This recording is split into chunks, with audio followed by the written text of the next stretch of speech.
Apocalypse, I can obtain infinite upgrades by drawing cards. Hey!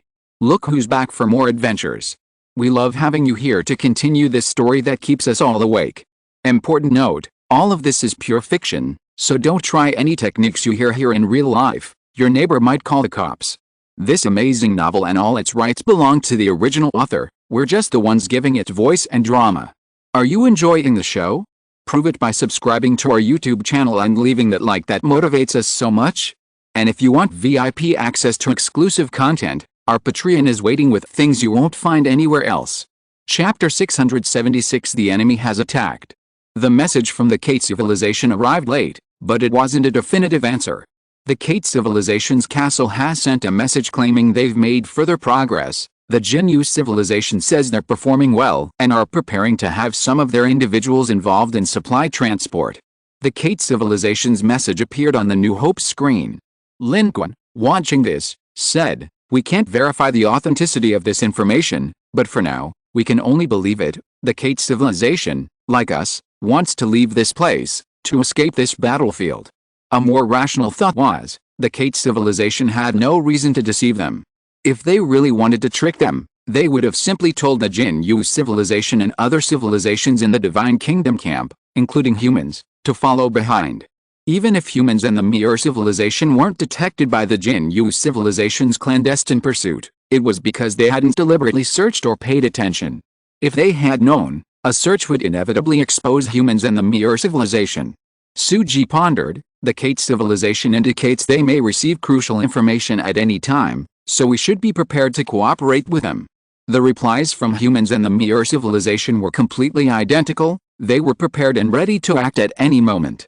Within the fleet, the Jichi and several other civilizations were actually more tense than humans and the Mir civilization. They were too weak and had virtually no say in the fleet. Although they hadn't been annihilated by humans and the Mir civilization, their presence was extremely low. All their actions were subject to the orders of humans and the Mir civilization. They had little control over their own destiny, naturally leading to much fear and unease. However, they couldn't resolve this fear and unease and could only obediently endure it, following behind. Even the Jakento were somewhat anxious. But they couldn't say anything now. They had no say here and could only wait. However, before news from the Kate civilization arrived, a great battle erupted in space between the legions of the Jinyu civilization and the Divine Kingdom faction. This battle seemed extremely sudden from the perspective of humans and the Mir civilization. Humans and the Mir civilization hadn't even detected their opponent, nor did they initially know who their target was. It was the Jinyu civilization's Divine Kingdom legions that discovered the enemy and suddenly opened fire. This is the difference. An opponent that neither humanity nor the Mir civilization could detect, they could quickly discover and even attack. Immediately afterward, multiple source energies flashed across the starry sky. On the battlefield, besides the large source energy aura that Lin Qun had sensed before, another unfamiliar large source energy aura rose, deeply hidden and having not yet made a move, its location unknown, until now, when it suddenly attacked, charging forward. From the darkness of the starry sky, a massive fleet was forced out. It was the fleet of the evil Super Civilization Alliance. This was the largest Super Civilization Alliance fleet that humanity had ever seen, besides the one in the dust cloud. Its ships were like a forest, shining brightly in the starry sky, and extremely advanced. Humanity, the Mir civilization, and even most of the smaller civilizations in the Divine Kingdom camp had not detected their existence at all. Yet they were still found, forced out of the shadows, and compelled to fight, plunging into a great battle. This Super Civilization Federation's fleet was technologically advanced. The fleet charged left and right, managing to carve a bloody path through the onslaught of multiple source energies, escaping into the starry sky. However, it seemed the civilization of the Divine Kingdom camp was still a cut above the rest. The Thousand-Year civilization had already made preparations, sealing off their escape routes. What appeared to be a successful escape route was actually part of a trap. It was only revealed when they fled to this location that the trap was revealed, directly blocking the path forward. It turned out that while the Divine Kingdom Civilization Legion led by the Thousand-Year civilization seemed to be advancing normally, they had actually already discovered the enemy hidden here and made preemptive deployments, sealing off all directions outside the main battlefield, blocking all of the enemy's retreat routes. Thus, this Super Civilization Alliance's fleet was trapped in the center. The civilization of the Divine Kingdom camp spread out like a school of fish, forming a shimmering encirclement on a macroscopic cosmic scale, surrounding the enemy fleet, truly 360 degrees without blind spots, pressing down and eroding layer by layer. Driven by source energy, with the fleet cooperating, they were slowly and methodically devouring this super civilization alliance's fleet piece by piece. The fleet of this evil super civilization alliance was actually quite powerful, enough to intimidate a region in space. But now, faced with the legions of the Divine Kingdom camp, they were helpless, having nowhere to escape. Humanity and the Mire civilization watched this battle from a great distance, their hearts pounding. This was a chilling space hunt. Precise and cruel. The Kyan-Iu civilization commanded from the center, perfectly orchestrating the Divine Kingdom camp civilizations under its command. The vast spherical encirclement, seemingly a chaotic space battlefield layout, actually possessed a well-ordered war structure, tightly suppressing the trapped super-civilization alliance fleet within. Multiple directions of space were directly locked down. Once the Divine Kingdom camp's army had completed the encirclement, it slowly advanced with a soft knife, striving to annihilate them with minimal losses. Smaller civilizations served as cannon fodder at the front, expendable resources, and primarily for obstruction. Their value lay not in consuming the enemy fleet, but in tactically blocking and intercepting them, consuming their time and energy. The powerful civilizations that followed were the main force. Relying on the sacrifices of the smaller civilizations ahead, they advanced step by step, inflicting heavy losses on the super-civilization alliance's legions with minimal cost. The entire encirclement was like a sharp meat grinder, scraping away the super-civilization alliance's fleet layer by layer. Seemingly slow, it was unstoppable. Ultimately, it would close and completely annihilate them. Although the super-civilization alliance's fleet was fighting desperately, it seemed unable to break free for the time being, and their annihilation was only a matter of time. When they were surrounded and locked down, this outcome was already predetermined. Suji said, "This is a textbook battle." In the God Kingdom's camp, countless smaller civilizations died, but their powerful civilizations almost completely devoured the super-civilization alliance's fleet. An expression of amazement appeared on Suji's face. Such interstellar warfare operations were beyond the capabilities of current humanity. The sheer volume of calculations required behind this war was terrifying. Not to mention that the God Kingdom's fleet came from different civilizations. However, this war was also extremely brutal. Given the strength of the super-civilization alliance fleet, in a direct confrontation, even the leading Thousand-Year civilization within the Divine Kingdom's legion, if annihilated, would likely have suffered heavy losses. However, the final result was that the Thousand-Year civilization and other powerful civilizations within the Divine Kingdom's legion suffered almost no losses, only the smaller civilizations were lost. Forced to advance, they became expendable resources. On the battlefield, any who attempted to flee were immediately apprehended by the civilizations behind them, and faced the severe punishment reserved for deserters. The rules governing the civilization battlefield benefit the civilizations within the Divine Kingdom faction, allowing them to truly form legions and engage in combat as different civilizations. However, this also means that smaller civilizations lacking the strength to control the narrative will pay a heavy price for blindly joining the Divine Kingdom faction, Lin Qun said. Whether the Divine Kingdom is good or bad, in this civilization battlefield of Star System 613, the Divine Kingdom faction does not represent the Divine Kingdom itself, just as the Divine Envoy is not truly a member of the Divine Kingdom. The Divine Kingdom faction is also ruled by civilizations in space. Therefore, this so-called Divine Kingdom faction naturally has hierarchies. Those at higher levels gain more benefits, while those at lower levels naturally become part of their interests. Without strength, joining the Divine Kingdom faction not only means not receiving any benefits but also potentially becoming expendable resources and weapons for other higher-level Divine Kingdom faction civilizations. The war in the distant starry sky is rapidly coming to an end. This great battle has attracted many eyes, but no civilization dares to approach. They all merely observe from afar before quickly fleeing. Only in the deep darkness, a massive fleet, like a giant whale swimming in the starry sky, swayed its body, making a fleeting appearance before disappearing in the blink of an eye. This legion of the Divine Kingdom faction has won a great victory. They are also very careful, quickly cleaning up the battlefield and then swiftly leaving behind a fleet of warships of the Super-Civilization Alliance that are now of little value in the starry sky. In the dark starry sky, The wreckage floats, dim and lifeless, revealing a sense of desolation. The fleet of the Super Civilization Alliance has suffered a crushing defeat. And their defeat seems to be not limited to this one place. In this part of the starry sky, they are losing battles everywhere. This great war launched against them by the Divine Kingdom faction seems to be coming to a complete end soon. It seems that the Divine Kingdom faction has already seized the initiative. Subsequently, humanity and the Mire civilization continue their pursuit, closely following the Divine Kingdom's army led by the Jin Yu civilization, but with even greater caution and prudence than before. Shortly after this battle, the Kate civilization finally sent a clear message. It was a message personally sent by Castle, stating, "Our civilization suffered heavy losses in this battle, and we are determined to break away from the Divine Kingdom's camp and this battlefield as soon as possible. However, our sacrifice has earned the trust of the Jin Yu civilization. Although they haven't granted us the right to enter and exit the current blockade zone to transport resources, they are prepared to send a portion of our people and fleet to provide some assistance. We have obtained the coordinates. Once our fleet arrives, you should follow and seize the opportunity to strike. Our chance to escape this damned place has arrived.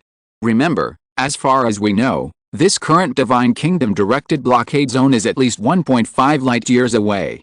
If you want to escape, you will need to jump over this distance." Castle's message greatly boosted the morale of both humanity and the Mire civilization. Leaving this directional spatial blockade zone is the goal of all parties, the opportunity they have been waiting for, and the reason why they have been risking their lives to follow the fleet of the Thousand Yu civilization, a Divine Kingdom faction. Now, this opportunity has finally arrived. Meanwhile, aboard the Kate civilization's spaceship, Castle's adjutant, seeing the message Castle had just sent, couldn't help but ask, "Sir, why did you remind them about the blockade area?" "Reminding them is naturally to put their minds at ease," Castle said, a cold glint in his eyes. "Once they're at ease, it'll be easier for us to shift the blame later. We'll send them the coordinates in a moment. They'll have no idea that the Yu civilization's fleet is also heading to this location. Then, they'll be trapped like turtles in a jar. We'll obtain the warp engines of those supply transport fleets that can enter and exit the space blockade area. We can then use our Divine Kingdom civilization identity to disguise ourselves as a supply transport fleet and quietly leave without attracting anyone's attention. Once we're out of this damned place, we can directly break away from the Divine Kingdom's camp." Castle's plan was meticulous. First, he would use humanity and the Mire civilization, then he would ambush and kill them, using the opportunity to escape. This way, they would both draw attention and achieve their objective of escaping. Of course, not all life and ships here could leave, some had to remain. But that didn't matter. As long as the core of civilization remained, what did a small price matter? Everything seemed to be going smoothly. Castle personally boarded the ship and headed to a planet in deep space where the supply fleet was docked. This planet was located in a binary star system, not very stable, but therefore, it was a safe place. The Divine Kingdom civilization used it as a transit point for supply transport. Large amounts of resources, as well as reinforcements from outside, would stop here briefly before being transported or moved to other locations according to the Divine Kingdom's schedule. Although there was a considerable force of the Divine Kingdom's army here, there were many ships coming and going, so there was always an opportunity. Moreover, the supply ships wouldn't jump to take off here, they usually went to other locations to avoid frequently jumping and revealing the coordinates of this place. And that was undoubtedly an opportunity. It was unrealistic to attack at the Divine Kingdom supply planet location, but the jump locations of these exceptional transport ships didn't have as many troops as the Divine Kingdom, making it the best opportunity. Shortly after the Kate civilization fleet from Castle arrived to work, they gradually figured out the situation. One day, they sent a message, "We will transmit to you coordinates. This is the location of the most recent batch of transport ships that made a jump. Go there in advance and prepare to intercept them. We have confirmed that the jump devices of these transport ships are supported by the Divine Kingdom's technology and are not affected by directional spatial blockades. Once we take them down, we can leave this place." The Kate civilization's message arrived quickly and urgently. By the time the message arrived, the transport ships had already departed. The coordinates only arrived now, leaving them no time to think. But Lin Qun frowned. He sensed something was amiss. He restrained the human fleet and persuaded the Mire civilization fleet as well. "Anyway, we've already found this place. This opportunity was too urgent, There wasn't time to prepare in advance. We've waited so long, there's no need to rush. Waiting a little longer won't hurt. Lin Qun remained cautious, and as it turned out, his caution was well-founded. Shortly after the transport ship departed, the Jinyu civilization's fleet appeared. Its massive fleet leaped in, arriving directly near the resource planet. If humanity and the Mir civilization had acted immediately, this would have been the perfect time to rendezvous with the Kate civilization, potentially leading to them running right into each other's trap. Seeing this, how could humanity and the Mir civilization not understand the Kate civilization's intentions? It was definitely a trap. Mr. Lin, you were too cautious. This group from the Kate civilization is trying to use us and then discard us. Luckily, we didn't fall for it. Suji showed a lingering fear. They were just one step away from running into their trap. To confront the massive branch fleet of the Divine Kingdom, led by the Jinyu civilization, would be a certain death. Yet the Kate civilization preemptively asked, even with a hint of reproach, "Why didn't you act? You missed your chance." Now the Jinyu civilization has come to resupply, and we'll have to wait a long time. Who knows what changes might occur during that time. You knew they were here to resupply as soon as they arrived? Castle, don't think we didn't see through your intentions. I'm warning you, either cooperate properly or fight to the death. Anyway, we still have a large number of our kin outside. We're not afraid of dying, but if you die, you'll be wiped out. Lin Qun's reply was extremely firm. On the other side, Castle was speechless, feeling somewhat aggrieved by Lin Qun's tough attitude. It gritted its teeth. They also wanted to leave and indeed needed the help of humans and the Mir civilization.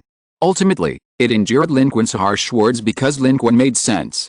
This was also the reason for Lin Qun's firmness. Both sides needed each other, especially at this stage. Humans needed the Kate civilization, and the Kate civilization needed humans and the Mir civilization. Under these circumstances, humans and the Mir civilization didn't need to make too many concessions. However, just then, before it could reply, a series of alarms suddenly sounded within the Divine Kingdom camp. Outside the porthole, the Jinyu civilization's magnificent and powerful warships, as dazzling as mountains, exploded with a deafening roar. Seemingly struck by an unknown attack, the massive and powerful warships had no power to resist, instantly ignited, and destroyed in the starry sky. It was like a burst of fireworks, blooming directly in the starry sky. This scene happened extremely suddenly, exceeding everyone's expectations. Chaos erupted instantly. The Super Civilization Alliance. It's the Super Civilization Alliance. The enemy is attacking. Chapter 677 Wolves in front, tigers in back. When the colossal ship at the center of the Jinyu civilization exploded like a mountain, the fleets of humanity and the Mir civilization were concealed 150,000 kilometers away. Their probes, deployed closer, transmitted clearer images. They hadn't followed the Kate civilization's instructions to pursue the departing transport ships, thus remaining nearby. Consequently, when the Jinyu civilization and other branch fleets of the Divine Kingdoms appeared, they were quite close to the human and Mir civilization fleets. 150,000 kilometers is by no means a safe distance in space, especially for interstellar civilizations. While humanity and the Mir civilization questioned the Kate civilization, they were also preparing to retreat and quickly increase their distance. This resource planet was very well hidden, and the people of the Divine Kingdoms here were relatively careless, failing to detect the human and Mir civilization ships, but the Jinyu civilization's Divine Kingdom faction might not have. They had to increase their distance as soon as possible. But just before the human and Mir civilization fleets had completely separated, a sudden change occurred. The scene showed a terrifying black spaceship using itself as a projectile, crashing at high speed and directly piercing through the Jinyu civilization's ship. This caused the fuel and weapons depot to explode instantly, blasting half of the massive mountain-shaped ship into the sky. It became a dazzling display of fireworks in the starry sky. The Jinyu civilization's giant ship, located in the center of its legion and in a completely safe rear position, never expected to be attacked here. Its shield system hadn't even been activated, nor did it have time to activate, and it was simply rammed through. Upon comparison by humans, the spaceship that pierced through this giant ship was found to be remarkably familiar. Mr. Lin, we encountered this spaceship before. It flew past us, completely ignoring us. The spaceship that rammed the colossal Jinyu civilization's ship was small, entirely dark, and shaped like an egg. It flew swiftly, passing through the battle formation of the Divine Kingdom's army almost undetected by the surrounding civilizations and vigilance forces, as if it didn't exist. Just like when it passed by the human and Mire civilization fleets, it went straight ahead, without any evasion or detours, flying directly into the Divine Kingdom's vast army, delivering a precise headbutt to its target. Immediately afterward, in the center of the Divine Kingdom's army, in front of the resource planet, the largest fireworks display in the entire starry sky was lit. A terrifying explosion erupted from within, a silent fireworks show in the cosmos. The numerous civilizations of the Divine Kingdom were instantly thrown into chaos, believing the enemy had arrived. However, they quickly discovered with horror that there were no other enemies, only this egg-shaped spaceship. After slamming into and sinking the colossal 1000-year civilization ship in front of it, it rapidly rose upwards, leaving a trail of fire as it ascended into the sky. Behind it, the massive ship collapsed, and it was like a miracle born in the center of a blooming flower. The reaction speed of the Divine Kingdom faction was undeniably fast. Before the attack, this ship had indeed managed to evade almost everyone's attention in a strange way, but now, no one could ignore it. Countless attacks rose from the Divine Kingdom faction fleet, which shone like stars. At the same time, at least 3 auras of source energy sealed off the battlefield. One of them rose from the center of the explosion of the 1000-year civilization's colossal ship, a high-level source energy of the 1000-year civilization.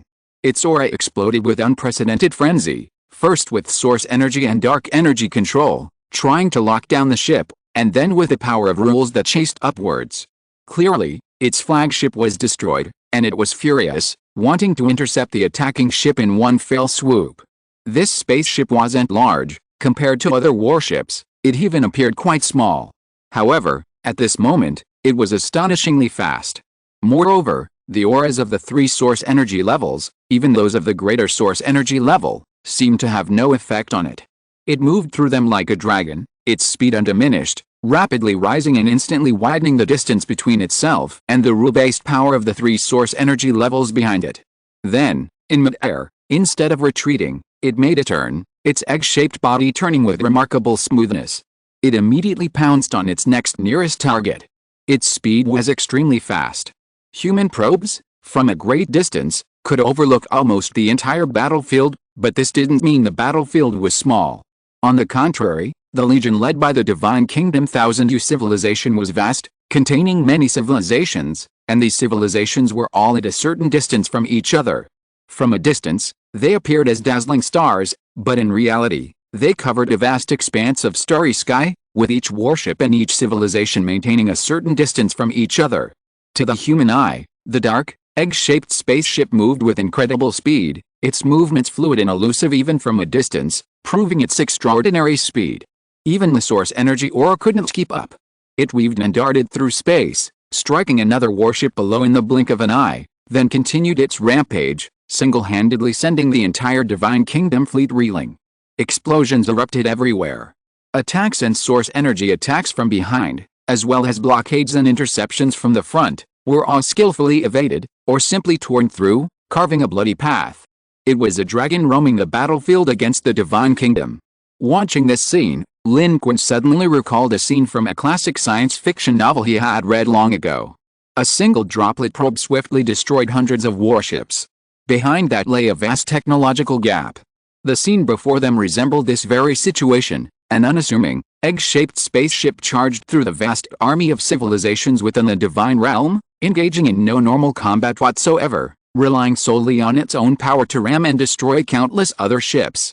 The formidable divine realm fleet, capable of striking with terrifying force, seemed utterly helpless against it, forced to watch as it moved about at will.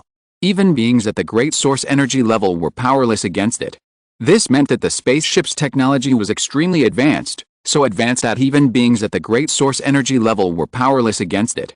Under absolute technological superiority, these civilizations, which were also advanced from a human perspective, were like straw boats against modern ironclad warships before this egg-shaped spaceship.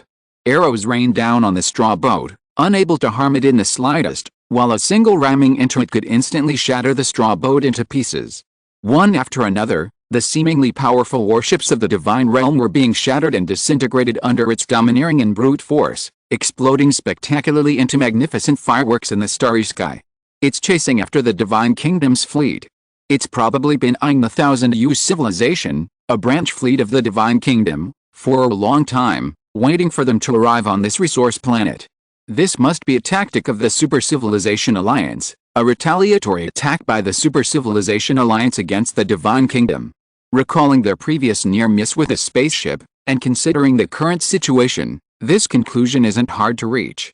And now, the only civilization with such strength, daring to attack the Divine Kingdom's fleet, can be the Super Civilization Alliance.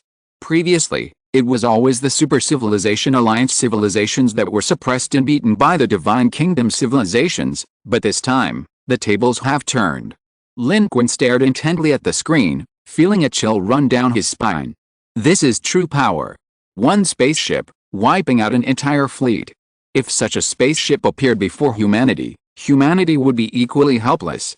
The Super Civilization Alliance, capable of confronting the Divine Kingdom, naturally possesses its own strengths. However, they are clearly not as large and ostentatious as the Divine Kingdom's fleet, so opportunities to witness their military might are rare. But this situation didn't last long. The arrival of this egg-shaped spaceship briefly caused chaos. In the ensuing chaos, the civilization of the Divine Kingdom was scattered and fragmented. But at that moment, an even more terrifying aura of source energy suddenly rose from the direction of the resource planet. In the starry sky, a long rainbow appeared, traversing tens of thousands of miles, shooting directly from the resource planet towards the battlefield of the Kayaniyu Civilization Divine Kingdom branch fleet, located 100,000 kilometers away in space. That aura was extremely terrifying, almost identical to the top-tier source energy Hu of the Anu people that Lin Qun had encountered in the secondary civilization battlefield. This was top-tier source energy, at least source energy level 9, and its attack now was certain of success. Lin Qun's heart pounded. There's actually a source energy level 9 on this resource planet. Top-tier source energy was the elite echelon among source energy level life forms. Their numbers in the starry sky were even fewer than those of large source energy levels, but they were truly terrifying combat power. Even a combined force of ordinary source energy beings couldn't defeat them. An attack now might succeed. Fortunately, they hadn't rashly attacked this planet before, otherwise, facing the combined might of the Divine Army and a top-tier source energy source, escape would have been impossible, a complete trap. At this moment, the Mire civilization sent a message: assess the situation, perhaps we can take advantage of the chaos to storm in. The Mire civilization's gaze was fixed on the resource planet. The information provided by the Kate civilization indicated that this resource planet contained numerous transport civilization ships responsible for navigating the current directional space blockade zone. While many had already left, many remained on standby. Previously, humanity and the Mire civilization hadn't dared to attack, but now, with the Divine Army and the Super Civilization Alliance locked down, it might be the best opportunity to take advantage of the chaos. Suji said, I've contacted the Kate civilization. One of their forces is on this resource planet and might be able to help us. The entire bridge was bustling with activity as the human and Mire civilization fleets began to advance diagonally, preparing to infiltrate and approach the resource planet. However, this speed cannot be too fast, because at this moment, with the emergence of that top-tier source energy, a large number of spaceships on and near the resource planet have begun to move, quickly joining the interstellar battle. The best time for them to strike is when these spaceships leave. They can reap the benefits. This is the perfect opportunity. With the two civilizations locked in battle, humanity and the Mire civilization can seize the opportunity, take their transport ships, dismantle their engines, install them on their own warships, and then directly jump away from this place. You fight your battles, we'll do ours. This is a battle of gods. With the capabilities of human and Mire civilizations, they cannot participate. If they dare to step forward to loot and reap contribution points, they will likely be caught in the crossfire from either side, resulting in total annihilation and a death without a burial place. Meanwhile, on the side of the God Kingdom, the Kate civilization is also searching for an opportunity amidst the chaos. Regardless of whether they are genuinely cooperating with humanity and the Mire civilization, one thing is certain: they genuinely want to break free from the control of the God Kingdom civilizations and leave this battlefield. This point about the Kate civilization can now be completely confirmed. They are not lying. On the battlefield, stars shone brightly, explosions erupted everywhere, and in the silent starry sky, This scene was both a spectacle of destruction and a strange, beautiful, and dreamlike quality. The dark, egg-shaped spaceship was unstoppable, rampaging wildly, while the long rainbow shooting from the resource planet pierced through the cosmos, still hurtling towards its goal. Behind it, a large fleet of the Divine Kingdom rose from the resource planet, forming a magnificent dragon of ships in the sky, a continuous line. Although their speed wasn't as fast as the top-tier energy source of the long rainbow in front, their momentum was still immense. It seemed the Divine Kingdom civilization was going all out to completely destroy this dark, egg-shaped spaceship. Humanity was preparing to strike at this moment. The Mire civilization and the human fleet moved in unison. However, at this very moment, a series of alarms suddenly sounded in the humans' bridge. At this moment, in the deep space diagonally behind the human and Mire civilization fleets, the dark starry sky suddenly flickered, revealing a terrifying fleet that had been hidden for a long time. Enormous and terrifying in scale, it illuminated the dark, desolate starry sky in an instant, its movement transforming the stillness into motion. The leading warship, a massive V-shaped vessel 3,000 meters long, luxurious and advanced, led a forest of multi-civilizational fleets behind it, their formidable claws emerging from their slumber. Initially far from the human fleet, they were well prepared and incredibly fast. Upon appearing, they launched a rapid attack, like tigers leaping from their dens, appearing before humanity in an instant. At this moment, all-out fire erupted, a chaotic influx into the battlefield. They too seemed to have been lying in wait for an unknown period, possessing equally advanced technology.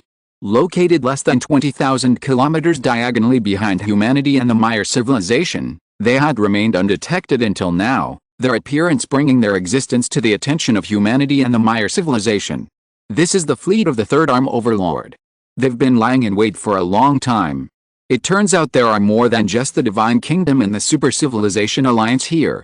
It's here too. This Third Arm Overlord is truly omnipresent. We didn't notice them, and they probably didn't notice us before either, but now they have. Humanity's judgment was accurate.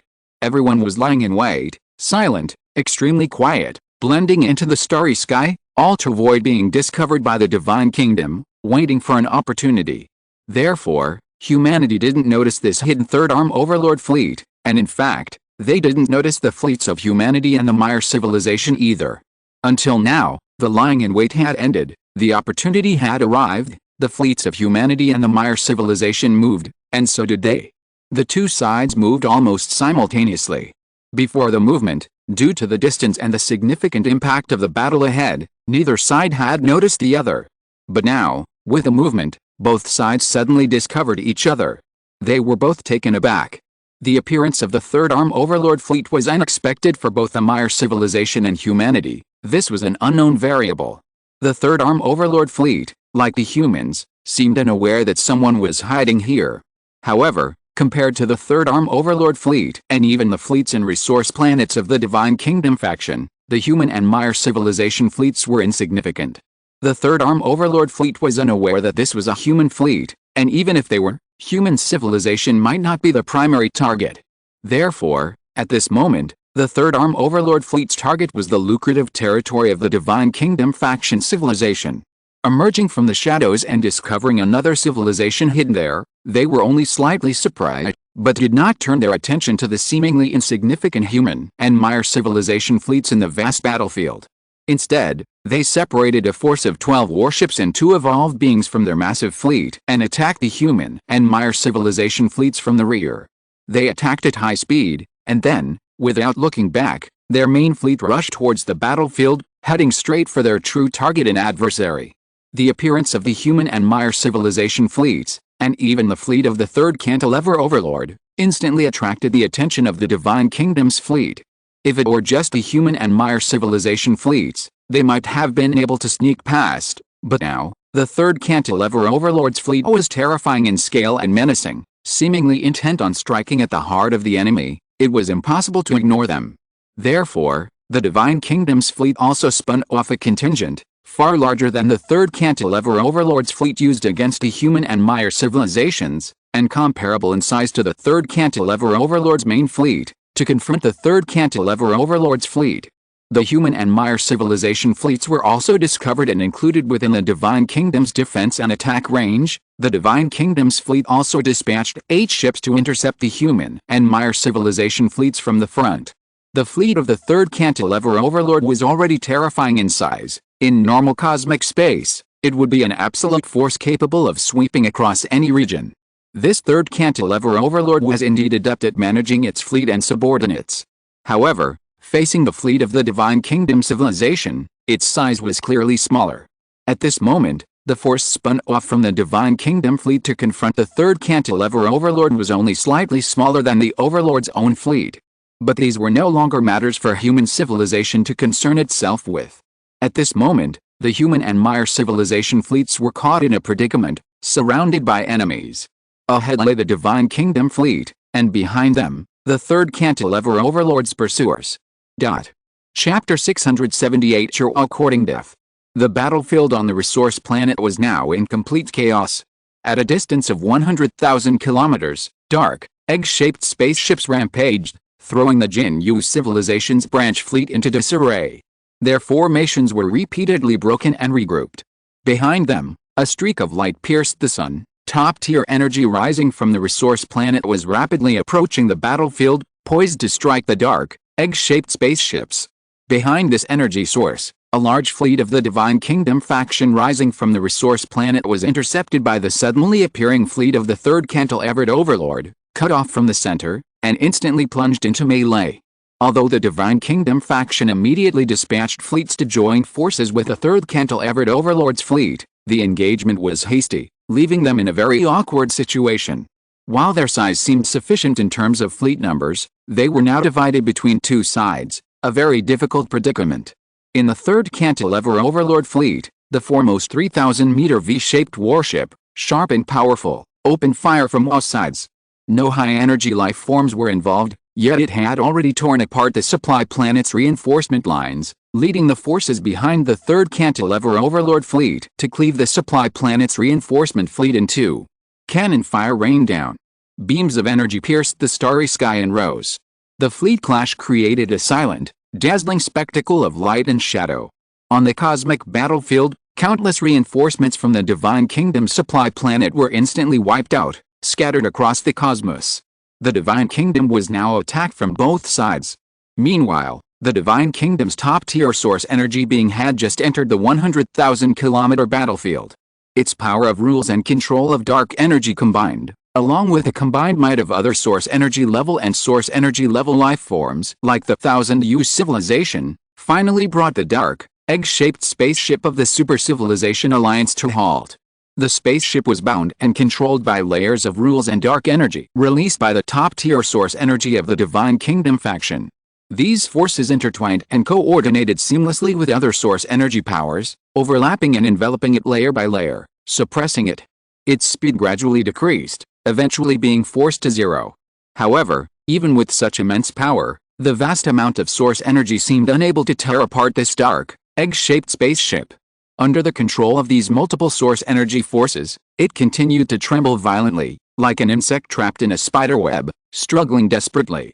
It even showed a faint attempt to break free. But the more it struggled, the more frantically the power of the Divine Kingdom faction source energy, led by the top-tier source energy of Source Energy 9, poured forth, further suppressing it, further reducing its tremors, and firmly pinning it in place. This dark, egg-shaped spaceship seemed to have reached a dead end, to be completely suppressed by the violence of the source energy lifeforms. But completely breaking through and destroying it seemed to be quite troublesome. This spaceship was extremely advanced, even top-tier source energy couldn't penetrate it in one go. However, it was now almost powerless to cause any trouble. It was under control, and its complete capture was only a matter of time. Conversely, the third cantilever overlord had become a huge problem, rampaging left and right, killing countless members of the Divine Kingdom civilizations and fleets.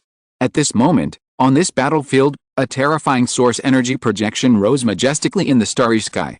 Its main form resembled a snake, but its body was covered with numerous arms, making it chilling from a human perspective. It was none other than the Divine Kingdom's top-tier source energy that had just shot out like a rainbow, dominating and suppressing the dark, egg-shaped spaceship. Its aura suddenly appeared, indeed at least to the level of source energy level 9. Its aura swept across the starry sky. Its furious roar needed no medium, Relying solely on dark energy vibrations, it resounded in the hearts of every living being 200,000 kilometers around the resource planet. Third Arm Overlord, you dare to cause trouble for the Divine Kingdom instead of returning to it? You're courting death. This lizard-like top-tier source energy of the Divine Kingdom was enraged beyond measure. Its voice reverberated especially within the ships of the Third Arm Overlord fleet. Its anger stemmed naturally from the Third Arm Overlord fleet's sneak attack. The Super Civilization Alliance had only sent one egg-shaped ship. Killing it would be pointless. Therefore, the Third Arm Overlord fleet's target was the Divine Kingdom's fleet and resource planet, or perhaps it had always been that. Otherwise, they wouldn't have hidden to one side and suddenly appeared now. They must have been hiding for a long time, but they dared not directly confront the Divine Kingdom. Only now, with the Super Civilization Alliance attacking, did they see an opportunity and strike. Their fundamental purpose was not to oppose the Divine Kingdom, but to harvest the contribution points here. With so many civilizations, fleets, and a resource planet in the Divine Kingdom camp, along with countless participants, the Third Arm Overlord was naturally tempted to seize the opportunity. It seemed the Divine Kingdom's top-tier energy source also knew what the Third Arm Overlord looked like, as clearly stated in its words. However, this serpentine top-tier energy source, though enraged and its voice reverberating through the starry sky, did not attack the Third Arm Overlord's fleet. It was wary. It knew the Third Arm Overlord's fleet, and it knew that the Divine Kingdom's forces had invited this powerful local force from the Third Arm. After all, even disregarding the fleet, the Third Arm Overlord was a ruler, extremely powerful, but had been refused. Therefore, at this moment, it feared the legendary Third Arm Overlord, worried that the ruler's life was within this fleet. Within this 3,000-meter V-shaped warship. It was merely a source energy level 9 entity, but the overlord of the Third Arm and its civilization were genuine dominator-level life forms and a level 1 battlefield civilization. Just from the situation just now, it was clear that the Third Arm Overlord fleet, while the warships following behind looked ordinary, comparable to the Divine Kingdom's fleet, was exceptionally advanced, a 3,000-meter class V-shaped warship in front. It single-handedly tore apart the Divine Kingdom's resource planet fleet. Moreover, so far, the high-energy life forms within it hadn't even made a move, relying solely on their spaceships and technology. They had utterly crushed this Divine Kingdom fleet. Even now, the Third Arm Overlord fleet consisted mostly of evolvers, not a single source energy user had intervened. The fleet alone had routed the Divine Kingdom fleet. At this moment, the starry sky was a chaotic battleground, warships clashing, countless strikes flashing like meteors across the sky, a magnificent and beautiful sight, but behind it lay a deadly trap of danger and death. With no powerful figures visible within the Third Cantilever Overlord fleet, the top-tier source energy of the Divine Kingdom dared not act rashly. Otherwise, why waste words if they could? As source energy users, they all understood the principle of not wasting words if possible. However, there was no power here capable of contending with a dominator-level being. If the dominator of the Third Cantilever Overlord was truly present, it would be troublesome for them. If they launched an attack, the Third Cantilever Overlord within the fleet, if present, would likely retaliate, potentially killing them. As a source energy level 9 user, while top tier, it was powerful below the dominator level. Against a dominator, it was certain death. How could it be so foolish as to attack directly? Therefore, it refrained from action, leaving behind these words, invoking the Divine Kingdom and explicitly stating their identity. This was a warning to the Third Cantilever Overlord, urging them to back down and not oppose the Divine Kingdom's camp. Because it knew that even if the Third Cantilever Overlord were here, it wouldn't dare to act rashly, as doing so would expose its location. The Third Cantilever Overlord's fleet was hunting down lives within this area of the Divine Kingdom and the Super Civilization Alliance. This was no secret to any of them. In fact, before the construction of this directional spatial blockade zone, the Divine Kingdom had already targeted the Third Cantilever Overlord's fleet, aiming to wipe out this disobedient local force in the Third Cantilever. This would eliminate potential threats early and bring a large number of contribution points to the various powerful civilizations within the Divine Kingdom. Taking down the Third Cantilever Overlord civilization group and eliminating the Third Cantilever Overlord in its main fleet, the Kenas civilization, was crucial. Therefore, the Divine Kingdom had been searching for the Third Cantilever Overlord in its main fleet.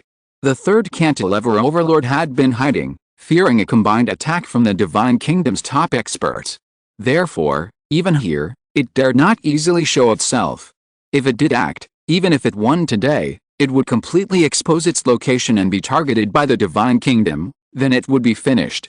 It rejected the invitation from the Divine Kingdom faction, yet it was reaping the lives of the Divine Kingdom faction civilizations. Naturally, it was an enemy of the Divine Kingdom faction. The targeted spatial blockade was designed for the Super Civilization Alliance, but no one would mind eliminating the troublemaker, the third cantilever overlord, as well. Having said this, it waited for the other party's reaction, not immediately taking action, but continuing to suppress the dark, egg-shaped spaceship. At the same time, this multi-legged top-tier source energy was also ordering its main civilization to quickly report information, requesting the Divine Kingdom faction's dominant-level life forms and first-level civilization battlefield-level fleets to come. When reinforcements arrived, the third cantilever overlord's fleet would also be kept there. Therefore, at this moment, it ordered the 1000U civilization to detach a fleet from its side to intercept the third cantilever overlord's fleet, ensuring it was kept there. Some of the 1000U civilization's source energy level were reluctant to go. The serpentine source energy could think of everything, and it was also deeply wary, fearing that pushing them too far might lead to counterattack from a top-tier powerhouse, possibly hidden within the enemy fleet. Moreover, although the fleet of this third arm overlord was mostly composed of miscellaneous civilizations, the V-shaped spaceship at the front was also a third arm overlord's ship, belonging to a civilization from the first-tier civilization battlefield, far more advanced and powerful than them. Perhaps, without the intervention of high-energy life forms, this ship could annihilate a great source energy level being. However, the great source energy level of the 1000U civilization ultimately could not refuse. Their civilization's status within the Divine Kingdom camp was weaker than the civilization behind this serpentine top-tier source energy. At this moment, they could only obediently follow orders. Its power was diverted, leading a group of people and a fleet to quickly rush to the battlefield, attack the third arm overlord's fleet, and drag them into the battle until the Divine Kingdom's reinforcements arrived, wiping out the third arm overlord's fleet in one fell swoop. The serpentine top-tier source energy glanced coldly at them, then withdrew its gaze. This third cantilever overlord and the civilization behind it are extremely cunning. Although they were caught off guard this time, it would be good to take the opportunity to devour a portion of their fleet and weaken their power. This threat must be eliminated as soon as possible. Immediately afterwards, the serpentine top-level source energy steadied itself, turned around, and continued to cooperate with other source energy to strangle the trapped dark egg-shaped spaceship. Just now, the Cayenne-IU civilization's large-scale source energy power withdrew, and its control over it weakened briefly. It almost broke free. At this moment, the restraint on it was not as strong as before. It moved little by little, but whether it was in a panic or something else, the direction it moved was exactly in the direction of this serpentine top-level source energy. The top-level source energy of this Divine Kingdom sneered, "You dare to approach me? This is courting death." A single spaceship, no matter how advanced, is like a mantis trying to stop a chariot. What a bunch of foolish creatures, daring to be enemies of the Divine Kingdom. At this moment, it attacked with all its might, wanting to tear this dark egg-shaped spaceship apart first. However, this egg-shaped spaceship was indeed advanced. Its outer armor, made of an unknown material, not only weakened the influence of the power of rules and dark energy control, but even absorbed them. Under the combined attack of multiple energy sources, its speed was forced to slow down once more. Strangely, the armor of this dark egg-shaped spaceship began to brighten little by little, emitting an astonishing dark light. It carried this dark light, stubbornly but laboriously advancing. In the starry sky, the projection of the Divine Kingdom's top-tier energy source leaned forward, concentrating all its power to attack it, determined to take it down. Behind it, the Cayenne-IU civilization's major energy source had dispatched a fleet, rushing towards the direction of the third cantilevered overlord fleet, about to engage in battle. At the core battlefield, the three forces were already locked in fierce combat, a true war of civilizations. The flames of war filled every inch of the visible sky, a chaotic scene of warships clashing and exploding in the void.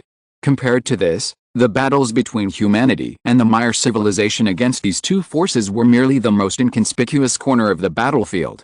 Upon discovering they were being targeted by a fleet from the Divine Kingdom and the Third Arm Overlord, Lin Qun reacted swiftly. After consulting with Suji, they immediately moved to the side, first clearing the battlefield between the Third Arm Overlord fleet and the main force of the Divine Kingdom's supply planet reinforcement fleet, and then figuring things out later. Being drawn into their core battleground would mean their fate was no longer under their control. Therefore, humanity took the lead, changing direction and attacking from the side, with the Mire civilization and others immediately following behind. The Mire civilization was cautious with its source energy. Its recovery was quite good, but facing the pursuit of 8 warships from the Divine Kingdom fleet and 12 warships from the Third Arm Overlord, it did not display its source energy combat power. Displaying it would require these two sides to reassess their strength, potentially leading to a different, higher-level enemy, thus increasing the risk. Their goal was to find an opportunity to leave this directional spatial blockade area, not to contend with the Third Arm Overlord and the Divine Kingdom. Humanity's decision played a crucial role. The human and Mire civilization fleets flew to one side, temporarily moving away from the resource planet and avoiding the main battlefield. However, this caused the pursuing forces from the Divine Kingdom fleet and the Third Cantilever Overlord fleet to collide with them. Although both were ordered to annihilate the humans, they were inherently adversaries. Humans being caught in the middle was one thing, but now that they had encountered each other, it was a different story. They even exchanged fire. At this moment, the human and Mire civilization fleets also turned back, launching a surprise attack and entering the battlefield. In an instant, this small battlefield transformed into a three-way free-for-all. This was exactly the situation that both humans and the Mire civilizations were most pleased with. The Mire civilization's source energy level forces made their covert attack, while Lin Qun led all the evolved beings in his fleet to fight their way out, taking advantage of the chaos to defeat them one by one. Ship after ship was quickly breached. Lin Qun was already extremely powerful. Combined with his own fleet, the chaotic battle, and the covert assistance of the Mire civilization's source energy level, his counterattack was truly unstoppable. In a short time, he wiped them all out. Lin Qun and Jacenta stormed into the last warship of the Third Cantilever Overlord's pursuers. Their last evolved being had been driven to the brink of despair, desperately struggling and deploying a secondary dimension to fight Lin Qun. Unfortunately, Lin Qun used his Vajra bracelet to directly knock its secondary dimension back. He strode forward, wielding the sword of Excalibur, and with a single strike, severely wounded it. Lin Qun's gaze traveled downwards. The evolved being of the Third Cantilever Overlord was blasted apart, but its unique life form meant this didn't kill it outright. If it were an ordinary life form, Lin Qun could have instantly killed it with a single glance. But at this moment, it looked with utter terror at the person approaching like a god of death. It had thought that this neutral civilization fleet was just taking advantage of the chaos, and that the real enemy was the Divine Kingdom's fleet. Unexpectedly, after the other party created distance, they were wiped out in the blink of an eye. But looking at Lin Qun, it suddenly remembered something and exclaimed in astonishment, "Wait, you're human. You're the human civilization that the Third Arm Overlord is looking for." These were the last words of this evolved being. Lin Qun didn't answer.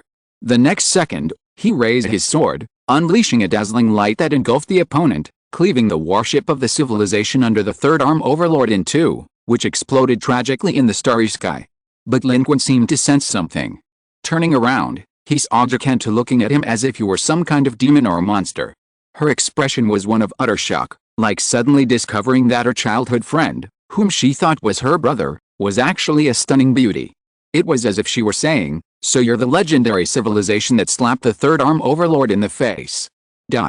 Chapter 679 One strike pierces the star. The pursuing fleets of the Third Arm Overlord and the Divine Kingdom faction civilization were rapidly disintegrating in space. Lin Qun's attack this time yielded approximately 10,000 contribution points in the blink of an eye. Then, on the battlefield, after their successful attack, the human and Mire civilization fleets quickly retreated. Lin Qun flew back with Jacenta. Jacenta's expression was very strange. If it were a human, it would have been utterly astonished, its eyes practically bulging out of its head. Humanity's strength had already exceeded the previous expectations. But they hadn't expected that humans were not only truly powerful, but also the ones who had legendarily humiliated the Third Arm Overlord civilization. Now, thinking back, the human civilization's reaction during their previous discussions was very strange. And those strange questions the human civilization had raised. At the time, they seemed harmless, but now they appeared problematic at every turn. And now, all of this had been answered. Being able to kill a source energy level being was one thing. Legend has it that this civilization that humiliated the Third Arm Overlord not only killed a source energy level being, but also a great source energy level life form under the Third Arm Overlord's command, and destroyed one of its fleets. This human civilization seems to be even more powerful than they've seen or even thought. This is a completely different matter. Human civilization isn't just a hidden, powerful civilization, but also a hidden superpower. What they've seen is just the tip of the iceberg. After its initial shock, Jikenta was filled with dread. Its first thought was, now that they know humanity's secret, will they be killed to silence them? Wouldn't it and its civilization be doomed? Although the Jiki civilization was somewhat naive, it understood this principle. Thinking of this, Jikenta was even more terrified and quickly said to the humans through the communication channel, "Human brothers, I will not utter a single word of what I saw and heard today. Don't worry. Don't worry." Lin Qun immediately saw through Jikenta's fear and said directly, "It's alright, don't worry, it's fine to speak, because it can't be hidden anymore. You don't need to worry about us killing you to silence you." Jikenta was slightly taken aback, somewhat confused by Lin Qun's meaning. Although both were source energy users, Lin Qun possessed enhanced divine sense through the great evolution technique and divine travel, giving him exceptional perception. He clearly sensed that even after he destroyed the Third Arm Overlord's pursuer ship, it had still sent a message, presumably to its own main fleet. If he wasn't mistaken, this message was definitely reporting the discovery of humans here. The evolved being had already recognized the humans, and the other Third Arm Overlord pursuer ships desperately sent this message before Lin Qun destroyed the entire warship, most likely containing this information. It was to inform their main fleet of their discovery, ensuring their sacrifice wasn't in vain. If the Third Arm Overlord fleet knew that this unassuming neutral fleet was the human civilization their master, the Third Arm Overlord, had been searching for, they might send a large force to attack. Since the Third Arm Overlord fleet was going to know, there was no need to hide it. Whether Jikenta knew or not made no difference. Because Lin Qun and his group were originally avoiding these old adversaries, now that they knew, it didn't matter anymore. There was no need to kill the Jikenta and Jiki civilizations to silence them. Lin Qun and humanity weren't that crazy. However, Lin Qun wasn't too worried. If the Third Arm Overlords had known of their existence at another time, it might have been troublesome, but now, even if the Third Arm Overlord's fleet wanted to attack, it wouldn't be easy. On the battlefield, the great source energy level of the Thousand Year civilization was leading its reinforcement fleet, fighting its way in, coordinating with the fleet from the resource planet, and engaging the Third Arm Overlord's fleet in a frenzied battle. Countless warships crisscrossed in the starry sky. On such a vast scale, it was like a fireworks display, the entire starry sky ablaze with light, various weapons flying wildly. Even if the Third Arm Overlord's fleet received the information, it would be difficult for them to escape if they wanted to deal with their old adversaries, humanity.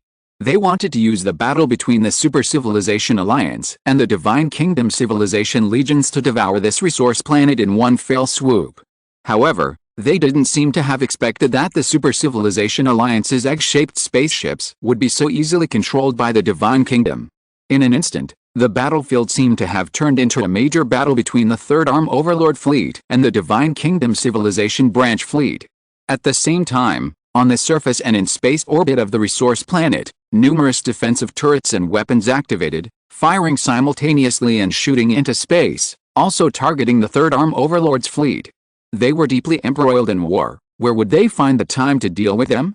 Sending out the few spaceships they had just deployed was already their limit. And once today's events were over, human civilization would have vanished again, disappearing in the blink of an eye in the vastness of space. Even if the Third Arm Overlord discovered them, it would be pointless. Therefore, Lin Qun remained quite calm about this. At this moment, Lin Qun quickly returned to the New Hope. Our identities have likely been exposed to the Third Cantilever Overlord fleet, but there's still time. We need to reach that resource planet as soon as possible. Contact Castle and get their exact coordinates, telling us where the transport ships of the Divine Kingdom faction that can enter and exit this directional space lock area are. Upon hearing this, Suji's expression also tightened.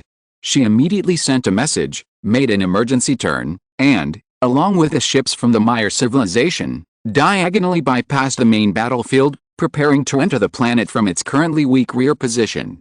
Then, based on the coordinates provided by the K civilization, They would search for the transport ships of the Divine Kingdom faction equipped with irrelevant special warp engines, preparing to seize them. At this moment, on the Divine Kingdom's resource planet, a scene of utter cataclysmic destruction unfolded. The entire sky was bathed in a terrifying crimson. The clouds swirled, turning crimson, and occasionally, huge fireballs streaked across the horizon, dazzling and tragically falling to the edge of sight. Immediately afterward, a rumbling roar and a tremor resounded, as if the entire world was shaking. The weapon platforms in the planet's orbit were being destroyed and crashing to the ground. Numerous spaceships rose and fell. The surface of the resource planet was ablaze with anti-space defense weapons, but even more attacks came from beyond the heavens, hitting their targets precisely and igniting clusters of intense flames on the ground. This resource planet contained numerous ground facilities and many weak civilizations not involved in the battle. Panic and utter chaos reigned. These were all weak civilizations, powerless to control their own fate. Some couldn't even discern the situation on the battlefield above, unaware of who was fighting whom or who had gained the upper hand. For them, the scene was akin to the end of the world. Some couldn't even return to their ships, forced to watch helplessly as the bombardment and debris crashed to the ground, engulfing them in its descent. Others, however, boarded various aircraft and quickly ascended, fleeing with all their might. The civilizations of the Divine Kingdom faction working here were all weak, and at this moment, they were almost entirely on the receiving end, utterly humiliated and unlucky. The Kate civilization's fleet navigated this chaotic sky amidst the rain of fire and attacks. Castle's subordinates relayed the information transmitted by humans. Looking at the devastating scene outside, they were also somewhat terrified and anxiously asked, "Lord Castle, what should we do? Should we really give them the exact coordinates? Give them to them. Given the current situation, we have to leave. We can't worry about anything else." Castle gritted his teeth. He was also very uneasy, not wanting to miss this opportunity. The most crucial point was that they were also a civilization within the God Kingdom camp, not a neutral one. They couldn't attack a civilization within the God Kingdom camp, otherwise, why would they need the help of humans and the Meyer civilization? Therefore, the coordinates were being rapidly transmitted. The human and Meyer civilization fleets had already moved to the rear of this resource planet. In reality, planets in space don't have a conventional front or rear. This rear was equivalent to one side of the war. It was the other side of the hemisphere where the battle was taking place. At this location, a large number of orbital weapons had been moved to the other hemisphere to engage the Third Arm Overlord fleet, while here, only scattered defenses and surface weapons remained. Although many surface weapons had been destroyed, the planet was vast and its deployment numerous, meaning some were still operational. Therefore, these weapon systems quickly detected the approaching human and Meyer civilization fleet in this direction, immediately locked on, turned their cannons, and opened fire. A massive barrage of fire created a shower of light that rose vastly from the ground into space. Simultaneously, another fleet arrived. This was the fleet of the Divine Kingdom faction. They still maintained a certain defensive force on the resource planet. The Divine Kingdom faction, being the Divine Kingdom faction, possessed the most powerful resources and strength in the civilization battlefield. Even with numerous fleets outside, they still maintained a defensive force on the resource planet. Although scattered and weakened by the attacks, they remained steadfast, tasked with guarding the planet's interior and intercepting any ships or warships from non-Divine Kingdom faction civilizations entering the planet. With humans entering the planet, they naturally acted swiftly, actively intercepting the human and Meyer civilization fleet. Seeing this, even the source energy level beings of the Meyer civilization became restless, wanting to unleash their source energy power to quickly break in and eliminate the intercepting enemies as fast as possible to achieve their goal. However, in the end, they didn't dare to do so and calmed down. It was better if they didn't reveal their source energy power, because if they did, it would instantly attract the attention of the Divine Kingdom, and then the current defensive forces wouldn't be the ones coming. In fact, these defensive forces weren't particularly strong, and they had already suffered considerable losses from various artillery attacks. Although the Meyer civilization's blazing white source energy wasn't among the top source energy level beings, it was still source energy, and source energy in the starry sky was still highly valued. Currently, although there was a lot of source energy here, it came from the convergence of countless civilizations in the starry sky. Even with so many civilizations converging, the number of source energy beings in these factions was only this much, demonstrating the rarity of source energy level life forms in the starry sky. The dominant life forms above source energy are incredibly powerful, yet far rarer. In this directional spatial blockade battlefield, neither humanity nor the Mire civilization has even witnessed a dominant life form from any faction make a move. Of course, if they did, they might be trapped. Therefore, the Mire civilization's source energy level ultimately chose the previous tactic, using source energy to pave the way for Lin Qun, secretly intervening to help Lin Qun and the fleet carve a bloody path. However, judging from the aura of the Mire civilization's source energy, Lin Qun deduced that their recovery was progressing well, likely having recovered to at least 70% of their combat strength. Ahead, they were clashing head-on with the Divine Kingdom's forces stationed on a resource planet in space. The ship's cannons roared, and at close range, the New Hope hadn't activated its weapons, fearing that a single shot would send the enemy into space while simultaneously blasting a hole in the resource planet below, destroying all their target transport ships. That would be disastrous. The remaining Divine Kingdom fleet wasn't particularly strong. Without planet-destroying weapons, Lin Qun, in coordination with a human fleet, could carve a bloody path. The only problem was their sheer numbers. Combined with surface defenses, they were incredibly difficult to deal with, halting the advance of the human and Mire civilization fleets in space. Lin Qun, meanwhile, was on a rampage, unleashing devastating attacks. Behind him was the human fleet, firing across the entire front. Beside him, he secretly harnessed the power of Mire's energy. On this battlefield, no one could stop him. Like lightning, clad in a blazing warship, he was fierce and powerful, charging left and right, sinking and piercing warships one after another. The evolved beings rising from the Divine Kingdom fleet were even more vulnerable. With a single glance, Lin Qun activated his headshot girl skill. With 1,700 points of physique, a single glance from him could instantly kill any ordinary life form with less than 3,400 points, provided it had a vital point. Only extremely rare, top-tier evolved beings could possess such high physique. The others were simply futile, utterly annihilated. Lin Qun's contribution points skyrocketed. In the blink of an eye, they had reached 50,000. But this was hardly enough to solve the problem. Enemy forces below continued to pour in, their fleets interspersed with drones, forming an iron curtain in space, blocking the human and Mire civilization fleets from advancing even half a step. This resource planet was clearly a key stronghold of the Divine Kingdom camp, with formidable defensive capabilities. Even now, with a large number of defensive forces and fleets engaged in the annihilation of the Third Cantilever Overlord fleet, it would be extremely difficult for humanity and the Mire civilization to break through. Castle has transmitted the coordinates.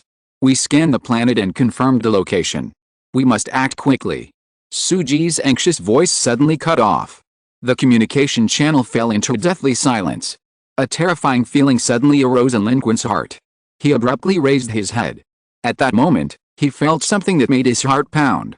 An unparalleled aura was rising from the other side of the planet, sweeping across the entire battlefield. A sense of foreboding washed over him, and he rapidly pulled back. The next moment, he saw an intensely hot light suddenly erupt from the center of the planet beneath their feet, a blinding white light too bright for the human eye to see. Lin Qun, however, saw it clearly. It was an unprecedented and terrifying explosion. Something had pierced through the planet from the opposite side, flying out from this side, carrying a massive amount of matter and explosive force, blasting through the entire resource planet in an extremely short time. Amidst the intense heat and white light, a vast amount of matter was submerged in the waves of light and heat. And within the matter and light, a dark point of light rapidly rose, dominating the starry sky. On the surface of the resource planet, the terrifying impact and waves of light were sweeping in all directions from the point of explosion. From space, the scene was magnificent and terrifying, like some kind of rapidly growing plant spreading across the ground, everything on the surface shattered and destroyed by the impact. Even the drones and defense equipment in near-Earth orbit were affected, severely out of control, swaying left and right. Only then did the warships of various civilizations sound an emergency alarm. High-level reaction detected. It's a Dominator-level life form. A Dominator-level life form. Not a Dominator-level life form. It's top-tier source energy. It's top-tier source energy. At this moment, a second aura of top-tier source energy rose on the battlefield, but this aura was far more terrifying than the serpentine life form from the Divine Kingdom faction. Its aura swept away the source energy power of the Divine Kingdom faction in the starry sky almost instantly, shattering it into pieces, incredibly domineering. And at this moment, this top-tier source energy was flying towards the battlefield, towering above the resource planet. Lin Qun's pupils contracted. The power of this top-tier source energy moved him deeply. It was close to Dominator-level life form, at least source energy 11 or even 12. Just now, it had single-handedly pierced through the entire resource planet. A single strike pierced through a star. Lin Qun retreated rapidly. Landing on the resource planet was no longer possible. Their position, which had been good before, was now bad. They were right beneath the feet of this suddenly appearing top-tier source energy being. Being so close to such a powerful source energy being was suicidal. Communication quickly resumed after a brief interruption. Lin Qun said, "What's going on? Where did this top-tier source energy come from? We need to retreat immediately and create distance. We absolutely cannot get too close." Even if a top-tier source energy being didn't want to be their enemy, a casual strike from one of them could wipe out their fleet. Even if Lin Qun had the ability to protect himself, if the human fleet was destroyed, he would become a rootless drifter in space. Therefore, they had to create distance as quickly as possible. Meanwhile, Suji, after communication and the system were restored, immediately confirmed the information, saying, it should be a top-tier source energy being from the Super Civilization Alliance. They also have a second spaceship hidden. The dark, egg-shaped spaceship attracted the attention of the Divine Kingdom fleet and the source energy being, and this top-tier source energy is making its move now. Chapter 680 Stealing that spaceship. The situation on the battlefield was incredibly volatile. It turned out that the evil Super Civilization Alliance hadn't just sent a single dark, egg-shaped spaceship. The advanced spaceship was there to attract attention, but the real trump card was the top-tier source energy behind it, ready to unleash a devastating attack at the crucial moment, plunging the battlefield into another abyss. At this moment, this top-tier source energy strike pierced through the planet, succeeding instantly. The resource planet beneath their feet was being swept away by a terrifying storm. Everything on the planet's surface was rapidly being submerged in the wave of destruction. Everything was collapsing, landforms crumbling piece by piece, some rising dramatically upwards, others sinking downwards. Countless Divine Kingdom facilities collapsed and exploded, vast amounts of resources and buildings were submerged, and orange-red explosions and dust billowed into the sky. Amidst this chaos, numerous spacecraft rose from the ground. These were from multiple civilizations, their technological strength and levels varying greatly. Some were wobbling and in dire condition, all desperately fleeing, with a wave of destruction surging behind them. Some who were slower were engulfed by the destruction behind them, while others, faster, managed to take off. Still others, in their panic, collided with each other in space and plummeted to the ground, none escaping. The coordinates transmitted by Castle became meaningless at this moment. The entire surface and the deployment of the Divine Realm were completely altered by this attack. From a macroscopic perspective, the changes on the planet's surface didn't seem drastic at this time. Because of the distance, the destruction on its surface appeared more epic and grand. In space, the fleets that had just been entangled with a human and Mire civilization fleet scattered like birds, all terrified. Their technology was inferior. Some civilizations even mistook the top-tier energy source of the Super Civilization Alliance for a Dominator-level being. Their faces filled with terror, they naturally scattered like birds, desperately fleeing. The Lin Qun and human fleets were also mixed in. At this moment, those who were just enemies seemed to have become the same civilization, all fleeing in a frenzy. However, the top-tier source energy of that Super Civilization Alliance didn't even glance at the fleet fleeing like a school of fish below. Rising high in space, after a brief pause, it turned like lightning and charged towards the location where the top-tier source energy of the Divine Kingdom controlled a dark egg-shaped spaceship. At that moment, all the source energy members of the Divine Kingdom around the dark egg-shaped spaceship changed color. The current top-tier source energy of the Divine Kingdom was the first to rise and take up its cauldron. Behind it, the other source energy members also instantly attacked, coordinating with their fleet to unleash a barrage of strange anti-source energy weapons to confront the top-tier source energy of the Super Civilization Alliance. The multi-legged top-tier source energy of the Divine Kingdom was also under immense pressure. Although both were top-tier source energy, there was a gap. The opponent was clearly stronger. It alone was no match and could only rely on the strength of the others and the fleet to fight against it. At this moment, it issued a series of urgent orders to the fleet, saying, Where's our reinforcement fleet? Tell them that a big fish from the Super Civilization Alliance has appeared here, and request a Dominator-level expert to take action. The top-tier source energy of Source Energy 11-12 was already worthy of a Dominator-level expert's intervention. However, the information received by this top-tier source energy of the Divine Kingdom was, "My lord, the civilization above has sent a message that they are also engaged in a major battle with another super civilization force and are temporarily unable to provide reinforcements. We are to hold them off until the outcome is decided there, and then they will immediately come to reinforce us." Hearing this, the multi-legged top-tier source energy felt a chill in its heart. It realized that the current war was likely a counterattack launched by these evil super civilization alliances against the Divine Kingdom's forces.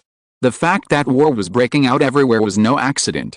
Even their Dominator-level beings were being held back. This evil super civilization alliance might even be considering a decisive battle. And under the current targeted spatial blockade, this was the only option for the Super Civilization Alliance to break through the stalemate. But at this moment, it couldn't care less about anything else. If it could keep them here, it would. If not, it had no choice but to flee. It estimated that the top-tier source energy of this Super Civilization Alliance had come for their resource planet. Now that it had destroyed the resource planet, it was unwilling to leave, intending to severely damage the Divine Kingdom fleet here and wipe out all the source energy here, thus crippling the power of the Divine Kingdom civilization. Although the Divine Kingdom side had a considerable number of source energy level beings, as well as fleets and source energy level weapons, in terms of quality, this top-tier source energy was extremely powerful and domineering, and might actually have the ability to wipe them out in one fell swoop. As the Divine Kingdom source energy forces withdrew, the dark egg-shaped spaceship broke free from its previous constraints like a wild horse, accelerating rapidly and flying through the battlefield, heading towards the depths of the Divine Kingdom's fleet in the distance. At this moment, the surface armor of this egg-shaped spaceship shone brighter than ever before, cutting through the enemy fleet until it reached its peak brightness, and then it exploded with a roar. An unparalleled, terrifying shockwave spread in all directions. Even those ships of the surrounding Divine Kingdom faction with shields melted away like snow, unable to withstand the force in an instant, and were all instantly engulfed in the terrifying explosive wave. The dark, egg-shaped ship, as always, was ruthless, cutting through the Divine Kingdom fleet as if it were nothing. Few ships could withstand its impact, and its speed was extremely fast. In the blink of an eye, it had completely shattered the Divine Kingdom fleet's formation from behind. One ship disrupting thousands of warships, this demonstrated a vast technological gap between civilizations. The third cantilever Overlord fleet, also surrounded, immediately seized the opportunity. Its 3,000-meter class V-shaped warships at the forefront rose first, carving a bloody path through the encirclement. Their central main cannons opened fire, accompanied by a dazzling array of unidentified weapons. Even without their high-energy lifeforms emerging, they successfully forced back the great source energy level ships of the Thousand-Year civilization, destroying and annihilating enemy warships in droves. Leading their fleet, they broke through the formation of the Divine Kingdom civilization fleet. Although not allied with the dark egg-shaped spaceships, they achieved a near-unified effect, almost tearing apart the newly stabilized situation of the Divine Kingdom fleet and completely disrupting the flow of power, shifting the tide in their favor. Even now, the third helical arm Overlord fleet has yet to display any high-energy life forms. It has remained a fleet-based battleground. Whether the third helical arm Overlord, the true ruler, even exists remains unknown. While the fleets following behind are from various civilizations of varying quality, the V-shaped warships at the forefront belong to the third helical arm Overlord civilization, Kenis. These are genuine technological marvels of a first-tier civilization, representing the pinnacle of battlefield technology. While their appearance resembles the warships used to attack Earth, they are far more advanced and powerful, likely the true mainstay warships of the third helical arm Overlord civilization. Thus, relying on their warships and advanced technology, they have managed to withstand the attacks of the Divine Kingdom fleet and the Thousand-Year civilization's great source energy level forces. Now, seizing the opportunity, they have turned the tide of battle. The dark, egg-shaped spaceships and the third helical arm Overlord fleet, though on opposite sides, have formed a clever alliance, completely disrupting the battle situation within the Divine Kingdom camp. And the interests of both sides are, in fact, aligned. The Super Civilization Alliance aims to destroy the resource planets and human forces of the Divine Kingdom faction, even reducing their source energy life forms. However, these beings are not considered participants, and killing them would not yield contribution points. The Third Arm Overlord's fleet is clearly uninterested in attacking the Divine Kingdom forces. What they are interested in is the large amount of contribution points available. The Third Arm Overlord doesn't care about the Divine Kingdom faction or the Super Civilization Alliance faction, as long as they can obtain contribution points. That's their goal. Currently, the Super Civilization Alliance only has one ship and one powerful individual, so their target is naturally not the Super Civilization Alliance, but the people of the Divine Kingdom.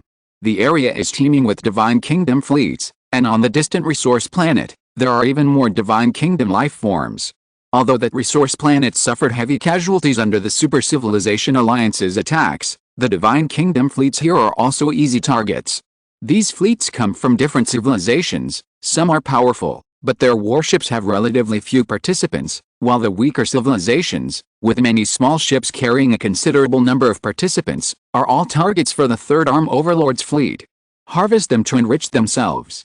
The Third Helical Arm Overlord's goal was very clear. Regardless of the war between any Divine Kingdom faction or Super Civilization Alliance, they would reap their own contribution points. Therefore, at this moment, they not only refrained from firing on the Super Civilization Alliance's ships, but also consciously cooperated with them. However, at this moment, from a corner of this chaotic battlefield, a message was transmitted to the bridge of the V-shaped warship. This message came from the edge of the battlefield. It was a message sent by the last ship of their previously dispatched fleet before its destruction. The message was simple. It had found an enemy the Third Helical Arm Overlord had been searching for. Inside the bridge of the Third Helical Arm Overlord's V-shaped warship, a voice rang out from the depths of darkness. Find them, kill them, but leave them alive. I need to know where their civilization is hiding. With this command, a fleet quickly detached from the Third Helical Arm Overlord fleet and moved towards the edge of the battlefield. In fact, even without this information, the Third Helical Arm Overlord and its fleet had already discovered the existence of human civilization. Their identity had been confirmed through the initial collision, but they hadn't yet made a move.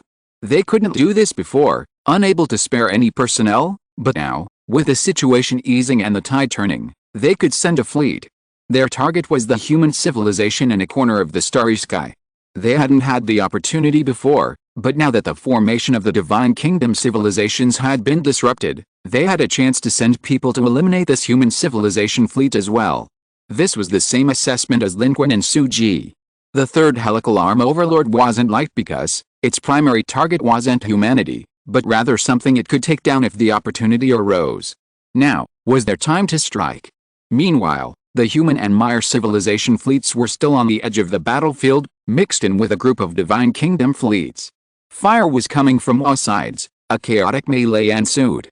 The New Hope warship, however, maintained contact with the Kate civilization, attempting to ascertain whether any of the Divine Kingdom supply ships were among the chaos.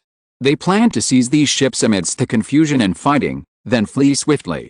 The Mire civilization shared the same idea. Their ships closely following the human ships, their energy levels concealed, focusing on maintaining stability and safety while awaiting an opportunity. Meanwhile, the Kate civilization's fleet advanced through the chaos, searching for target ships. They possessed a list, only they knew which ships and civilizations were the Divine Kingdom's transport vessels. They were just as anxious as the humans. The war situation was undoubtedly undergoing a new shift. With the Super Civilization Alliance and the Third Cantilever Overlord fleet both involved, the Divine Kingdom's fleet, though still large and numerous, was clearly inferior in quality. Space warfare relied not on quantity, but on technology and strength. Especially on the energy battlefield, one of the Divine Kingdom's energy sources had already been killed. The source energy level being from the Super Civilization Alliance moved with overwhelming force, its goal seemingly to annihilate all the source energy of the Divine Kingdom here. To severely cripple the Divine Kingdom Civilization Legion. The two sides clashed right there. It was clear that the Super Civilization Alliance wanted to severely damage the Divine Kingdom civilization. Whoever stayed would become part of the Super Civilization Alliance's glorious spoils. The Kate civilization was naturally anxious. At this moment, they couldn't care less about who was scheming against whom. They quickly locked onto the location of a transport ship, which was mixed in with their fleet and very close to them, and swiftly transmitted this information to the human and Mire civilizations. In the next second, the fleets of the human and Mire civilizations simultaneously turned in space and attacked the coordinates provided by the Kate civilization. To seize that ship instantly became the target of everyone's attacks. However, while this ship was close to the Kate civilization, it was not close to the human and Mire civilizations, and there was even a certain distance between them. The human and Mire civilizations' fleets, arriving together, first had to break through the layers of enemy fleets blocking their way. At this moment, the Mire civilization's source energy level abandoned all pretense. Having confirmed its target, it attacked directly. While not fully unleashing its source energy aura, it was still concentrated, hurtling forward at high speed, tearing apart the warships in front of it. The civilizations present were generally not powerful, their warships were outdated, and their strength was average. Even without a source energy level attack, casual strikes could easily shatter their ships, let alone a source energy attack at this moment. Seeing this, humanity couldn't sit still any longer. Lin Qun said, "We have to seize this ship first." Currently, at the coordinates marked by the Kate civilization, there was only one transport ship. Whoever seized it now would have the first chance to leave this directional spatial blockade area. Under such circumstances, who could care less about anything else? If the Mire civilization seized it, they might simply run away. The same was true for humanity. An alliance acting together had a shared goal, for common interests. Now that the opportunity had arrived, naturally, whoever got it first would claim it. Especially the Mire civilization, with only one spaceship left, focused solely on preserving their own source energy level life forms and leaving this dangerous place. If they managed to seize the spaceship, they would immediately flee, caring nothing for anything else. Their so-called alliance would naturally crumble instantly. Lin Qun couldn't let them get there first. Therefore, with a human fleet behind, Lin Qun stepped out of his spaceship and rushed out in an instant. Outside, layers of enemy ships blocked their path. The human fleet's advance couldn't keep up with the speed of Lin Qun's flame sun armor combined with the teleportation portal. Civilizations like the Jiki could only watch helplessly from behind. They were powerless to fight for it. In the current chaotic battle, their response was already extremely difficult. They were constantly on edge, let alone rushing in to fight. All they could do was hope that the humans and Mire civilizations would get a share after seizing the spaceship. But they also knew that with only one spaceship and one Divine Kingdom's warp engine, this was virtually impossible. Meanwhile, in a corner, the Kate civilization's spaceship was also quietly moving closer. Castle's gaze turned cold as he said, "These two civilizations don't seem to be of one mind. That's perfect. Once they've fought to the death, we can use the power of other Divine Kingdom factions to seize the engine for ourselves." The Kate civilization also had its own plans, completely distrusting the humans and the Mire civilization. They were waiting to use the neutral status of the humans and the Mire civilization to acquire the Divine Kingdom's warp engine, then they would use that opportunity to eliminate the humans and the Mire civilization. Meanwhile, tens of thousands of kilometers away from this small battlefield where a cluster of small and medium-sized civilizations were escaping, a fleet detached from the third cantilever overlord was rapidly breaking away from the main battle. It was pulsating with two streams of source energy, extremely fierce, and charging towards this site at high speed. Its target was the human fleet. Their main fleet hadn't displayed any high-energy life forms, but the fleet chasing the humans here directly displayed source energy. However, the ordinary source energy displayed at this moment wasn't actually a very high-level existence in the overall macro battlefield. Source energy life forms were no longer special, demonstrating the complexity and danger of the battle in the core battlefield here. In the chaos of battle, they made no need to hide, charging straight in. Amidst the chaos, fleets were everywhere. Unless the main army moved, no one could discern who was attacking whom. If you are listening to this novel on a channel other than Fanfic World, it means it was downloaded and re-uploaded without effort.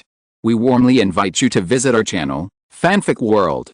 There you will find the original version of this story and many other novels of various genres.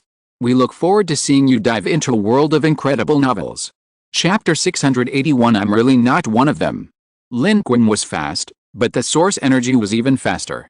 The Mire civilization had waited so long for this moment, for this possible opportunity to leave. Now, its power converged into a single line. Its physical body remained still, but its source energy unleashed a devastating attack. No matter how fast Lin Qun was, it was slower than the dark energy and rule power of this source energy life form. But it was still close behind, chasing relentlessly. Further back, however, lay the most chaotic battlefield. The combined fleets of humans and the Mire civilization clashed with a multitude of Divine Kingdom warships, their chaotic attacks scattering across space. Most of the civilizations involved were not particularly powerful, including those from the Divine Kingdom factions. Some Divine Kingdom warships even suddenly deserted mid-battle. Who would follow a Divine Kingdom to their death? Others had been fighting until now, unaware of what was happening, only knowing that the enemy was ahead, charging forward blindly. Therefore, although their numbers were considerable, they were all a disorganized rabble. Compared to the true grand battlefield, this side of the battlefield was merely an insignificant localized conflict. The leaders of the Divine Kingdom civilization were all focused on organizing their battle against the third cantilever overlord. The Super Civilization Alliance forces were completely oblivious to this situation, unlikely to be interested in the fighting here, let alone issue orders or provide guidance. Amidst the chaos, no one in the Divine Kingdom civilization had time to hold accountable those who deserted. Consequently, the situation became even more chaotic. Therefore, although the human and Mire civilization fleets were surrounded and besieged, their situation wasn't particularly dangerous. They were simply advancing slowly, engaging in chaotic firefights with the surrounding rabble of lower-level Divine Kingdom fleets. Meanwhile, the unfortunate transport ship, the core target that humans, Mire, and even the lurking Kate civilization were fixated on, was dumbfounded. It never dreamed it would become their target.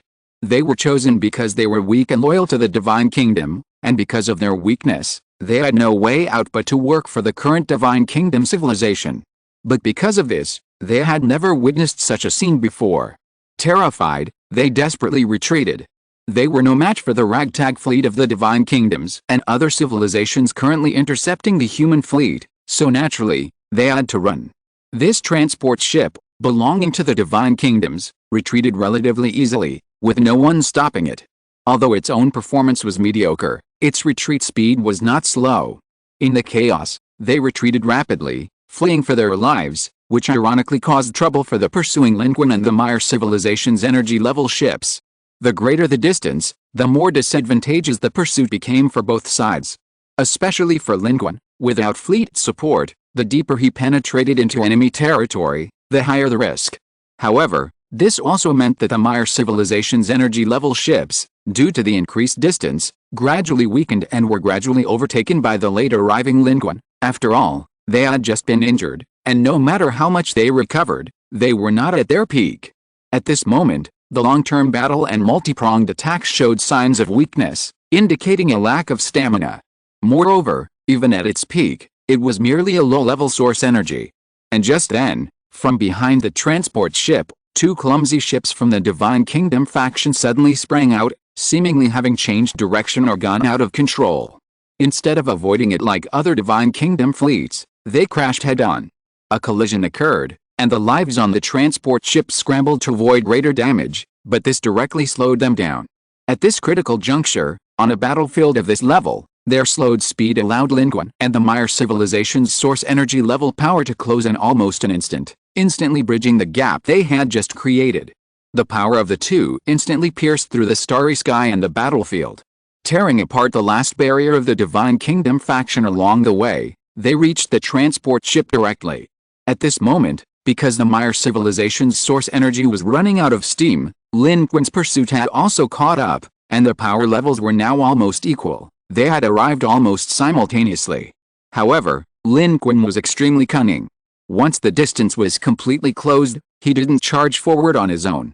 Instead, he hid behind the source energy aura of the Mire civilization, hitching a ride and making his way through with much easier ease. At this distance, Lin Qun could catch up with the Mire civilization's source energy at any time. Therefore, he wasn't in a hurry. He used their strength against them, letting their source energy pave the way for him while he reaped the benefits.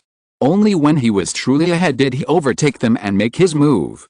The Mire civilization's source energy was seething with hatred, but it dared not turn against them now. If it could seize the warp drive, that would be good, but if it couldn't, turning against them now would leave no room for maneuver.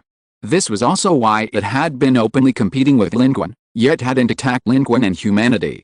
If it failed, it would still need Lin Qun and humanity's ships and fleets.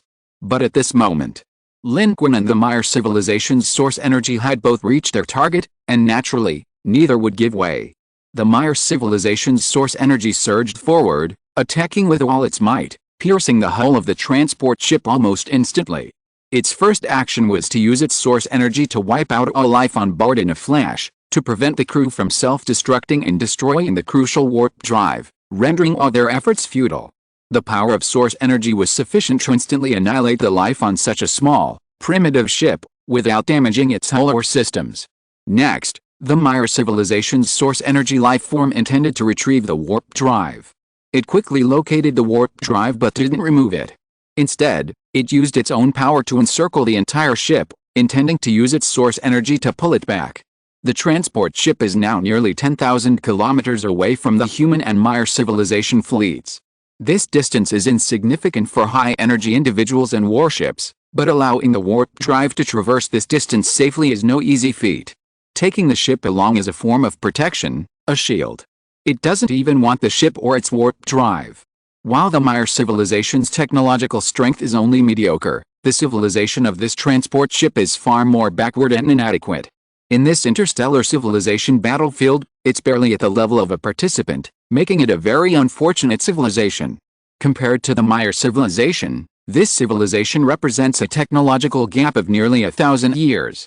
Its only need is for the Divine Kingdom faction to modify its warp drive. This warp drive can break through the directional spatial blockade imposed by the Divine Kingdom faction's top civilizations, allowing them to freely leave this conflict zone. While controlling the entire spaceship, it didn't forget to quickly check the spaceship's warp drive to confirm if it was what they wanted. Although it couldn't see through it immediately, it could tell that the warp drive had been modified, and the technology was far beyond the capabilities of the civilization that owned the transport ship. It then decided to take it back immediately and leave quickly, lest things change. At this moment, its source energy surged, and it felt half reassured.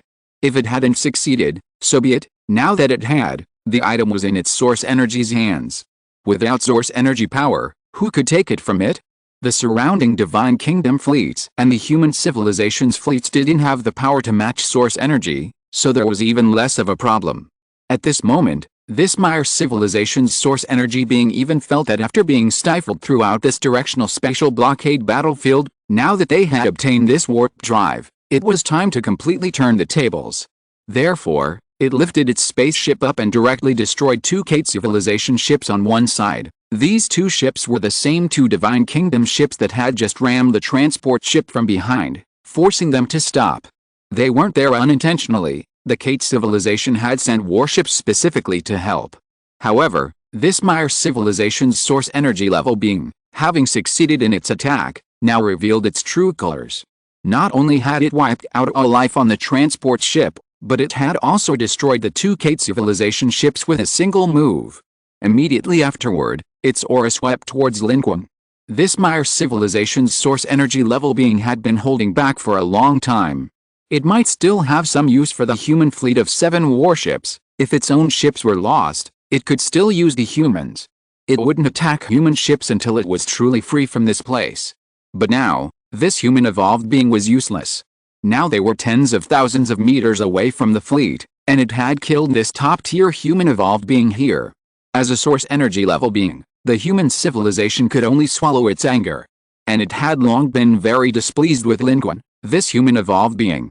The Maya civilization's source energy level already knew that this human evolved being had previously spoken with them, acting extremely arrogantly and seizing all the benefits. Before, their future was uncertain, and they were severely injured, needing human strength. But now things were different. How could a source energy level being allow itself to be trampled underfoot by a mere evolved being? Now, it would seize this opportunity and annihilate this human evolved being in one fell swoop.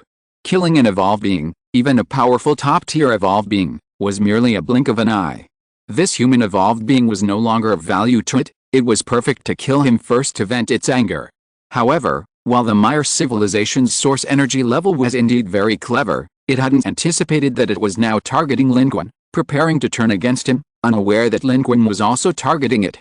The moment it made its move, Lin Qun had already made his. The two had acted in perfect unison, both choosing this moment to break off relations. Lin Qun knew that once the Mire civilization's source energy level sees the transport ship, it would definitely turn against them. Therefore, why wouldn't he act? His move at this moment was perfectly swift. Wu Tu's spirit summoning talisman struck him directly. This time, the talisman's effectiveness was greatly reduced, only allowing Lin Qun to barely reach the source energy level, even reaching the weakest source energy level 1, and he might even fall back to the source energy level at any moment due to exhaustion. But that was enough. The Mire civilization's source energy level was also still injured, and could only exert about 60–70% of its power. Lin Qun used Wu Tu's source energy to attack directly. He unleashed a series of incredibly sharp lock powers in the air, severing the Mire civilization's source energy's control over the spaceship's dark energy and law power. This was precisely the characteristic of Wu Tu's law power. Ignoring the laws of physics, no matter what you are, wherever the law power goes, nothing escapes its cut. Unless your power is far stronger than mine, you simply cannot resist. Lin Qun's thinking was clear. The transport spaceship was the most important thing. Seize the transport spaceship first. Therefore, Lin Qun struck first, severing the source energy of the Mire civilization's source energy level, seizing the transport ship, and then, the alternate dimension opened, like a gaping maw in the universe, swallowing it whole, enveloping the entire transport ship within. Lin Qun then sneered, "Lord Mire, what do you mean by this? Are you trying to attack me? Are you turning your back on me now?" At this moment, the source energy level of the Mire civilization was greatly shocked. Because now, this human, whom it thought was just an evolved being, had actually used methods that could contend with it, even severing its rule power. Moreover, his aura seemed to be crossing over to the source energy level. How did he do this? How is this possible? There is actually a source energy level in this human civilization. This guy is a source energy powerhouse? Now, this seems to be the only answer. How is this possible? You are a source energy level. How could I not have noticed? The source energy level of the Mire civilization was so shocked that it was as if it had seen a ghost. Why would a human civilization with source energy level follow them blindly? A series of thoughts flashed through its mind, and only then did it suddenly realize that perhaps they had been used as pawns by human civilization all along. They just didn't know it. A civilization with source energy and strength following another civilization with source energy, hiding itself, this was the only possibility. The other party's source energy was concealing its merits and fame, while it had been charging into battle and bearing all the risks. How laughable that their Mire civilization had become a civilization that shielded human civilization from lightning strikes. And only now did they realize it. But at this moment, the source energy level of the Mire civilization knew that there was no turning back once the arrow was released. Once they made a move, there was no way out. Lin Qun was the same. Behind this mockery was a thunderous strike. Wu Tu's power of rule struck out, directly annihilating this part of the Mire civilization's source energy level consciousness and power in midair. The Mire civilization's source energy level's main body was still on their spaceship.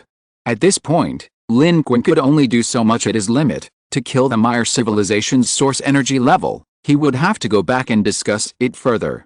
Although somewhat regretful, Lin Qun knew that the Mire civilization was no longer a viable shield. The Mire civilization's energy level attack had completely severed all pretense of civility. If Lin Qun were truly dead, it could use its strength to coerce the human fleet into submission, but Lin Qun wasn't afraid of it. It was a life or death struggle. At that moment, in the starry sky, Lin Qun took a single step.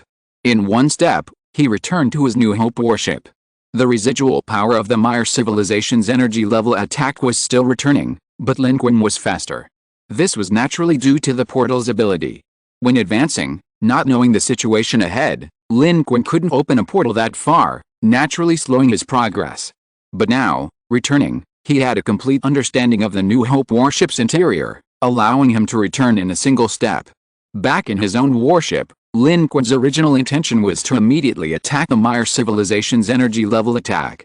He worried that the opponent would also immediately attack, destroying the human fleet and ships, which would make things difficult even if Lin Qun could kill it. But to his surprise, when he returned, the scene he had anticipated was completely different. The Mire civilization's energy source was engaged in fierce combat with two other energy sources. A powerful fleet, clearly superior to the logistics fleets of the surrounding divine kingdoms, emerged from the chaos, carrying two energy sources, and launched a fierce attack. The Maya civilization's warships were right next to the human civilization's, naturally becoming its target. His consciousness returned. The Maya civilization's energy source did indeed intend to immediately attack the human civilization's fleet, but who could have imagined that at this moment, two energy-level beings and a powerful fleet would suddenly appear, attacking relentlessly? It had no time to attack the human fleet. It was immediately forced to defend against these two suddenly appearing energy sources. And after confirming the identities and intentions of the attackers, the Maya civilization's energy-level beings were utterly devastated. Because these two energy sources and this fleet were all aimed at humanity, they were from the third cantilever overlord. This fleet was the very fleet of the third cantilever overlord, sent to annihilate humanity. And their Maya civilization was once again forced to shield humanity from this onslaught. They had held off these two energy sources for humanity. There was nothing they could do but resist. The enemy assumed they were allies and attacked without warning, giving them no time to explain. Besides, explanations were useless. They'd always acted together. Who would believe them if they said they weren't? The Maya civilization's source energy level was already furious and incredibly frustrated. Being suppressed and deceived by humans was bad enough, but now they'd turned on them. Their transport ships had been taken, and they were still forced to take the hits. It couldn't take it anymore. Moreover, it was still recovering from its injuries, and the two opposing source energy level beings were both powerful individuals at source energy level 2. The moment they attacked, it was immediately at a disadvantage. At this point, it couldn't care less about anything else. While desperately resisting, it frantically sent messages to the enemy's third cantilever overlord fleet, trying to prove its innocence. We are truly not with humans. We've been deceived by humans. Don't attack us. We can attack humans with you. We are truly not with humans. Chapter 682 Three-Way Encirclement. Meanwhile, in a chaotic corner of the battlefield, the Kate civilization's ships were positioned parallel to the human and Maya civilization fleets, albeit at a slightly greater distance. They maintained this position, relatively safe yet capable of advancing or retreating at will. They had briefly become agitated, but quickly calmed down. The Maya civilization's energy-level ships directly destroyed two of our ships. They, like us, never intended to cooperate and achieve mutual benefit. They seemed to have started fighting too. Castle withdrew his gaze and said in a deep voice, "It's all right, we were prepared. We've already reported the presence of energy here, and now two more energy sources from the third cantilever overlord have arrived. That third cantilever overlord fleet hasn't revealed any high-energy domain lifeforms on the main battlefield, yet they've deployed two energy sources here. There's definitely something fishy going on. We don't know, but I think the important figures in our divine kingdom will definitely be paying attention." Castle's subordinate said worriedly, "But, sir, if this happens, will we still be able to get what we want? Fortune favors the bold. Let's continue approaching." Castle issued its order. Its gaze held a chilling coldness. The Maya civilization's source energy had indiscriminately destroyed their warships, causing them heavy losses. It was determined to make them pay the price. And it believed that moment would arrive soon, not long after. Of course, if the Maya civilization and this human civilization were still alive at that time. But the current situation no longer allowed them to remain on the fringes. Meanwhile, in the human fleet, on the bridge of the New Hope warship. This is indeed a new fleet sent by the third cantilever overlord fleet, a total of 9 ships, all very advanced. Most importantly, they have two source energy level lifeforms. Based on their energy level reactions and comparing them with their previously recorded source energy level information, their strength should be around source energy level 2. Now, they consider the Maya civilization our ally and are engaged in a fierce battle with the Maya civilization's source energy level lifeforms. Seeing Lin Qun's figure reappear on the bridge, Suji immediately reported the current situation to Lin Qun. In fact, Lin Qun had also seen everything. At this moment, his expression suddenly became somewhat strange. They had likely already revealed their identities to the Third Arm Overlord, something everyone knew beforehand and was prepared for. Their delay in deploying troops was likely due to their temporary inability to spare resources. Now, their fleet's attack was aimed at human civilization. In the current battlefield situation, it was difficult for the Third Arm Overlord to detect a fleet attacking amidst the chaos, so being attacked wasn't unusual. Lin Qun and Suji were also prepared for this. While they weren't the Third Arm Overlord's primary target, they had caused the Overlord considerable trouble. The Overlord wouldn't deliberately eliminate them, But now that they had encountered them, it was possible for the Overlord to easily wipe them out, hence the detachment of its forces. However, they hadn't expected the Mire civilization to once again take the blame for humanity, being directly identified as a human-side civilization by the Third Arm Overlord's fleet. And now, thanks to this Mire civilization's source energy level life form, they were silently shielding Lin Qun and the human fleet from the enemy's firepower, holding off the main force of the Third Arm Overlord's fleet. The Mire civilization is really a good people.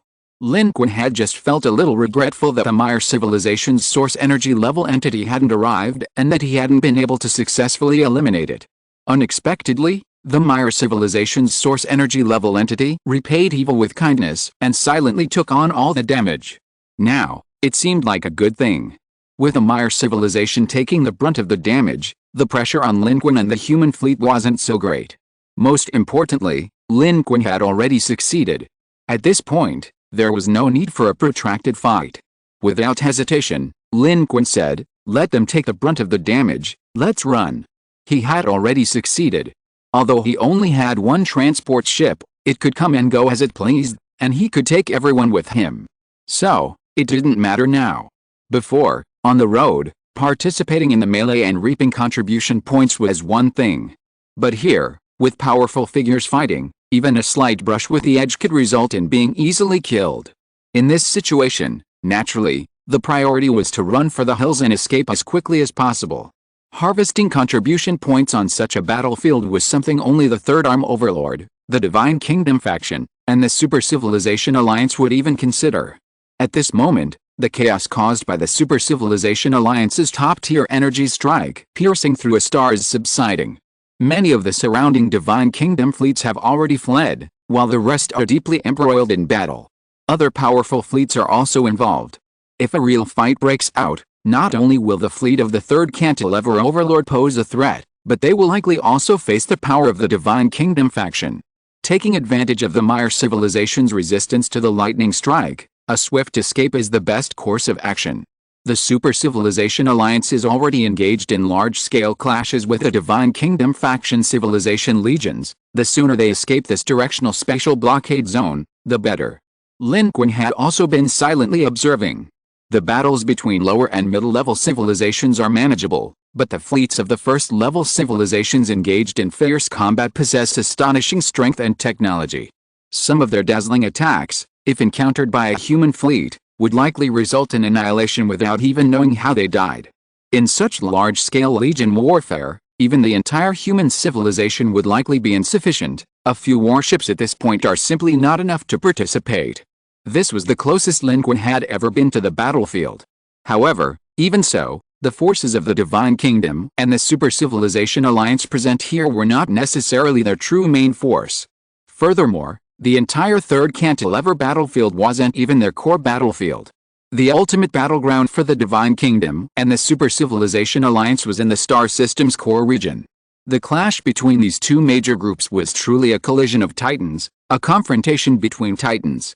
If they directed their conflict at humanity, human civilization might not even know how it died. Hearing this, Suji immediately understood Lin Qun's meaning. She immediately ordered the entire fleet to move, preparing to disengage from the battlefield as quickly as possible, using short-distance jumps to leave this dangerous place.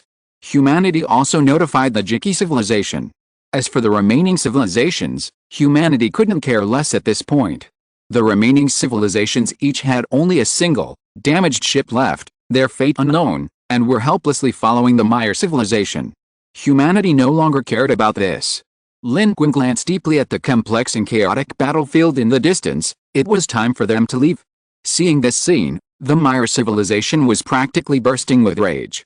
The messages they sent to the 9 warships and 2 source energy level vessels of the Third Cantilever Overlord were completely useless. Instead, the Overlord intensified its offensive. The source energy level vessels of the Mire civilization suffered a crushing defeat, and when they turned around, they saw that the human fleet behind them was about to abandon them and run away. Human civilization, human civilization. The source energy level vessels of the Mire civilization nearly vomited blood on the spot. Originally, they wanted to shake off the human civilization at this moment and avenge their previous humiliation, but unexpectedly, they were now about to be left behind by the human civilization. Moreover, The human civilization also possessed source energy. Not only that, now everyone in the Mire civilization knew that this human civilization was the legendary civilization that had slapped the third cantilever overlord's fleet in the face. Because of this, they were a thorn in the side of the third cantilever overlord, and the third cantilever overlord seemed to want to get something from them, which led to the current situation, where a contingent of troops was sent from the battlefield specifically to find the humans. Behind them, the individuals of the Mire civilization all had extremely ugly expressions. In the current situation, they might have to take the blame for human civilization to the death. Most importantly, they and human civilization were no longer allies, their relationship was superficial, and taking the blame now was incredibly frustrating. Deep down, they were also shocked. They never imagined that such a civilization lurked within their alliance. Wasn't this a powerful civilization? A civilization that had actually slapped the third arm overlord in the face, meaning that this civilization had once killed 3 of the third arm overlord's source energy users, demonstrating its immense strength. At this moment, the source energy user of the Mire civilization, thinking about how the other party had instantly severed its power, felt a chill run down its spine. Perhaps the other party was so powerful that it couldn't see its depths, which was why it hadn't discovered that the other party also possessed source energy, or that the human fleet also had source energy. Of course, the source energy user of the Mire civilization never dreamed that human civilization didn't possess source energy at all, and that Lin Qun wasn't a true source energy user either. Of course, it couldn't see that, but at this moment, thinking about these things was useless. They were quickly hammered to death by the pursuing Third Arm Overlord's troops, as humanity's accomplices. The source energy level of the Mire civilization was tense and terrified. Gritting his teeth, he said, "We retreat too. Retreat immediately. Even if it means I'm seriously injured again, we can't hold out any longer. Their target is human civilization. If we split up and run in 2 directions, they'll definitely chase the humans, not us." The source energy level of the Mire civilization was desperate. At this point, they could only think of a desperate, all-or-nothing solution. But by the time they made this decision, it was already too late. Lin Qun and his group were escaping incredibly fast, and Lin Qun, now exposed, no longer bothered to hide.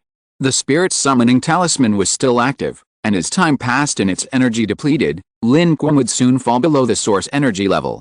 In this situation, Lin Qun directly unleashed his source energy power to clear a path. Wu Tu's abilities were extremely useful on low-level battlefields. The chaotic divine kingdom warships around him were directly pierced by Lin Qun's power of rules. The power of rules and dark energy stir together. Lin Qun, now aboard the New Hope warship, is a genuine source energy level warrior. He single-handedly dominates the battlefield, sweeping away the chaotic fleets of fleeing divine kingdoms. He shatters them all, and in conjunction with the human fleet, they advance relentlessly, cutting through everything in their path. Contribution points are rapidly accumulating before Lin Qun's eyes. The surrounding area is teeming with the lives of divine kingdoms, and contribution points are everywhere. These divine kingdom fleets, comprised of weak civilizations from resource planets, are now in a state of panic. They never expected that one source energy level warrior after another would emerge from among a group of fleeing civilizations, causing them to flee in terror. Humans, however, are experienced and swift in their escape. By the time the Mire civilization reacts and tries to flee, the human civilization has already covered a considerable distance, seemingly about to carve through the battlefield and escape.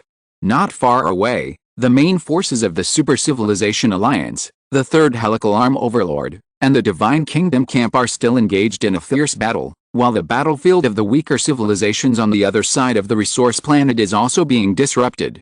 The escape of these weaker civilizations was hampered by the troublemaking of the human and Mire civilization fleets, as well as the fleet sent by the Third Cantilever Overlord.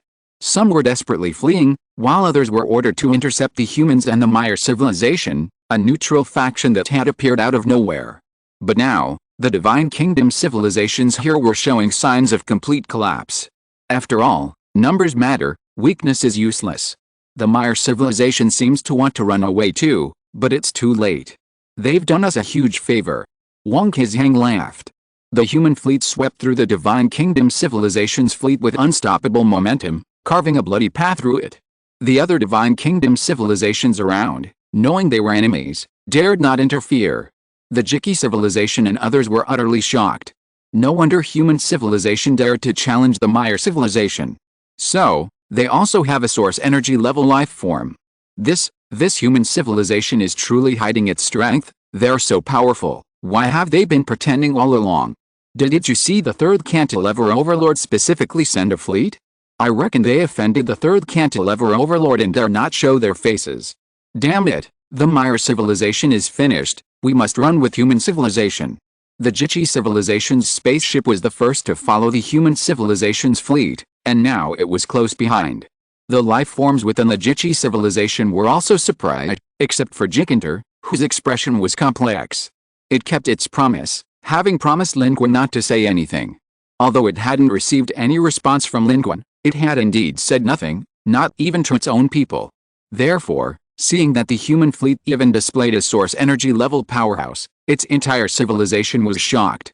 Only Jikenta had anticipated this. What a joke.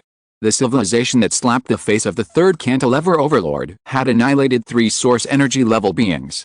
Whether that was an exaggeration or not, couldn't they have at least one source energy level powerhouse? Jikenta and the other Jiki civilization beings were simply relieved. They were fortunate to have encountered human civilization, and fortunate to have always treated human civilization sincerely, otherwise, they might have perished here like the other civilizations in the Alliance. But now, they still had a chance to escape. However, just then, a fleet suddenly cut in front of Lin Qun's New Hope warship. It was the fleet of the Divine Kingdom faction, and a surge of source energy level 3 energy directly intercepted Lin Qun's sweeping power of rules, blocking the unstoppable human fleet at the last moment before it was about to leave the battlefield. At a parallel position, the Kate civilization's warships remained hidden amidst the chaotic Protoss fleet. Castle sneered, trying to escape? Let's see where you go. That transport ship has definitely been taken by this civilization. We'll follow them closely. The Kate civilization was also surprised. They hadn't expected that the humans and the Maya civilizations would harbor a source of energy. These two civilizations were indeed beyond the capabilities of a weak civilization like the Kate civilization, but they didn't need to fight them. Backed by the Protoss, the Kate civilization had plenty of powerful civilizations. They could simply use one to devour another and pick up the scraps. Therefore, they followed closely, waiting for the Protoss civilizations and the third cantilever overlord fleet to annihilate the humans and Maya civilizations. Then they would seize the transport ship and warp engine. Meanwhile, the Maya civilization was also making a desperate escape. The Maya civilization's source energy class warship was destroyed, its source energy transforming into a streak of light. Despite being severely damaged by the source energy class ships of the 2 third arm overlords, it carried an escape arc and the last few luminous life forms of its kin, shooting into the depths of space in the opposite direction from humanity's, finally escaping successfully. Their escape route was completely opposite to humanity's, precisely to distance themselves from the human civilization's fleet. At this point, the Divine Kingdom faction and the third arm overlords were in hot pursuit. Even if humanity possessed the transport ship, there was no chance to seize it. They were not like the Kate civilization, also part of the Divine Kingdom faction. In this situation, their source energy powerhouses had already been revealed. Staying meant certain death. The Maya civilization's source energy beings, though unwilling, had no choice but to flee, not daring to look back. However, it was filled with anger, nameless rage, and utter frustration, saying, so what if this human civilization got the transport ships and warp engines? They'll probably be dead before they even figure out how to use or crack them. As the Maya civilization swiftly fled in the opposite direction, the 2 source energy units and 9 warships of the third arm overlord indeed stopped pursuing, instead continuing forward to encircle the human fleet from behind. Their original target wasn't the Maya civilization, but at this moment, they gradually realized that perhaps what the Maya civilization had said was true, that they really weren't allied with a human civilization. At this moment, their message was being transmitted to the human fleet. Human civilization, we are here on the orders of the third arm overlord. Today, the main force of our third arm overlord fleet is here. You have no way to escape. If you want to live, you'd better surrender now and reveal the location of your home planet. Otherwise, you will only face death. At this moment, in front of the human fleet, the Divine Kingdom source energy unit. Behind, 2 third arm overlord source energy units. In an instant, a 3-way encirclement by 3 source energy experts formed, completely surrounding and annihilating the human fleet. Chapter 683. It was them? The human fleet consisted of 7 ships, but the entire fleet comprised more than 7 warships. Behind the remaining human ships was the fleet of the Jichi civilization, as well as 2 remnants of former Jichi civilization allies who had just abandoned the Mire civilization and were now fleeing with humanity. They all believed the Mire civilization was doomed, and that humanity was the hidden power behind the scenes. However, they never expected things to take such a dramatic turn. Now the Mire civilization had fled, while humanity was trapped here. 3 against 1, it seemed like certain death. They were stunned and filled with terror. No one had anticipated such a change in the situation. Even the entire Jichi civilization was gripped by unease. But at this point, their strength was too weak. There were no other options. Joining the Divine Kingdom's camp at the last minute was impossible. Meanwhile, aboard the New Hope warship, Suji, having made an accurate judgment, said, "It should be the Kate civilization, otherwise, there's no reason for the Divine Kingdom's people to arrive so quickly. It was just a hair's breadth away." Suji's tone held a hint of regret. Because it truly had come so close. The Mire civilization had held off the pursuers of the 3rd Cantilever Overlord, and they were just a step away from escaping the battlefield. They could have shaken off the weaker civilizations around them and left quickly, leaving the unfortunate Mire civilization to bear the brunt of the attacks. However, they hadn't expected to be blocked by the Divine Kingdom's fleet, which ironically gave the Mire civilization a chance to escape, leading to their current predicament. The Divine Kingdom's fleet is currently in chaos due to the 3rd Cantilever Overlord's fleet and the Super Civilization Alliance. The fact that they can still spare manpower to deal with me under these circumstances proves they still believe they have the upper hand. We must leave as soon as possible. Lin Qun stepped forward, a flash of light in his hand, one hand wielding the Vajra bracelet, the other the immortal execution sword. The fiery sun armor seemed to emanate from his body, covering his entire form. He said, "Whether it's 3 source energy or 2, fight our way out. Human civilization is a civilization forged in blood and fire. What kind of battle haven't they seen?" To others, being surrounded by 3 source energy beings would be a certain death, but to Lin Qun, it was nothing. Even though the effect of his summoning talisman was about to expire, he wasn't afraid at all. Lin Qun immediately played a card. Summoning card. Northern Heavenly King Vaishravana. After the last use of the Southern Heavenly Gate, Lin Qun had used up all the Heavenly King summoning cards. However, he still had Heavenly King Varudhaka, Heavenly King Wide-Eyed, and Heavenly King Vaishravana support cards. Among these, Heavenly King Varudhaka and Heavenly King Wide-Eyed only had 1 summoning attempt left, which Lin Qun hadn't used, waiting for the possibility of playing the Heavenly King Varudhaka card again to complete the summoning and meet the conditions for activating the Southern Heavenly Gate. But he still had 2 Heavenly King Vaishravana support cards left. Even if he used 1, there would still be some left. Therefore, at this moment, Lin Qun immediately made his move and summoned Heavenly King Vaishravana. A terrifying Dharma form appeared in space. A second source energy aura rose fiercely from the human fleet. At the same moment, Lin Qun took a step forward, his blazing armor donning the power of the blazing sun armor. Just as the effect of the spirit-subduing talisman ended, and Lin Qun was about to fall back to the source energy realm, he activated the power of the blazing sun. His aura surged, and with the help of this power, he once again ascended to the source energy realm. This time, his source energy power was the power of the blazing sun. Immediately afterward, facing 3 source energy beings, Lin Qun did not retreat but advanced, charging forward. The immortal slaying sword in his hand ignited at this moment, its blazing light piercing the starry sky like a rainbow. It hurtled straight towards the Divine Kingdom fleet and the source energy class beings ahead.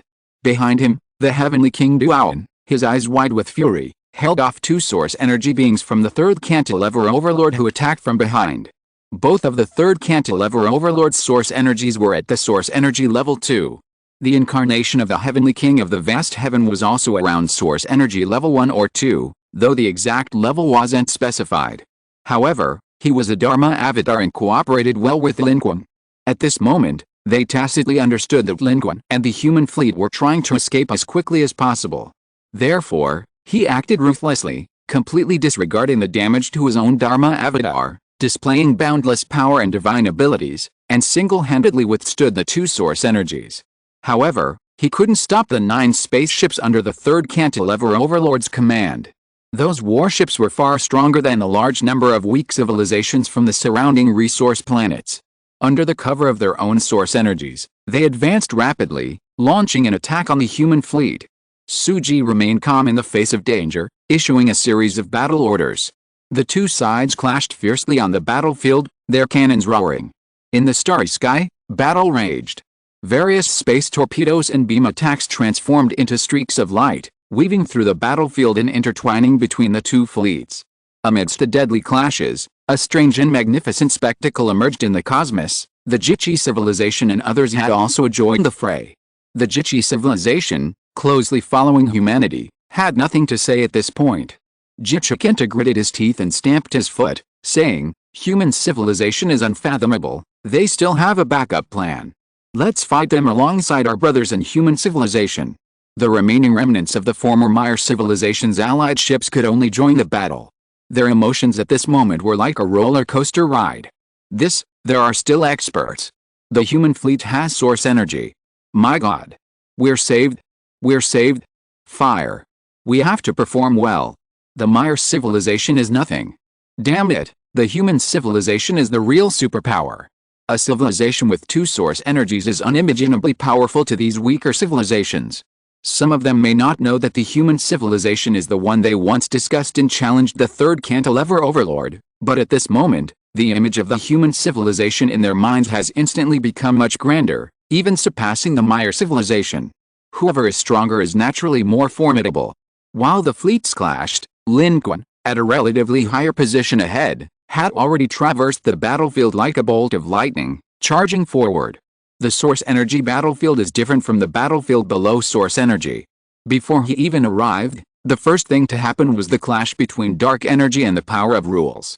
However, the source energy sent by this Divine Kingdom faction was source energy level 3, while Lin Qun's fiery sun power, activated by the fiery sun armor, was only source energy level 1. Even with Lin Qun's cultivation path and pure dark energy, he still didn't have the advantage in a battle of rule power and dark energy control. But Lin Qun didn't need to rely solely on that, he had a cheat code. Seeing that his fiery sun power couldn't withstand the attack, and even his dark energy controlled territory was being shattered, Lin Qun directly unleashed the Vajra bracelet. One Vajra bracelet smashed down the opposing source energy. This Vajra bracelet could knock down Wu 2, let alone a source energy level 3. However, this source energy level 3 was different from Wu 2 at the time. It wasn't overconfident, all its attention was focused on Lin Qun. Therefore, the Vajra bracelet didn't actually hide it, it merely deflected all its power back, causing their newly established advantage to crumble instantly. Lin Qun launched a major counterattack. Under the rule power of the fiery sun armor, lines of rule power spread through space. The entire starry sky seemed to ignite at that moment. Hellfire filled the starry sky, threatening to engulf the enemy and their warships. The source energy being from the Divine Kingdom faction was astonished. "You actually have a great source energy level weapon." But it immediately sneered, "So what if you have a great source energy level weapon? Your strength is inferior to mine. You can't bridge the gap with just one great source energy level weapon. You've provoked the Divine Kingdom, you're doomed." However, the next second, its expression changed drastically. "Wait, you have a second great source energy level weapon. If you lack strength, make up for it with equipment. Having equipment or not, is that the same thing? If one isn't enough, there's a second." Lin Qun didn't just unleash one Vajra bracelet. At the same time as the Vajra bracelet was unleashed, Lin Qun's immortal execution sword also struck. The power of the blazing sun combined with the immortal execution sword, and this sword energy pierced through the starry sky, soaring into the heavens. It wasn't just surrounded by the flash of sword energy, it was also covered in terrifying flames, like a towering cosmic fire pillar, rising slowly and then crashing down. With a single strike, the three source energy beings from the Divine Kingdom camp were like fireflies before the bright moon, instantly severed. Severely wounded, they plummeted into the starry sky. Their boastful words just moments before became a joke in an instant. Lin Qun gave them no chance to breathe, unleashing a series of combos to finish them off. As the source energy beings rapidly fell, Lin Qun pursued them relentlessly. Countless sword strikes pierced through, shattering the Divine Kingdom fleet. Before Lin Qun's eyes, the contribution points notifications increased rapidly. Experience point notifications also appeared one after another. Today, he had already surpassed the 300,000 contribution points. Although perilous, this trip had not been in vain. The Source Energy 3, its previous arrogance gone, now knew it was no match for Lin Qun. It was utterly defeated upon first sight, asking in horror and disbelief, "Who are you? What civilization are you? How can you possess two great source energy level weapons? What is your purpose?" It never dreamed that its opponent, despite being weaker, could produce two great source energy level weapons, instantly bridging the gap and forcing it to flee in terror. But this was futile. With the fiery sun armor and source energy power, Lin Qun could both pursue and attack, catching up quickly and annihilating it in the starry sky. 1 contribution point and 22 million experience points instantly appeared in its account. Seeking a swift kill, Lin Qun chose to eliminate it directly, refusing to leave the corpse to refine a spirit summoning talisman. After all, the current situation didn't allow for wasting time.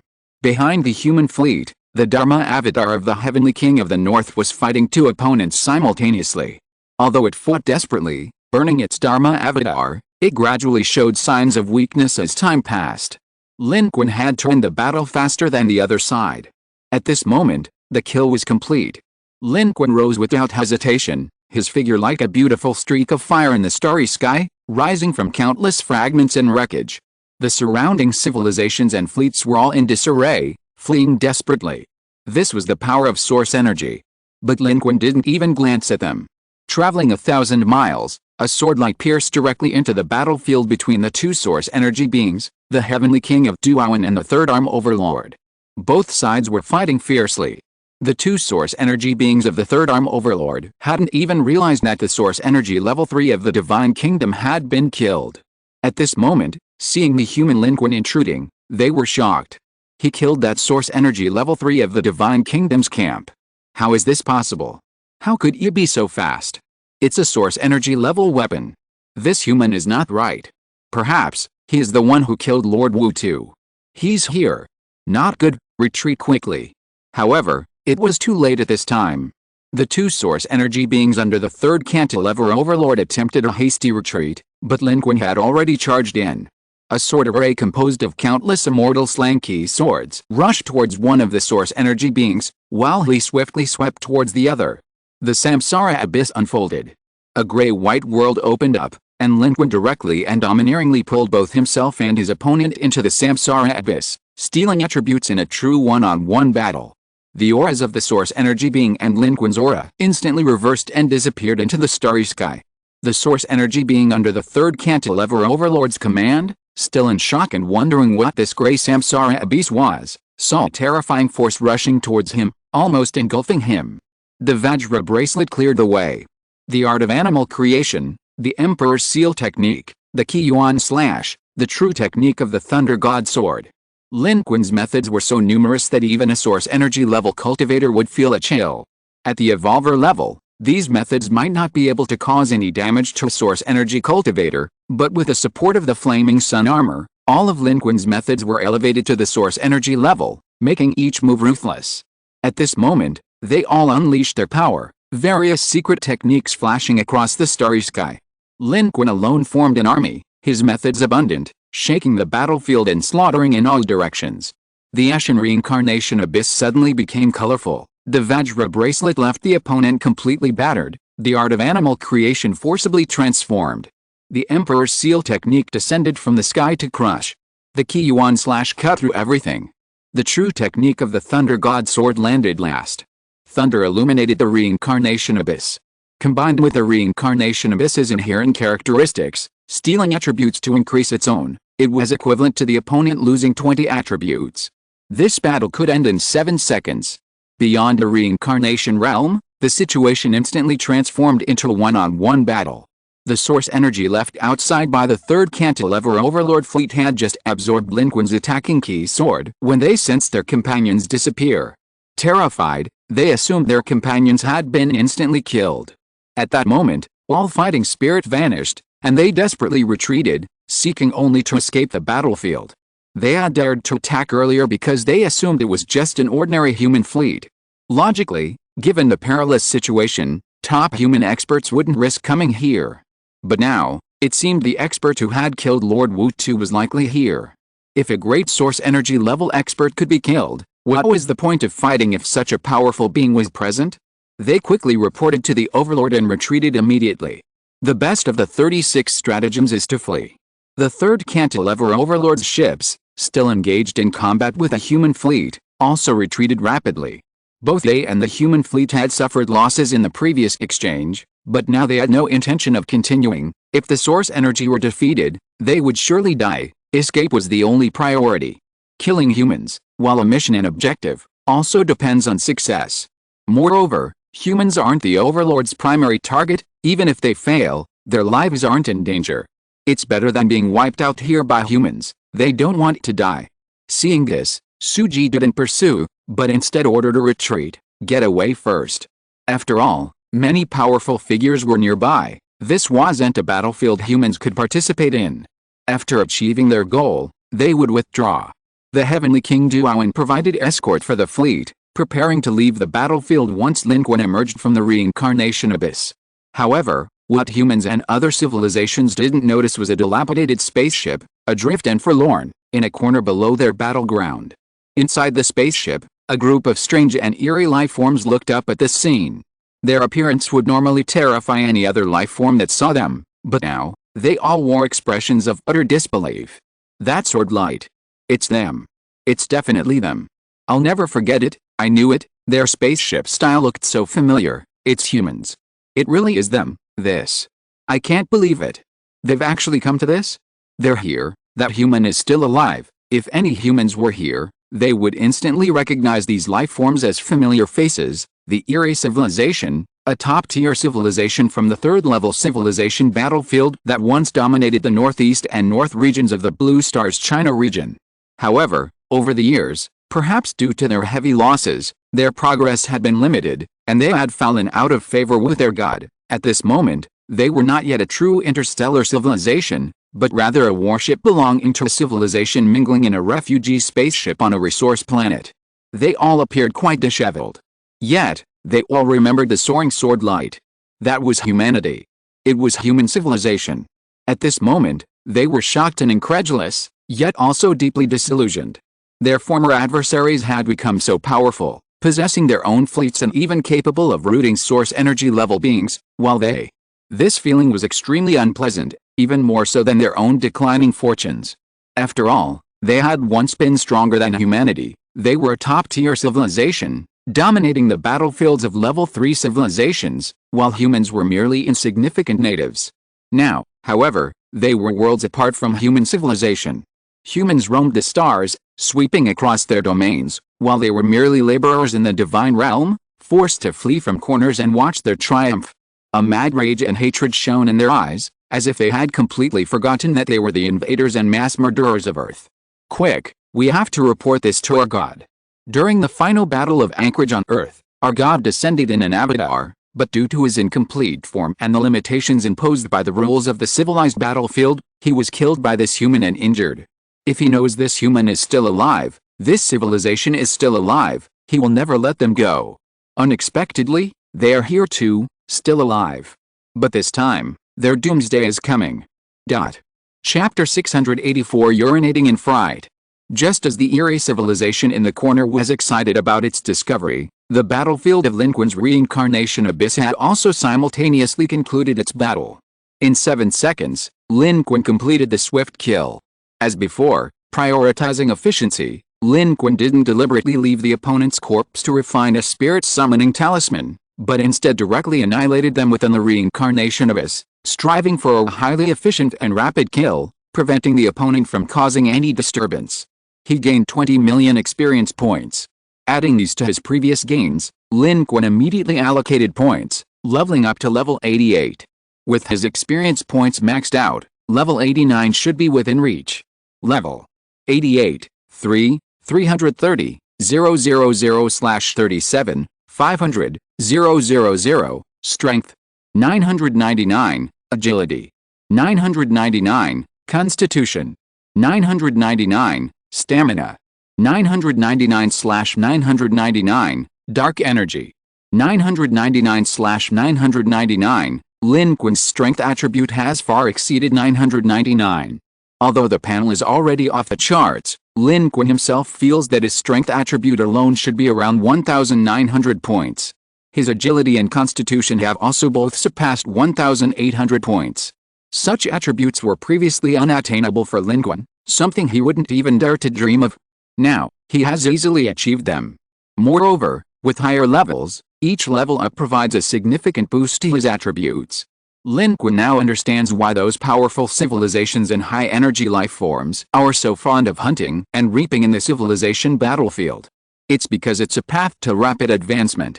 The stronger one is, the more difficult it is to level up, but the efficiency of reaping is also higher, and the gains from each level up are substantial. Especially since other life forms don't possess Lin Qun's talent for drawing cards, a metaphor for luck or advantage, nor do they have so many advantages to improve themselves. Especially at higher levels, leveling up is incredibly significant for them. While a single level up requires more experience points, it also provides substantial attribute bonuses. These attribute bonuses lead to leaps and evolutions in the life form's state, saving them considerable time and laying a solid foundation for reaching higher realms and levels, offering more possibilities. And at this moment, as Lin Qun exited the cycle of despair, on the battlefield, of the three source energy factions, only one remained. It was currently fleeing rapidly in a spaceship. Lin Qun, however, was rising from the center of the battlefield, like a god descending upon the world, proudly standing tall in the starry sky. Before him, the pursuers of the Third Arm Overlord were routed, their armor and weapons discarded, their army utterly defeated, fleeing in panic and utter disarray. The weaker fleets and civilizations of the surrounding divine kingdoms were even more terrified, only knowing how to escape for their lives. Did they have to wait to die if they didn't escape? At this moment, there were no other fleets or civilizations around the human fleet. The area was completely cleared. All threats had dissipated. By now, most of the civilizations and ships that had escaped from the resource planet had fled. The relatively powerful fleets of the divine kingdoms that had been sent to intercept humanity no longer dared to go. Therefore, no one could intercept Lin Qun and the human fleet. Of course, the true Divine Kingdom fleet and the third Cantilever Overlord fleet in the core battlefield were still beyond human capabilities. Being able to dominate here didn't mean they could do so elsewhere. A single V-shaped warship from the third Cantilever Overlord fleet could even face a great source energy level life form, which was extremely powerful. If they were to actually come over, they would have to run. However, they couldn't come over either. In the chaos of battle, who could withdraw their main force? Even if the third Cantilever Overlords wanted to conquer human civilization, their primary objective here was still to harvest the Divine Kingdom's contribution points. Why would they abandon their primary objective and turn around to kill humans? However, the commotion here also attracted the attention of many on the distant core battlefield. Even the top-tier source energy beings of the Super Civilization Alliance glanced in this direction. Although they were actually quite far away, hundreds of thousands of kilometers away, as top-tier powerhouses, they seemed to be able to see through everything happening here. But they did nothing. They simply focused on the source energy powerhouses of the Divine Kingdom, defeating them one by one, striving to kill the top-tier source energy being from the Divine Kingdom. The source energy beings of the Divine Kingdom's faction were also surprised. A high-level source energy being from the Thousand Year civilization said, "What kind of civilization is that? The third Cantilever Overlord even sent people there? And they suffered losses? They don't reveal their high-energy life forms here, that's..." Meanwhile, within the third Cantilever Overlord's fleet, the 3,000-meter V-shaped spaceships swept across the battlefield, having already annihilated countless Divine Kingdom fleets and reaped countless contribution points. At this moment, a voice rang out from the shadows within the flagship, "Interesting. I am determined to take this civilization. First, have our people withdraw. The dominant life forms of the Divine Kingdom are about to arrive." Immediately afterward, a microscopic probe was silently launched from its warship, advancing at high speed towards the human fleet, attaching itself to a human warship undetected. The Third Arm Overlord fleet, after the fierce battle, had only 3 of its 9 ships remaining. Carrying its last source energy, it quickly retreated. Returning to the Third Arm Overlord fleet was impractical, so it retreated directly to the edge of the battlefield. The life forms and even the source energy within were terrified, utterly fleeing in panic, never expecting such an outcome. Receiving orders from above, they retreated even faster, wishing they could be far, far away from this place immediately. Humanity did not pursue. Lin Qun, coordinating with the fleet, forced the surrounding Third Arm overlords and Divine Kingdom civilizations to retreat, shaking the battlefield. In the corner of the Kate civilization fleet, Castle's expression was complex. It hadn't expected that besides the energy source of the Meyer civilization, there were also experts. Their plan had come to nothing. At this moment, they dared not show themselves, and Castle himself was trembling with fear, constantly issuing orders to hide their fleet, lest the human civilization discover them and attack them again. Castle was actually right. Lin Qun did want to eradicate evil completely, including the Kate civilization. But the reality didn't allow it. Because they were now far away from these weak civilizations of the God Kingdom camp, staying to cause trouble for the Kate civilization might bring even greater trouble to the fleet. The most urgent task was to withdraw quickly. The battle with the Third Arm Overlord's fleet also cost the human fleet some money. They lost 2 more warships, and the Jichi civilization also lost 2 warships. The other warships were also badly damaged. The fleet sent by the Third Arm Overlord was not the rabble of the surrounding civilizations that rose from resource planets, but a truly powerful civilization. Whether the Third Cantilever Overlord would give up was still unknown. Now that they had finally broken free of the battle, leaving this place as quickly as possible was the most urgent task. Immediately, Lin Qun issued the order. After taking a deep look at the unusually lively star battlefield, the human fleet turned and jumped into warp, quickly disappearing from this battlefield.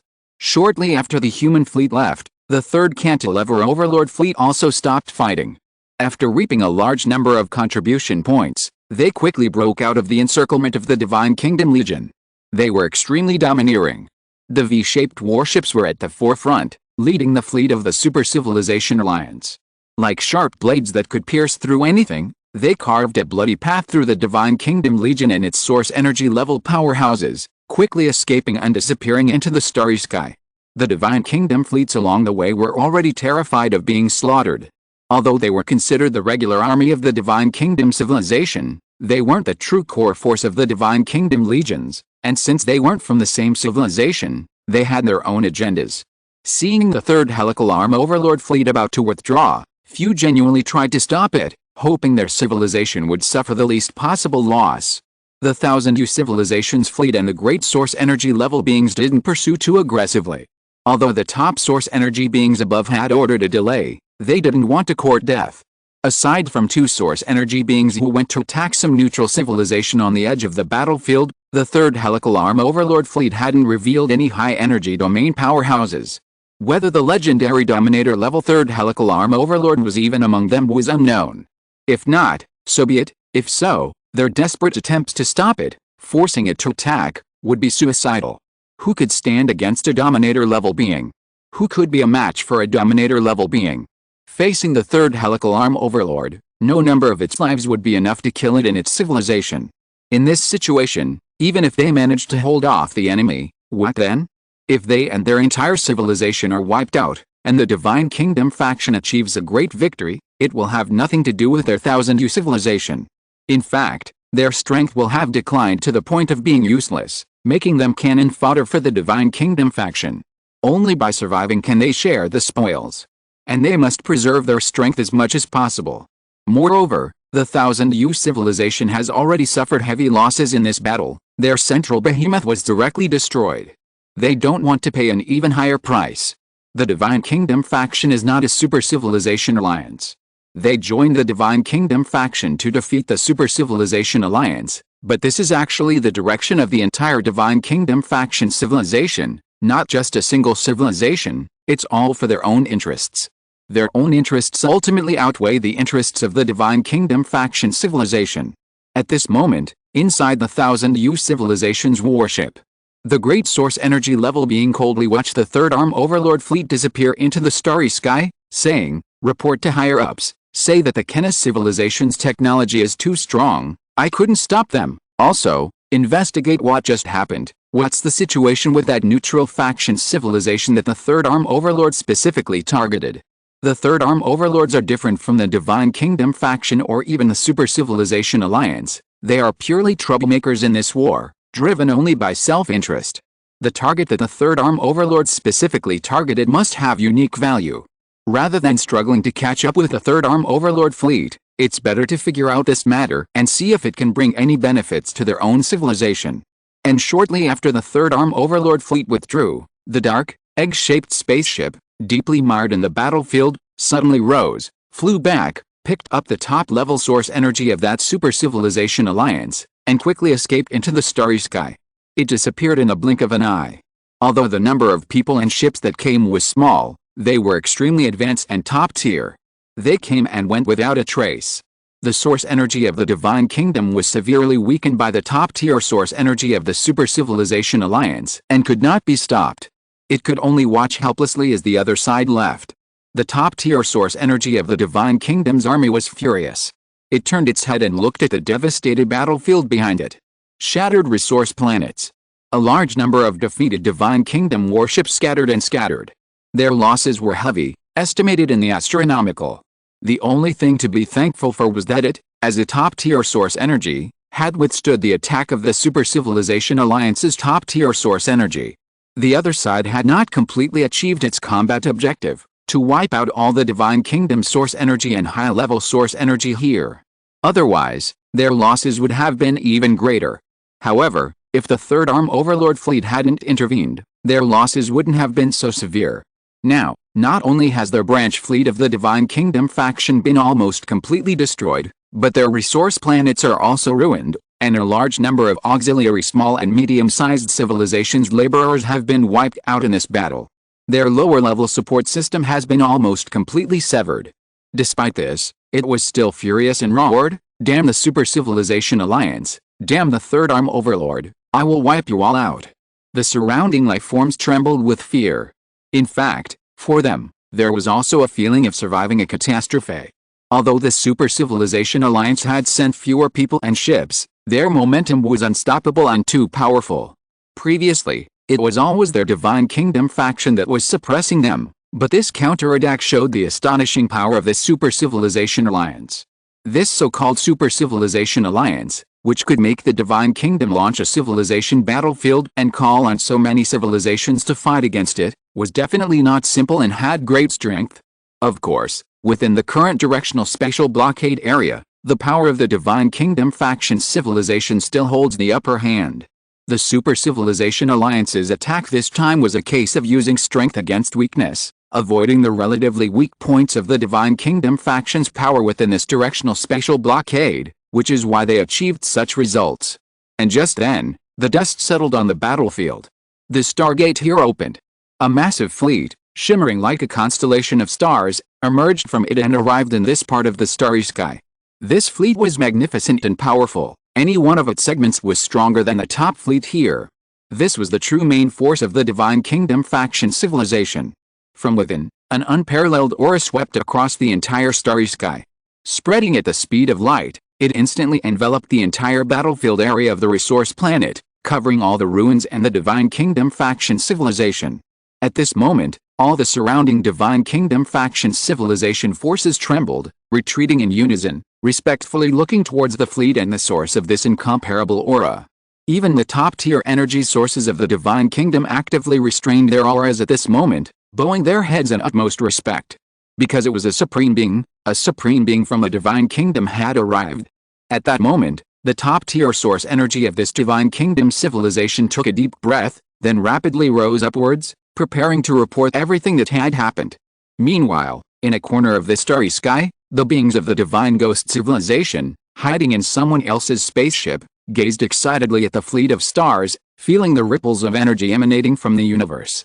Their eyes were filled with longing and awe. Although they had almost been abandoned by their god due to their incompetence, and hadn't received any instructions from him for a long time, they wouldn't forget the aura of the Supreme Being they followed. They clearly sensed it. That was their god. The Supreme Being who had come to reinforce them was their god, their enlightener, their creator, and the great being they followed. However, their information about humanity had been sent out, but their god had given no response, perhaps not even receiving it, or simply not caring. They were still somewhat naive. Their deep-seated hatred was theirs alone. In the eyes of their gods, it was nothing more than a rapidly advancing civilization. Even if there had been past conflicts, they would at most witness it and kill it casually, but deliberately pursue it was impossible. Although its avatars had also perished at the hands of Blue Star and Lin Qun, that was completely unimportant. At this moment, they faced even greater trouble. In the center of this fleet of stars, deep within a colossal ship with layered structures and strange geometric shapes, the god of the divine and strange civilization, currently the dominant life form of the divine kingdom, was in a dimly lit room. Its form was almost blending into the surrounding shadows, making it unclear whether it possessed a physical body. Lord Lin Qun, the top-tier source energy from before, was now kneeling outside this room, recounting everything it had observed about the battle from its perspective. Although the war situation should have already been summarized and reported in detail, it had to report it again itself. Facing a dominant life form, it was just as fearful and uneasy as other life forms faced it, the top-tier source energy. Because it had heard that things weren't going smoothly on the main battlefield either. This time, the Super Civilization Alliance came prepared, fighting on multiple fronts. Although they hadn't crushed the Divine Kingdom's army, they had achieved significant results on all fronts. After it finished speaking, there was a long silence before a voice rang out. It was the god revered by the strange life form, the one the top-tier source energy called the Shadow Overlord. This voice resounded directly in the top-tier source energy's mind. Kang, you did very well. You did your best in this battle. The Super Civilization Alliance's defeat was inevitable. They were powerless to break out, powerless to resist, and could only fight desperately. Their success in this battle only proved that they were about to be completely finished. It was just a death throes, a final pounce, but this self-proclaimed third cantilever overlord is truly ignorant of his own limitations. A low-level overlord, he's been lording it over in this remote and impoverished place for too long. Does he really think he's some kind of overlord? Trying to fish in troubled waters and get benefits from us, he doesn't even know his own worth. This time, they can't escape. We will locate their position very soon. Lord Because, the divine messenger, is about to arrive at the third cantilever battlefield. This overlord of the third cantilever is our first gift to him. Chapter 685 Card Draw. The New 9 Secrets. Just as the Dominator-level life forms arrived, and the Divine Kingdom surrounding the resource planets regrouped and prepared for war once more. On the other side of space, in a corner of the battlefield, at the very edge of the edge, the Meyer Civilization's source energy and their last escape ship were also there. They had flown a great distance, now millions of kilometers ahead. Their flagship had been destroyed, leaving only this small escape ship. Though incredibly fast, it lacked the ability to warp and could only travel at high speed. Yet, they dared not stop, still fleeing in panic. Although they were only a negligible part of the war behind them, they were still deeply worried. Among them, including the Meyer Civilization's source energy, the remaining Meyer Civilization life forms were few and far between. They had witnessed a human civilization's breakout battle and were all terrified. Who could have imagined that humanity not only survived but had also killed 2 source energy beings and escaped unscathed? So, human civilization is this powerful. They not only had 2 or 3 source energy beings attacking them, but they even managed to turn the tables and kill them. What kind of combat power is this? The luminous life forms were all terrified. The source energy level of the Meyer civilization in front was unusually silent at this moment. It was also deeply shocked, so, this was the true strength of this human civilization. Before, it thought that dealing with human civilization was like dealing with a tiger for its skin, especially later, when they dared to speak on their heads, it was simply courting death. But now, it realized what gave them the confidence to do so. To be able to directly confront 3 source energy beings no weaker than itself and win a great victory, and then escape unscathed from such a situation. Such power was simply beyond the reach of their Meyer civilization. This human civilization was far stronger than them. No wonder this human civilization was so arrogant, always pretending to be weak while actually being strong. At this moment, the Meyer civilization source energy felt only relief. It was relieved that its main body hadn't gone during the struggle for the transport ship, otherwise, given the opponent's strength, its main body would likely have been killed by this human. Then it wouldn't be where it is now. After thinking for a long time, it finally gritted its teeth and said, let's go quickly, get out of here as soon as possible. Although they now realized that they had been used as pawns by humans all along, and the more they thought about it, the angrier they became, but they could only swallow their anger and remain helpless. Because the humans were stronger than them. This human civilization was far stronger than them, and it was only natural that they had been manipulated so easily. Now, including the Mire civilization's energy level, everyone in the Mire civilization just hoped that they would never encounter this damned human civilization again. If they couldn't beat them, couldn't they at least hide? At least they wouldn't be scapegoats. This was too frustrating. But besides hiding, they had no other good options. In fact, they had secretly located the Jiki civilization. This was their backup plan. Since the human civilization was difficult to deal with, they would target the Jiki civilization. Therefore, at this moment, if they wanted to search, they could still find the human civilization, but at this time, they dared not search, they only wanted to run away. Of course, their current spaceships lacked even the ability to warp, they were merely high-speed escape ships. Even if they wanted to seek revenge on humanity, they lacked the capability. Without their own spaceships, even a source energy level being of the Mire civilization would be dumbfounded in space, terrified to rely on a high-speed spaceship to escape. They could only hope to get away safely. But unfortunately, their escape ships suddenly stopped. At that moment, a fleet appeared in space ahead of them, sandwiching them from both sides.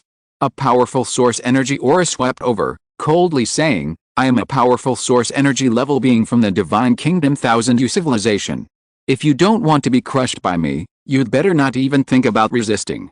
Seeing this, the remaining luminous life forms of the Mire civilization, including the source energy level beings, all turned extremely pale. They never expected that they would be trapped here again after just escaping the tiger's den. The Mire civilization's energy source raised its head, gazing at the fleet in the starry sky outside. At that moment, its heart sank to the bottom. It knew that this time, they were probably truly finished. Ahead, on the Jinyu civilization's warship, a high-energy level life form stood on its bridge, coldly watching the Mire civilization's silver escape ship. In truth, this ship held little value for it. A few contribution points were insignificant. Its only value might be the vast amount of experience a single energy level life form could provide. But this wasn't the reason it risked sneaking away from its conversation with a top-tier energy source to come here. Its civilization, through investigation, knew that the Mire civilization had previously been aligned with a neutral civilization attacked by the Third Arm Overlord. It hadn't yet tracked the escape route of the opposing fleet, but the Mire civilization's escape ship was easy to intercept, so it came here. Its purpose in coming was simple. It wasn't just about eradicating the Mire civilization, it also wanted to figure out what was special about the civilization that the Third Arm Overlord had specifically diverted its forces to attack. If there were any benefits, it and its Kyan-Ayu civilization would naturally keep them firmly in its grasp. This was without question. In fact, their civilization had also suffered heavy losses in this battle. Naturally, it was eager to make up for its losses. Chasing after the Third Arm Overlord was a thankless and arduous task, which it didn't care about. It wanted what the Third Arm Overlord also wanted. It was better to find a way to gain some benefits for itself and its civilization. And the breakthrough point lay in this Mire civilization. Horizontal ellipsis. Meanwhile, in the distant starry sky, 30 billion kilometers away from the resource planet of the God Kingdom faction civilization, the human fleet was quietly emerging. Here was a star system that was brewing new life. The central main sequence star had just formed, and most of the celestial bodies surrounding it did not yet have stable orbits, creating a chaotic situation. Some celestial bodies were not even fully formed. Within this star system, gravity and magnetic fields were extremely chaotic, and it was filled with a large number of dangerous, randomly moving meteorites and asteroid fragments. This place is far from habitable for any life form. But for human civilization, which wants to hide, it's an ideal location. To avoid being tracked for their jumps, humanity didn't jump consecutively, but instead quickly concealed themselves here after 2 jumps. After all, the surrounding area is still under the targeted special blockade set up by the Divine Kingdom civilization, and any jump could bring risks. Moreover, humanity has now been exposed, and may be targeted not only by the Divine Kingdom civilization but also by the Third Cantilever Overlord. This is a relatively safe place. The natural environment here is a barrier. What humanity needs to do next is to break into the jump engine in the transport ship they've captured. As long as the jump engine is usable, they can immediately jump and leave this targeted special blockade area of the Divine Kingdom. Once they are out of here, the sky's the limit, and they'll be safe. However, this will take time. The transport ship that Lin Qun captured from the Divine Kingdom civilization is technologically underdeveloped. Their warp drives looked ordinary, but after Lin Qun retrieved them from his alternate dimension and handed them over to the fleet, he discovered that they weren't built by this transport ship civilization itself. This wasn't their technology, it was built for them by the civilization of the Divine Kingdom faction. They were incredibly sophisticated. They did indeed possess the ability to warp out of the current directional space-locked area, but cracking them and adapting them for human use was no easy task. With human technology, cracking them would take considerable time. And this was beyond Lin Qun's current ability to handle. The technical aspects should be left to the fleet. Meanwhile, Lin Qun still had his spoils to tally. For example, in this battle, his total contribution points reached 450,000. In truth, Lin Qun didn't know how he had achieved that. There were simply too many civilizations and fleets at the time, especially the ships from the Divine Kingdom faction that had fled from resource planets. These were mostly refugees from weaker civilizations, and many ships carried a significant number of people. Under orders from the superior civilizations of the Divine Kingdom faction, they launched attacks against Lin Qun. Lin Qun's own methods, and later the power of the rules, swept them all away, turning them into his current contribution points. 400,000 contribution points are equivalent to 2 draws from a level 5 card pool. Now that things have temporarily stabilized, Lin Qun naturally wants to conduct a round of card draws first, quickly converting his contribution points into tangible combat power. With good fortune in hand, the contribution points were deducted, leaving Lin Qun with 50,000 points. 2 dark gold cards appeared before him as he drew the cards. Name, soldier type, skill card description. Using this skill card grants the soldier skill from the 9 secrets of covering the sky. Using this soldier technique reduces the usage conditions of all weapons and items with weapon characteristics by 10% according to the profound cultivation level of the soldier secret technique. The side effects of using items can be reduced by 10% to 30%. Using the soldier secret technique, based on the depth of its cultivation level, one can use and seize any weapon or item with weapon characteristics. At a high level, one can plunder the opponent's conceptual weapons and abilities for one's own use, or use the soldier secret technique to obtain weapons from opponents whose strength far surpasses one's own. Duration: 10 minutes. Cooldown: 24 hours. Special Note 1, this ability cannot be used simultaneously with the 8 forbidden techniques. Special Note 2, this card is one of the 9 secret series cards: Lin, Bing, Dao, Zhe, Ji, Shu, Zhu, Jin, Xing. Collecting all 9 secret cards allows them to be combined into one, possessing supreme power and invincibility. This is one of the 9 secrets. The second secret drawn by Lin Qun after the G secret technique. The soldier secret.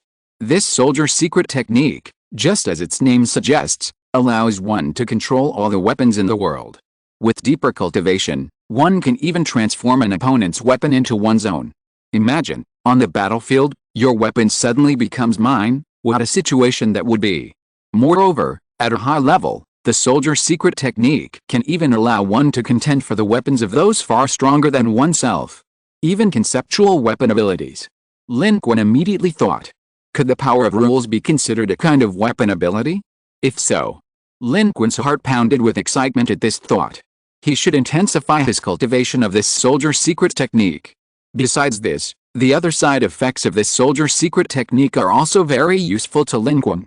When activated, not only are the usage conditions reduced, but the side effects are also minimized.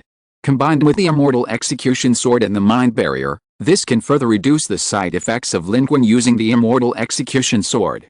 In fact, as Lin Qun's strength gradually increases, the side effects of the immortal execution sword have begun to decrease. Lin Qun estimates that once he truly becomes a source energy level life form, the side effects of the immortal execution sword will decrease even further. After cultivating his skills at the source energy level, the side effects of the immortal execution sword will eventually disappear completely, allowing Lin Qun to use it fully without worrying about its significant impact. One thing will never change: the baleful energy within the immortal execution sword. Even if Lin Qun can fully control this sword, its side effects won't reduce his energy too much. The baleful energy within the sword is inherent. Excessive use will still affect Lin Qun to some extent. Only when even the baleful energy has no effect on Lin Qun will the side effects of the immortal execution sword be completely zero. Moreover, With a soldier's secret technique, Lin Qun's immortal execution sword can play a greater role, making its operation incredibly intuitive. This means that Lin Qun's burden in using the immortal execution sword is decreasing, and with a lighter burden, its usage rate will naturally increase. This ancient divine sword will continue to shine brightly in his hands. At this moment, a second dark gold card also appeared. However, looking at this card, Lin Qun's expression became somewhat strange. It seemed he had drawn something odd again. Name: I am evenly matched with all things. Type: skill. Card description: using this card grants the skill I am evenly matched with all things. This skill can be used once every 72 hours. Duration: 10 seconds. During the 10 seconds this skill is active, the user can reach a strange state, achieving a 50-50 balance in combat with any living or non-living opponent. Special Note 1. 50-50 refers to achieving a draw in combat with an opponent, whether strong or weak, in any situation, such as chess or other competitive means that can be defined as combat. Special Note 2. Stronger against strong, weaker against weak, can be bronze or iron, or unparalleled king. Special Note 3. Hey, that stone, fight me, load, huh? Lin Qun was slightly stunned upon seeing the card's description. This. I'm evenly matched with everything? What the heck is this? Is this an ability from some fantasy novel, or a tribute to some legendary figure? Lin Qun was truly confused this time. But the card itself was quite impressive. Judging from the description, this evenly matched ability was incredibly versatile, and extremely fair. It could achieve a draw against any target within 10 seconds. If the opponent was a rock, it could fight a non-living thing like a rock to a draw, making it incredibly weak.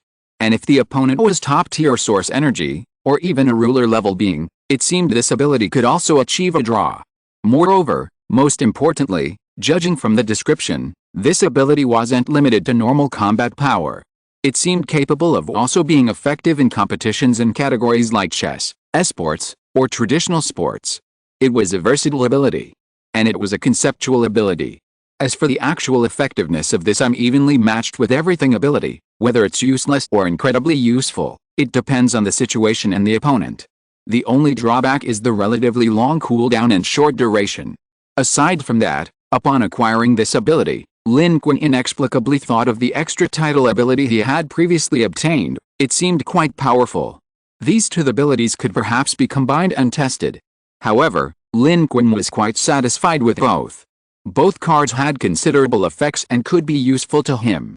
After glancing at them, Lin Qun immediately chose to use them, loading both cards into his hand. They vanished in a flash of light.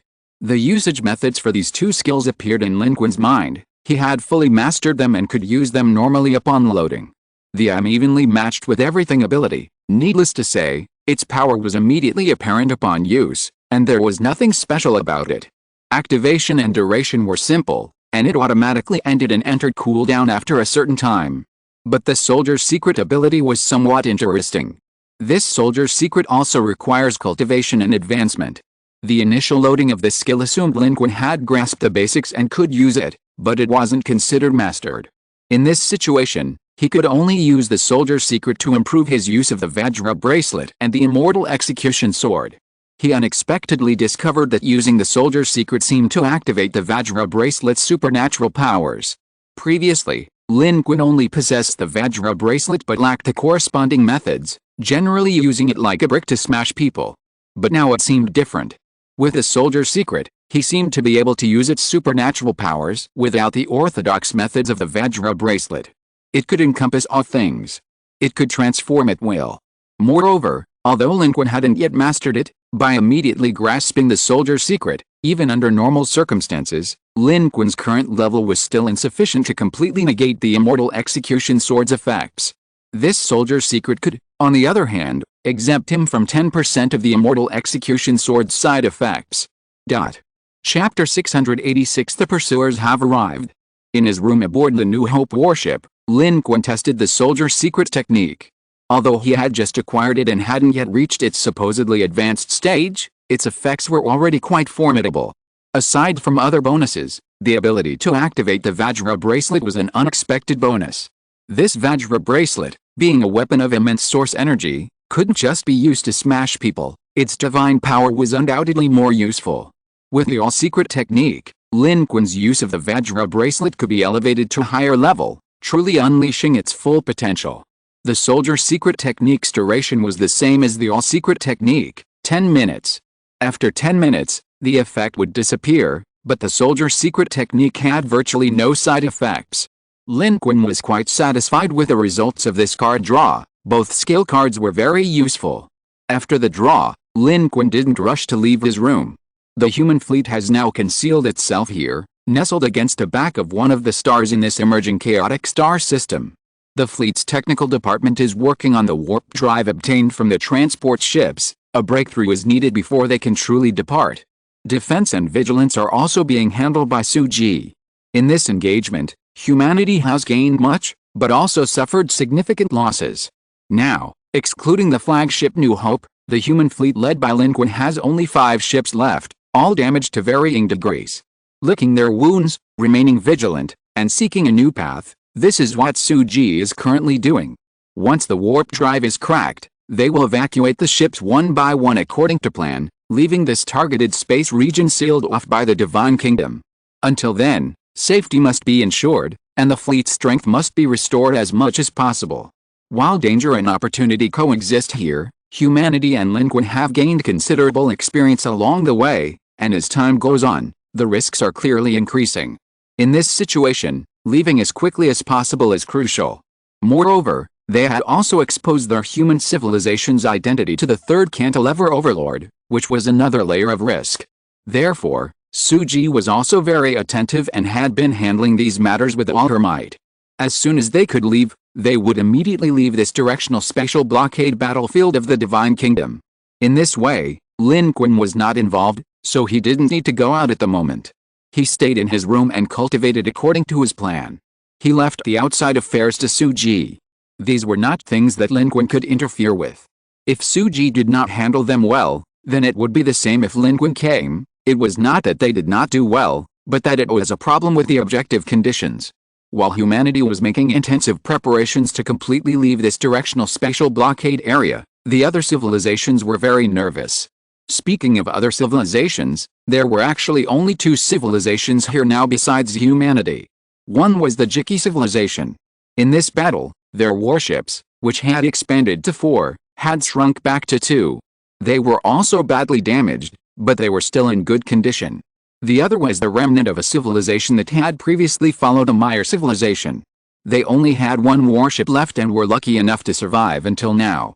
Besides them, the other 2 of the 3 remaining civilizations had already been sunk. Lin Qun and the humans were actually familiar with this civilization. It was the most two-faced and cunning of the past, a once prominent member of the Maya Civilization Alliance, even stronger than the Jiki civilization. But now, it was even inferior to the Jiki civilization. This is the wondrous and unpredictable nature of the fate of civilizations in the universe.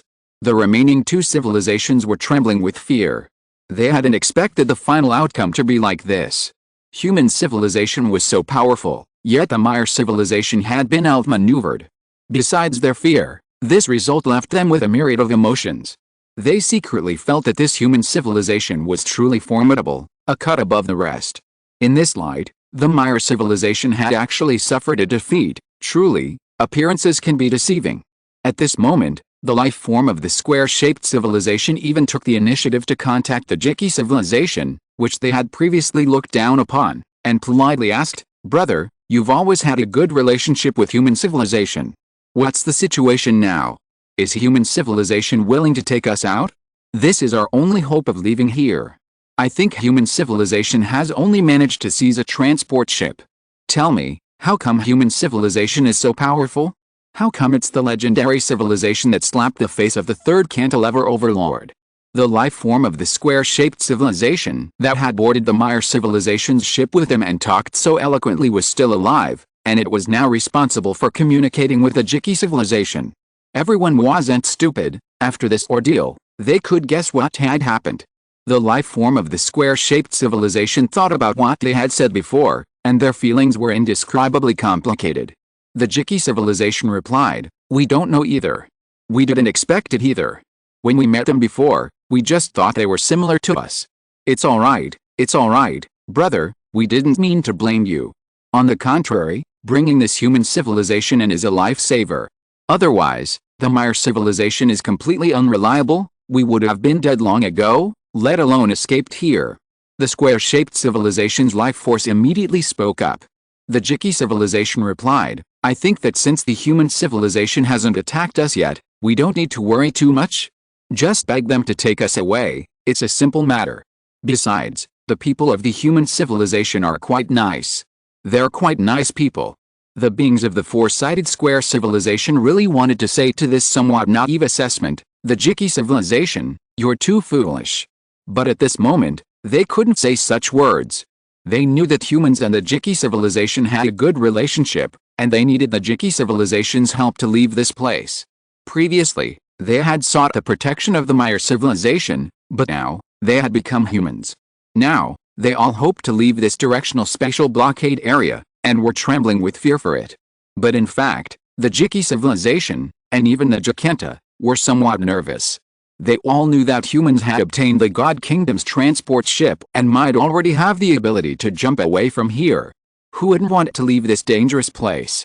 With their strength, staying in this directional spatial blockade on their own was extremely dangerous, certain death. Hiding wouldn't help. Once the war between the God Kingdom and the Super Civilization Alliance ended, these small fry who hadn't escaped before would be caught in a net and die without a burial place. And with their abilities, it was almost impossible for them to seize another God Kingdom transport ship. Therefore, at this moment, whether humans take them away is their last chance, even their lifeline. Even if the Jiki civilization and Jakenta are naive, they are not stupid, they know this is something they can't ask, and they dare not even show their covetousness. Therefore, while they speak these words to the beings of the square civilization, they are actually filled with anxiety, unsure of what strategy humans will adopt to deal with them. After much worry, Jakenta finally couldn't contain itself and sent a message to humans. Human brothers, thank you. Without you, we wouldn't be alive today, we might have died long ago. After leaving this place, we and the remaining members of our civilization are willing to become your vassal civilization. I know you may look down on us, but please give us a chance to express our gratitude. We are willing to serve you like cattle and horses. These words were sincere, but the unspoken meaning was that they still hoped human civilization could take them away. The Jakenta and Jiki civilizations, having waited for a long time, were also becoming restless. Furthermore, their relationship with human civilization was better than that of the square-shaped civilization. In fact, they had inadvertently brought humanity, this great being, into the Mire civilization. Therefore, while the square-shaped civilizations dared not say anything, they dared to risk asking, hoping for a result. However, after this message was sent, the Jakenta and other high-ranking members of the Jiki civilization became even more tense on the bridge of the Jiki spaceship, fidgeting and waiting for a reply from humanity. But in reality, their anxiety and tension were unnecessary. Suji had already confirmed with Lin Qun that they would give the Jiki civilization and the square-shaped civilization a chance. Once all the human spaceships had withdrawn, they sent an unmanned spaceship to return the warp drive to them, leaving it behind. This was considered more than enough. After all, once they left, the Divine Kingdom's equipment would be useless to humanity. It was better to leave it to the Jiki civilization, giving these weak civilizations, similar to humanity in the past, a chance.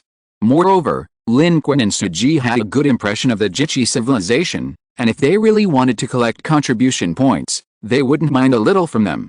But at this moment, Suji's biggest headache was, the progress in cracking the Divine Kingdom's warp drive was not going smoothly.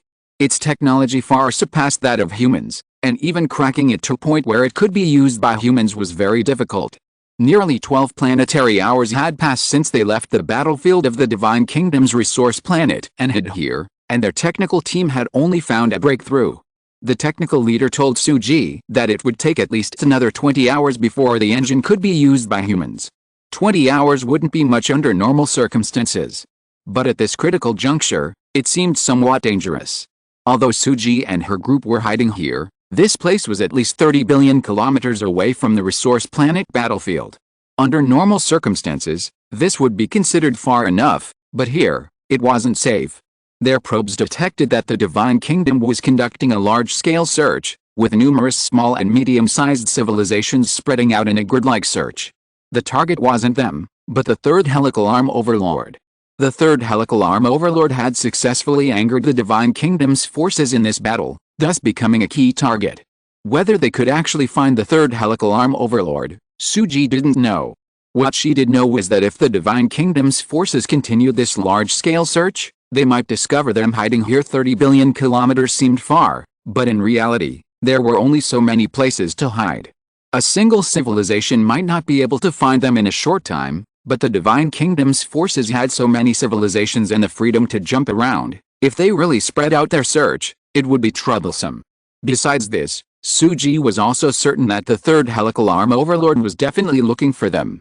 Back on the resource planet, they weren't going to spare humanity. They had bigger, more important goals. Whichever side found humanity first would be in trouble. Therefore, Suji was anxious and felt the sooner she left, the better. This departure, naturally, meant leaving this Divine Kingdom's targeted spatial blockade in one fell swoop. As captain, Suji hadn't shown her pressure, but in reality, she was under immense pressure. As the captain of the entire fleet, besides her normal duties, she had to consider many other things. She had to bring back Lin Qun alive and minimize the losses of the human fleet. These two things were even more important than her own life. Humanity couldn't lose Mr. Lin. The fleet they had painstakingly built was the foundation of their existence in space and couldn't be lost. Therefore, right now, she was more anxious about how to quickly escape this perilous targeted spatial blockade area. Therefore, when Jacanta sent the message with trepidation, Suji did not have time to reply. After receiving the message that it would take at least 20 hours, she went directly to Lin Qun and said, 20 hours is too long. In this war for the resource planets, the Divine Kingdom camp suffered a great loss. They will not tolerate it. It is still dangerous for us to stay here. We need to move to a safer place. 30 hours in total. This is longer than Lin Qun and Suji initially estimated, a bit too long. Lin Qun had no objection to Suji's suggestion. He trusted her judgment. 300 billion kilometers is not a long distance in space, especially for those powerful civilizations. Primitive humans needed a long time to travel from the south to the north. 100 kilometers was extremely far, but with progress, before venturing into space, high-speed rail and airplanes existed on Earth, and crossing thousands of miles didn't take much time. In space, advanced civilizations can find clues by observing the stars. Lin Qun had witnessed the power and advancement of the Divine Kingdom civilization legions before. 300 billion kilometers is not a peaceful or safe area. Although moving now carries the risk of being discovered in advance, it's better than staying here and being passively discovered, where it might be too late to leave. Lin Qun said, okay. Let's choose a location and set off as soon as possible, sailing silently, trying not to attract the attention of our pursuers. In addition to being wary of the overt forces of the Divine Kingdom faction, we must also be wary of the power of the third cantilever overlord. However, they were still too late. When Suji arrived at the bridge, she heard the alarms blaring throughout the entire fleet. At this moment, Jacanta was still anxiously awaiting humanity's reply on his warship, only to be met with the urgent alarm. Amidst the alarms, the location where humanity and the Jiki civilization were hiding, against a backdrop of the distant starry sky, a huge crack appeared in the starry sky. That was a warp portal opening. An uninvited fleet was warping out from it, appearing in this cold and dark starry sky. This fleet was not large, consisting of only 3 warships, all of which were ships from the Kayaniyu civilization, exhibiting the typical shipbuilding style of their civilization, stacked upwards like cold, imposing mountains of steel and metal. However, these 3 mountain-shaped warships were clearly several sizes smaller than the main ship that had been destroyed by the egg-shaped ship of the Super Civilization Alliance. But the real source of pressure was not the 3 warships themselves, but rather the source energy that swept across the entire newborn star system in an instant upon their appearance. Those were the great source energy level life forms of the Jin-Yu civilization. 3 warships of the Jin-Yu civilization emerged from the warp portal. In the central warship, the great source energy level life form of the Jin-Yu civilization stood proudly, instantly displaying its power, covering the starry sky, and instantly confirming the presence of humans and other life forms such as the Jiki civilization hiding there. The life forms of the Jin-Yu civilization were unique. They were genuine stone men, their main structures being silicon and aluminum.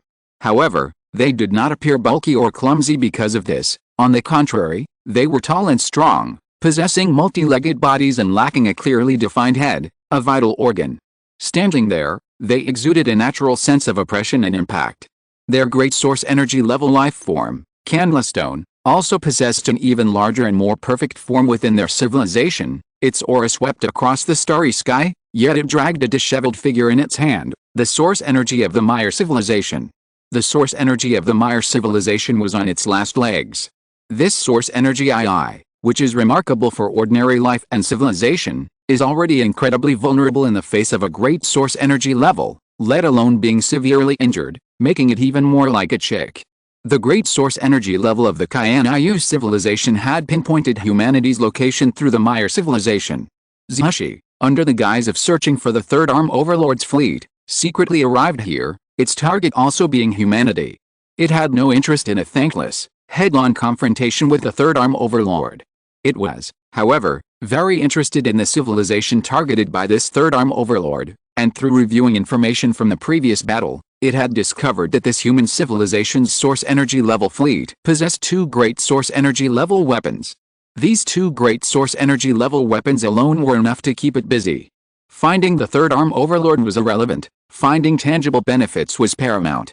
Everyone comes for profit, gathers for profit. Obeying the orders of the Divine Kingdom faction is one thing, but how one acts independently is another matter entirely. As for the impressive strength this human civilization had previously displayed, being able to repel 3 source energy beings doesn't mean they're a match for great source energy level weapons. Even great source energy level weapons depend on who wields them.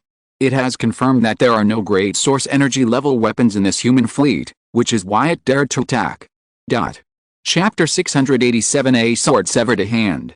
In the center of the bridge of the New Hope warship, the central control screen was now filled with images of the 3 warships. Humanity was on high alert, everyone working frantically to respond. 3 warships are the target, they're coming for us. Detected a large-scale energy level life form. The enemy has a large-scale energy level life form. It's the 1000U civilization. It's the 1000U civilization. Damn it. How did they find us?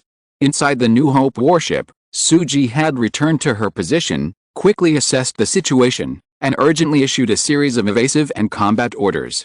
The 5 human warships moved rapidly, their numerous turrets firing wildly, because they had opened fire the moment the 1000U civilization warships appeared. Countless strikes pierced the starry sky, the energy beams were like arrows of light hurtling through the cosmos, beautiful yet incredibly destructive. Following closely behind the energy beams were various space torpedoes. The 1000U civilization and its great source energy level life forms, Candlestone, arrived here under the pretext of searching for the Third Arm Overlord's fleet. They wanted to end the battle quickly, seize the benefits they desired, and ideally capture another batch of human prisoners to find out why they were being targeted by the Third Arm Overlord. They planned to extract the special benefits they believed humans possessed and further seize them. Moreover, they hoped this operation would remain unknown to others within the Divine Kingdom camp. This could be considered using official business to conduct private affairs. Therefore, there was little room for negotiation, and the faster the battle ended, the more it aligned with the 1000U civilization's interests. The 3 mountain-shaped warships opened fire immediately after leaving the warp, aiming to quickly take down the human fleet. Their firepower was formidable. Although there were only 3 warships, compared to the current size of the human and Jichi civilization fleets, these 3000U civilization warships were enormous, with layered structures, each layer densely packed with turrets. They simultaneously adjusted the direction of their cannons, and dazzling rays pierced the starry sky. Small only refers to their size relative to their own core warships. Compared to the warships of the human and Jichi civilizations, each of these 3 Kayanayu civilization warships was enormous.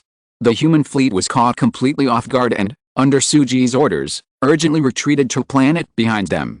Their fleet was hidden behind a rocky planet in the 5th orbit of this newly formed star system. They moved downwards, evading the planet by following its orbit. Suji's strategy was highly effective. Most of the enemy ships' attacks hit the planet. Numerous enormous, visible explosions erupted on the planet's surface. These explosions were extremely violent, shattering the planet's surface and sending smoke and dust thousands of meters into the air. Even more troublesome was the power of the great source energy level. As their 3 warships fired simultaneously, their high-level life forms also made their move. Their source energy rose across the macroscopic plane of the battlefield, like a massive curtain, Enveloping everything, the Candle Stone arrived with a purpose.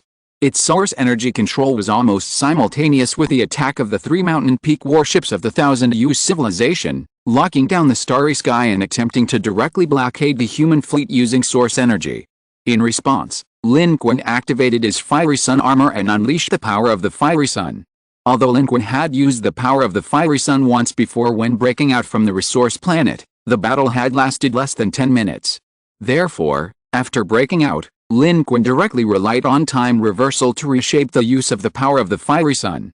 Thus, even after 10 hours, he could still use the power of the Fiery Sun armor, ignoring the normal cooldown time of the power of the Fiery Sun, and relying on the effect of the Fiery Sun armor to elevate his realm, forcibly reaching the source energy level. Lin Qun, in direct coordination with the human fleet, unleashed the power of rules centered on the hellfire of the Flaming Sun armor, illuminating the starry sky and erecting a massive arched fiery dome on the far side of the planet, blocking the power of rules from the Candle Stone, a great source energy level being. This was to prevent the opponent from instantly paralyzing the human fleet using the methods of a great source energy level being. Humanity and the Jiqi civilization were caught completely off guard. Although they knew the Divine Kingdom camp had begun a comprehensive search, they hadn't expected to be found so quickly. At this point, they were somewhat rushed, caught in a state of defensive maneuvering. Lin Qun immediately said to Suji, "Regardless of how they found us, let's leave now. The Divine Kingdom's fleet is all nearby." Before, they were engaged in battle with the Super Civilization Alliance and the Third Cantilever Overlord, and didn't have time to deal with us. But now, if we retaliate, the main force of the Divine Kingdom, or even a sovereign-level being, will likely arrive immediately. Lin Qun's judgment was extremely decisive. Engaging in battle with the Divine Kingdom civilization here, regardless of victory or defeat, was extremely dangerous. Moreover, the opponent is a great source energy level being. Even if Lin Qun were to deal with a great source energy level being, he would likely have to exert all his strength, and there's no guarantee he could actually defeat it. But in the current situation, even if he annihilated the opponent, there would only be one great source energy level being and 3 warships. Under these circumstances, retreating is worse than fighting, and the faster the better. Therefore, Lin Qun activated his Flaming Sun armor at this moment, but didn't send out his warships. He simply activated the great source energy level being controlled, protecting the entire fleet as it fell along the planet below. The plan was to move from the eastern hemisphere orbital altitude of the planet they were originally on to the southern hemisphere orbital altitude below, using the planet itself as a barrier for a short distance jump to leave this place. Lin Qun activated his Fiery Sun armor, simultaneously unleashing the all-secret technique, boosting his combat power tenfold. Combined with his already formidable and pure dark energy as a cultivator, even though he wasn't a great source energy level being, and his rule power was a semi-simulated hellfire rule power from the Fiery Sun armor, he was still more than capable of protecting himself.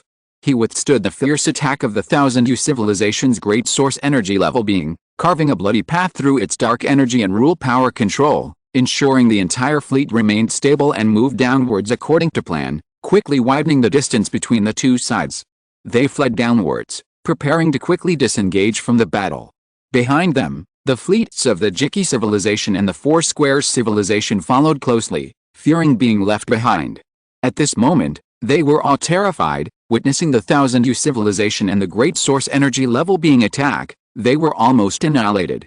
They thought, human civilization has source energy level beings, and can fight source energy level beings, but how could they possibly be a match for great source energy level beings? Unexpectedly, humanity was able to clear a path even under the power of a great source energy level life form, directly creating a lifeline for them. They could withstand the power of a great source energy level? How powerful must humanity's source energy be? This human civilization is indeed far more powerful than the Maya civilization. Good heavens, perhaps the legends are all true. This human civilization really did annihilate a great source energy level being under the command of the Third Cantilever Overlord. In fact, the Jiqi civilization and the square-shaped civilization had little understanding of the levels of source energy. They couldn't even judge the difference in strength between source energy levels before. It was only during this planetary war, with the information provided by the Maya and human civilizations, that they confirmed the energy fluctuation difference between ordinary source energy and great source energy, or even top-tier source energy. Otherwise, Even if a great source energy level being was right in front of them, they wouldn't recognize it as such. For example, the square-shaped civilization could be distinguished among the Maya civilizations, but in reality, their civilization wasn't powerful, nor did they possess much strength. It was only because the Maya civilization was also weak that they stood out. In the true starry sky, what were they really? Meanwhile, humanity's tactics were yielding swift and effective results. Suji, who had arrived earlier to hide in this chaotic, newly formed star system, understood it better than anyone else. Moreover, Suji had planned ahead, preparing an escape route should an attack occur. Now, she was acting according to plan. Although the Jinyu civilization's offensive was fierce, the human fleet had successfully used the planet to bypass them. Most of the attacks from their 3 warships landed on the planet, forcing them to watch helplessly as the human fleet plummeted downwards, about to circle around to the other side of the planet, evading attacks and lock on, and then warp away. This movement was completely detected by the Jinyu civilization fleet and presented to Zushi. Zushi's stone body was illuminated by the distant explosion's flames. It sneered, "This civilization is indeed cunning. Their source energy is quite powerful, enough to withstand my power and clear a path forward. But, do they really think they can escape? From a high source energy level life form and a far more advanced civilization. Even if we only have 3 secondary warships, they are still no match for us." They came prepared, having already calculated beforehand that these 3 warships and one of their own source energy level beings would be enough, otherwise, many more would come. Therefore, they were determined to succeed. In their eyes, humanity had no chance of escape and would inevitably be captured. With that, the Candla Stone released its grip, and the dying Maya civilization source energy level being fell onto the rough ground of its bridge.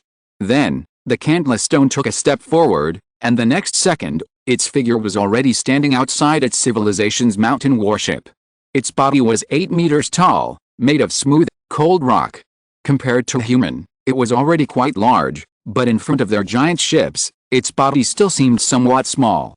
However, it soon ceased to be small, because its projection was rising fiercely from the interstellar space. Moreover, it was a huge, inverted projection. A terrifying rock giant appeared before the entire planet, the vast planet appearing like a stone sphere before it. The human fleet moving beneath the planet became mere antboats beneath its gaze. This scene was utterly awe-inspiring, as if a star god were looking down upon and scorning life beneath its feet. It seemed capable of annihilating everything with a mere flick of its wrist. Source energy projection.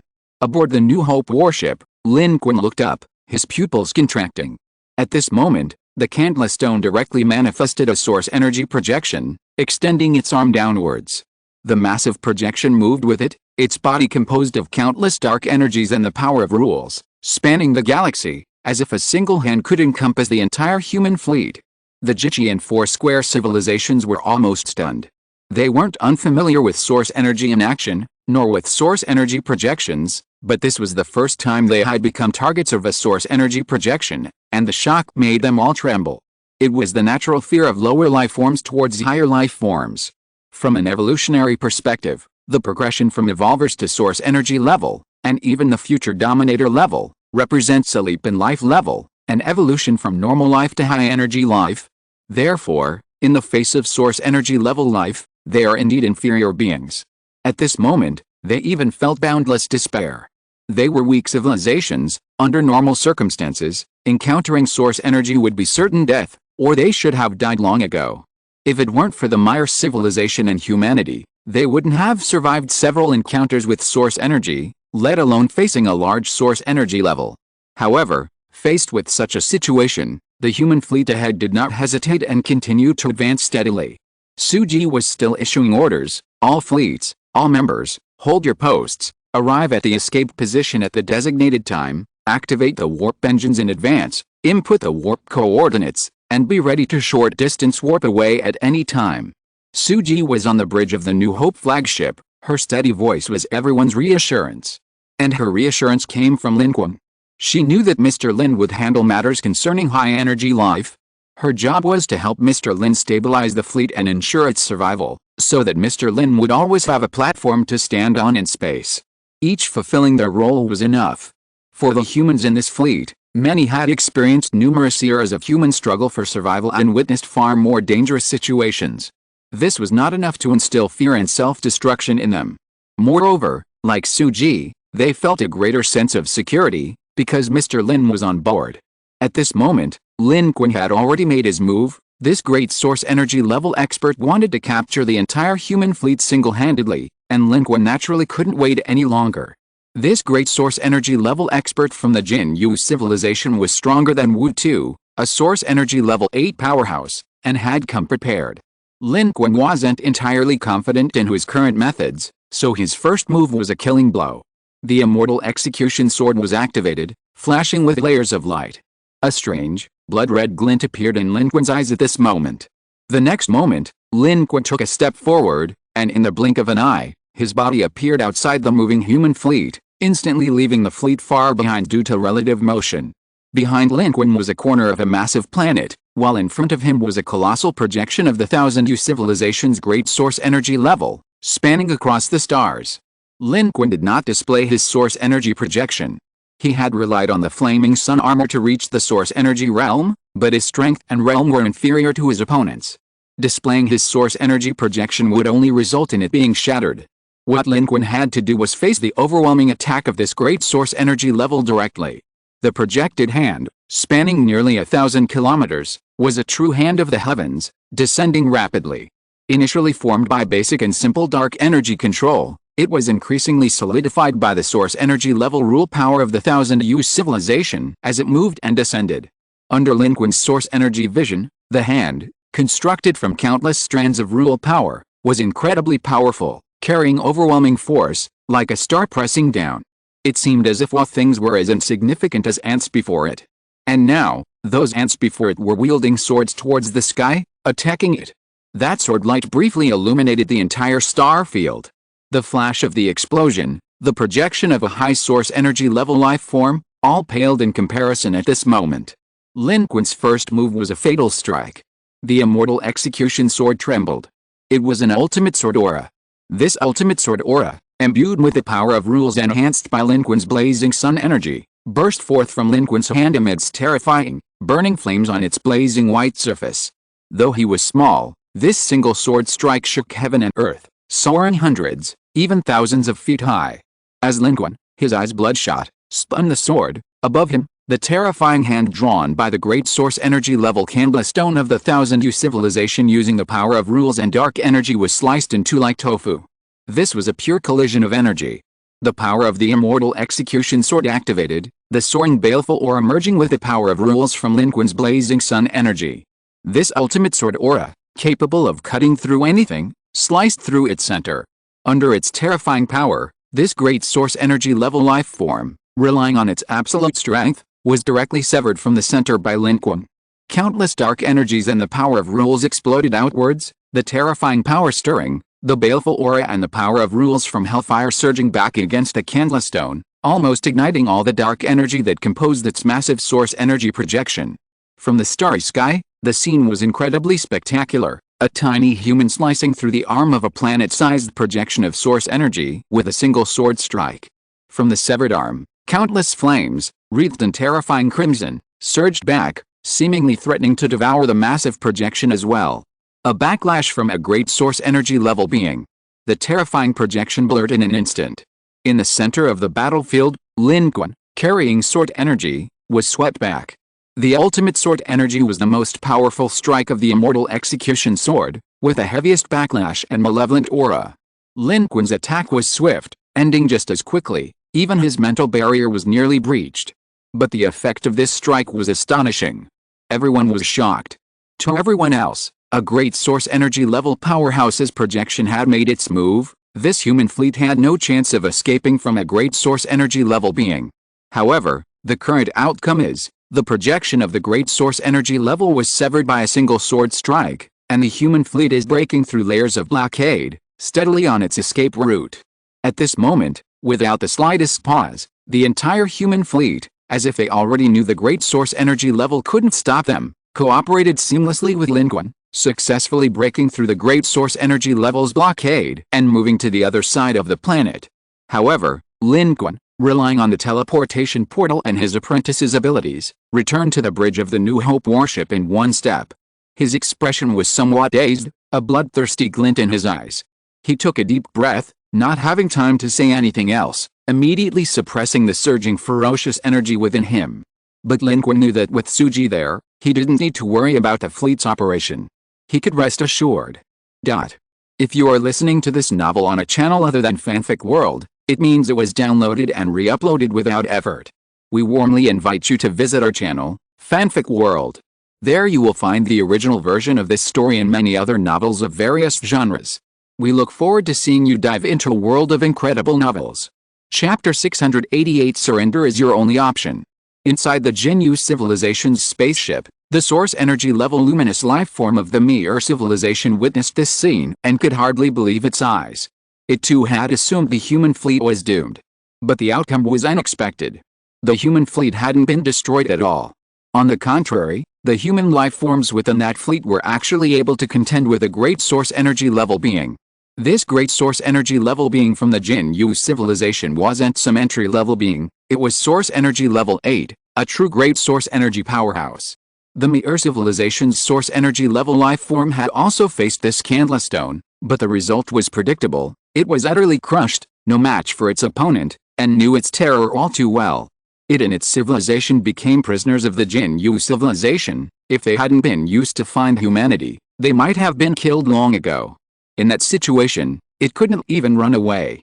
In its mind, if it was like this, then human civilization was even more vulnerable.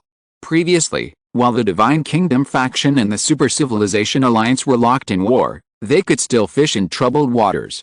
But once the enemy turned their attention to them, a civilization like theirs was simply no match for the strong and powerful members of such a civilization group. But now, this scene naturally left the Mir civilization's source energy level utterly incredulous, but more than anything, it felt a profound sense of disillusionment and a sense of being a clown.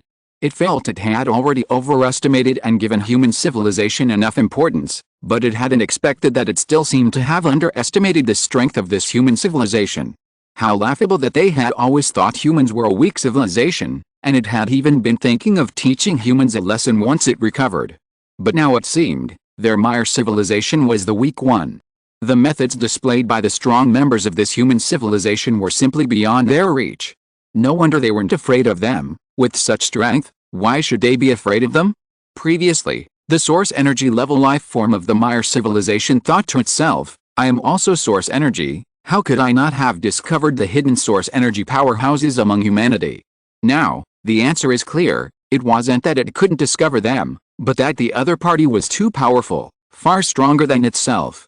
Therefore, with its level, it simply couldn't detect them. How could it and its civilization possibly discover a powerhouse capable of contending with a great source energy level hiding themselves?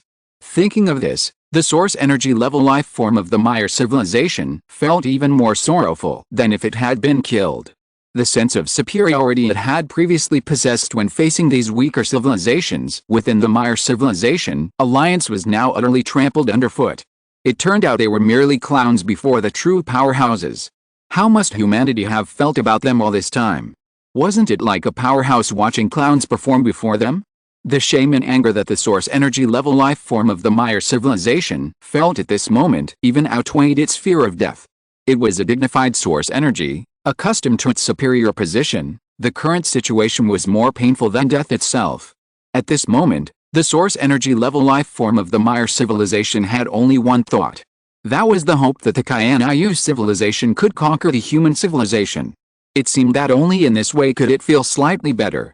However, judging from the current situation, it seemed that even the Jinyu civilization would find this difficult to achieve, because the Jinyu civilization failed to stop the human fleet's retreat. With the failure of its great source energy level expert, Zushi's final attempt to intercept, the human fleet, guided by Suji, quickly moved to the other side of the planet, leaving the three Jinyu civilization warships and even the great source energy level life forms of the Jinyu civilization on the other side of the planet. The battle on both sides was forced to a temporary halt. This time was enough for the fleet to warp away. Prepare to warp immediately and break through the blockade.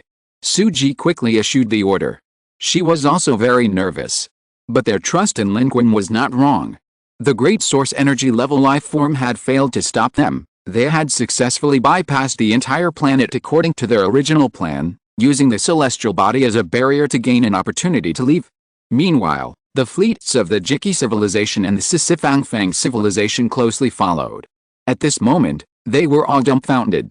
Just now, they all thought they were doomed. Unexpectedly. Now, they almost had no personal thoughts left. Their only thought was to stick close to the human fleet and cling to the humans' coattails. This was a true big shot. This leg was far thicker than that of the Maya civilization.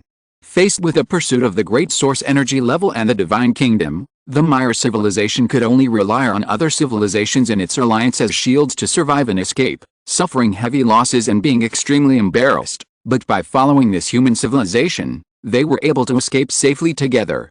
The difference in strength was obvious. So the big shot was right beside us. They knew that the human civilization was powerful, considered a big shot, but they didn't expect it to be this powerful. The strength of the human civilization had exceeded their expectations time and time again. Now, this was simply the big shot among big shots. Equally surprised was the source energy 8 candlestone of the Kayanayu civilization. It didn't expect that humans could fight back. Just now, even it felt a sense of fear after the attack. Fortunately, Lin Qun intended to retreat and was worried about the backlash of the immortal execution sword, so it retreated after the attack. This very fact, however, fueled its surprise and fueled its greed. Before arriving, it wasn't entirely certain, but after their encounter, it was certain. This human wasn't strong, possessing at most a source energy level of 2 or 3. Their ability to contend with it relied entirely on their high source energy weapon. This made it even more tempted. Such a powerful high source energy weapon was a must-have. Only in the hands of a high source energy level being could such a thing unleash its true power. No wonder the third cantilever overlord also wanted them. Perhaps it was for this very thing. However, what worried it was that it seemed too late. Just now, Lin Qun had severed its hand with a single sword strike. The baleful aura of Lin Qun's immortal execution sword and the power of the rules from the flaming sun armor surged against its very essence. It had spent some time clearing these away and hadn't been able to catch up quickly. In the blink of an eye, the human fleet had already moved forward, reaching the other side of the planet. At this moment, its projection was distorted and disintegrating, almost out of control. Its 3 massive, mountain-like warships were still here, unable to catch up. Who could stop human civilization from leaving? Damn it, if they left this time, the 1000-year civilization might truly be lost forever. This benefit would also be impossible to obtain. At this moment, the disadvantage of only bringing 3 ships became apparent, leaving human civilization temporarily helpless, unable to intercept them. The Candlestone's anxiety seemed useless. Even if they launched planet-destroying weapons now, they could at most pierce through the planet in front of them, but wouldn't stop the Lin Qun and other human fleets about to leave. Meanwhile, the human fleet had successfully moved from the southern hemisphere below the planet to the western hemisphere, separated from the 1000-year civilization's great source energy level and even the 3 warships by an entire planet. The fleet accelerated forward, escaping the planet's gravity, and under Suji's command, was about to jump away directly. Suji was very nervous, fearing being left behind by the Divine Kingdom camp. One Kayanayu civilization was nothing, with Mr. Lin around, she wasn't afraid at all. What she and they all feared was the vast Divine Kingdom faction civilization legion behind it, its dominant life form and powerful civilization. This battle between the Super Civilization Alliance and the Divine Kingdom faction civilizations further demonstrated the power of high-level life forms and advanced technological civilizations. A single strong individual and an advanced spaceship could shatter the seemingly invincible branch fleet of the Divine Kingdom faction. In the face of true power, quantity is sometimes useless. And the Divine Kingdom faction must also possess similar strong individuals and technology. If they were truly attracted, then they would probably. Suji's thoughts abruptly stopped. She strained her eyes to look at the scene displayed on the central screen. At this moment, behind them was a vast planet. Ahead was the boundless dark starry sky and the chaotic backdrop of this newly formed star system. Utter darkness. The lights of their warships were the only flashes of light besides the faint glow of distant stars. And according to their radar and various detectors, apart from themselves and the Kayanayu civilization fleet that couldn't catch up in time, there were no other unnatural objects moving around. So, is what they're seeing now an illusion? In the starry sky before them, at a distance almost close to the naked eye, a cold, dark V-shaped warship is emerging from the darkness, and thus, it's seen with the naked eye. No, that's not an illusion. It's the third cantilever overlord. Quick! Take cover! Take cover! Take cover! Suji's roar echoed throughout the warship. In the rear bridge, Lin Qun, who had been somewhat dazed, suddenly opened his eyes. After a brief adjustment, the bloodshot in his eyes had disappeared. At that moment, he heard Suji's roar. Immediately afterward, he saw a flash of light illuminate the darkness. It was a high-energy particle beam striking at the speed of light, a linear attack. A strike at the speed of light. It didn't seem particularly powerful. Yet, in an instant, it pierced through the frontal human spaceship in front of it, penetrating from the side of the New Hope. The human spaceship in front was instantly hit, penetrated, and exploded. The New Hope sounded a series of alarms. The crimson indicator lights flashed wildly. Multiple compartments were breached, and the bridge could feel the violent tremors. Suji's final judgment saved the New Hope warship. The New Hope took an emergency evasive maneuver. Otherwise, this beam of light would have pierced through the New Hope's critical points.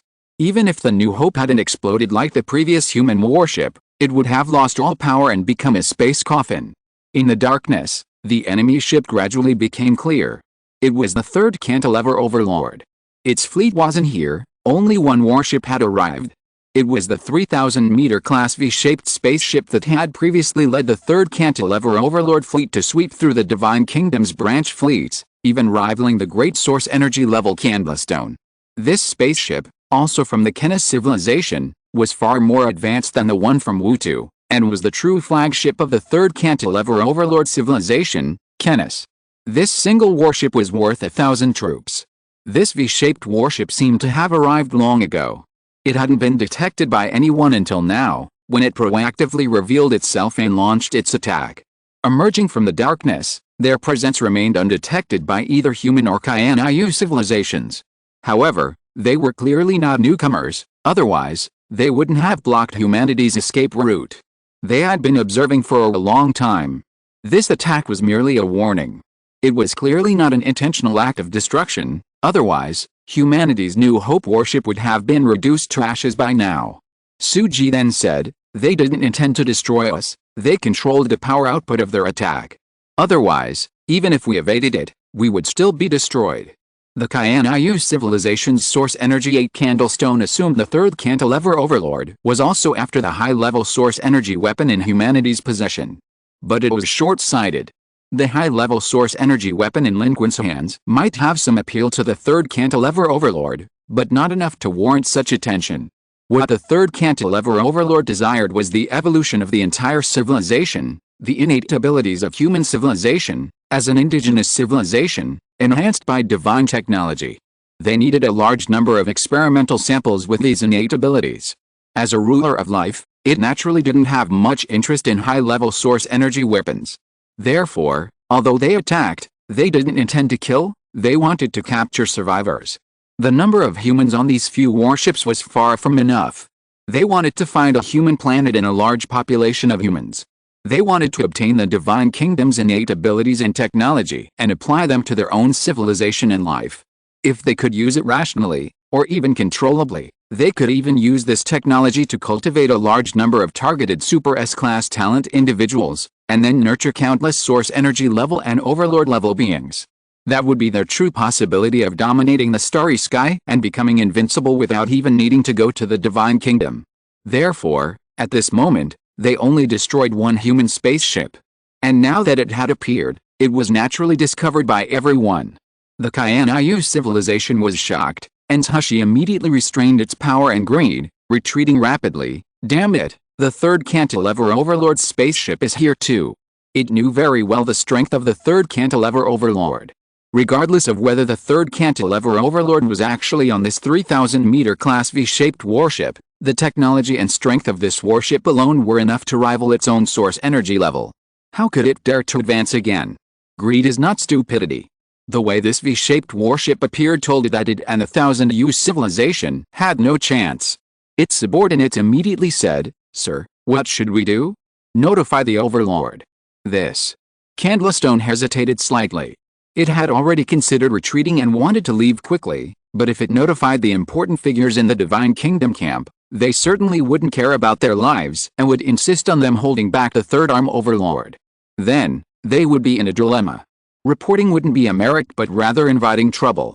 Meanwhile, Suji and the others discovered that humanity had lost control of their warships. The civilization behind the Third Arm Overlord was extremely advanced. After their appearance, they quickly broke through the firewalls of humanity, the Jiki civilization, and the Four-Fang civilization, truly winning without fighting, taking control of their ships and directly extinguishing them one by one, leaving only a message: surrender is your only choice. Short, domineering, completely unreasonable. They even ignored the Thousand-Year civilization and its source energy 8 candle stones on the far side of the planet. This disregard stemmed from absolute power. They weren't afraid of the candle stones in their fleet coming. If they did, they would die. They possessed that kind of strength. From beginning to end, no one knew if there were any high-energy life forms on this 3,000-meter class V-shaped flagship. It had dominated the battlefield solely through its technology and warships. No one could believe there weren't high-energy life forms inside. The question was, how high energy were they? A great source energy level? Or was the third cantilever overlord himself present? And the third cantilever overlord was no foolish civilization. Their previous attack on Blue Star, with a fleet of 3 source energy commanders including a great source energy level commander, demonstrated their cautious approach. If Lin Qun hadn't been a cheat code, Blue Star's outcome would have been unpredictable. And after that last mishap, this time, they wouldn't give them any chance. The V-shaped flagship that had previously led the third cantilever overlord's fleet arrived directly. Technological superiority. A direct invasion, a breach of your ship's control, rendering it uncontrollable even to yourselves. What can you do? The bridge of the New Hope warship was plunged into darkness. All systems and functions had ceased operation. We've lost control of our fleet. We can't restart. They've paralyzed our ships. We've been invaded. A slight chaos reigned on the bridge. The situation was beyond everyone's control. Lin Qun had already clutched the civilization shield card, preparing to use its invincible shield to fight his way out. But now it seemed useless. The shield could protect the fleet, but it couldn't interfere with the enemy's subtle technological attacks. With such technological intrusion, the civilization shield was utterly ineffective. Protecting it but preventing the fleet from flying meant certain death, a complete waste of the card. Therefore, at this moment, Lin Qun parted the crowd on the bridge, stepped to the front, and looked through the porthole at the enemy ships and the dark starry sky. Behind them, panic gripped the bridge. Having lost control of the warship, the vast technological gap made regaining control impossible. They seemed powerless to do anything but wait. Therefore, all eyes turned to Lin Qun.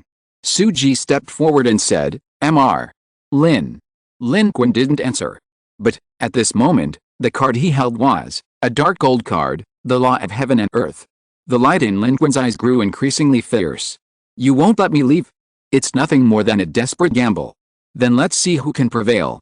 From Blue Star to today, Lin Qun feared nothing less than a desperate gamble. However, Lin Qun still wanted to return to his new home. His courtyard in Xianpu City. And the people waiting for him. This gamble could only be for survival, not death. Chapter 689. The mantis stalks the cicada, unaware of the oriole behind. "My lord, what do we do now? Report to the Divine Kingdom, or should we leave immediately and pretend we were never here?" A life of the Thousand-Year civilization asked anxiously. On the far side of the planet. Although the planetary barrier obscured their view of the opposing human fleet and the V-shaped ship of the third cantilever overlord that had intercepted them, the 3,000-year civilization mountain warships were acutely aware of the situation ahead. They still had a choice. The 1,000-year civilization's great source energy level candlestone had already retreated to its bridge. The Myers civilization's source energy level ships, injected with special drugs and severely injured, were practically powerless. They were essentially forgotten and had been abandoned. This question, however, drew the attention of everyone in the 1,000-year civilization. Their eyes were all on Candlestone, awaiting its decision. Candlestone pondered for a moment before deciding, "Let's go." It only wanted the benefits, not to get involved in the mess. In this battle, they had already lost their painstakingly built flagship for the Divine Kingdom faction. At this point, fleeing was naturally the best option. The Divine Kingdom faction wanted to eliminate the third cantilever overlord, but that didn't mean they would continue to be pawns for them.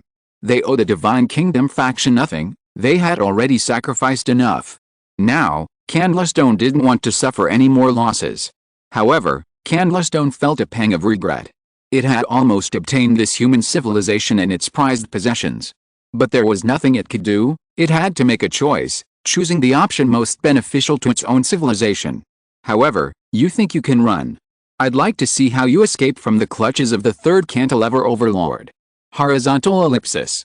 Mr. Lin, inside the New Hope warship, all was dark.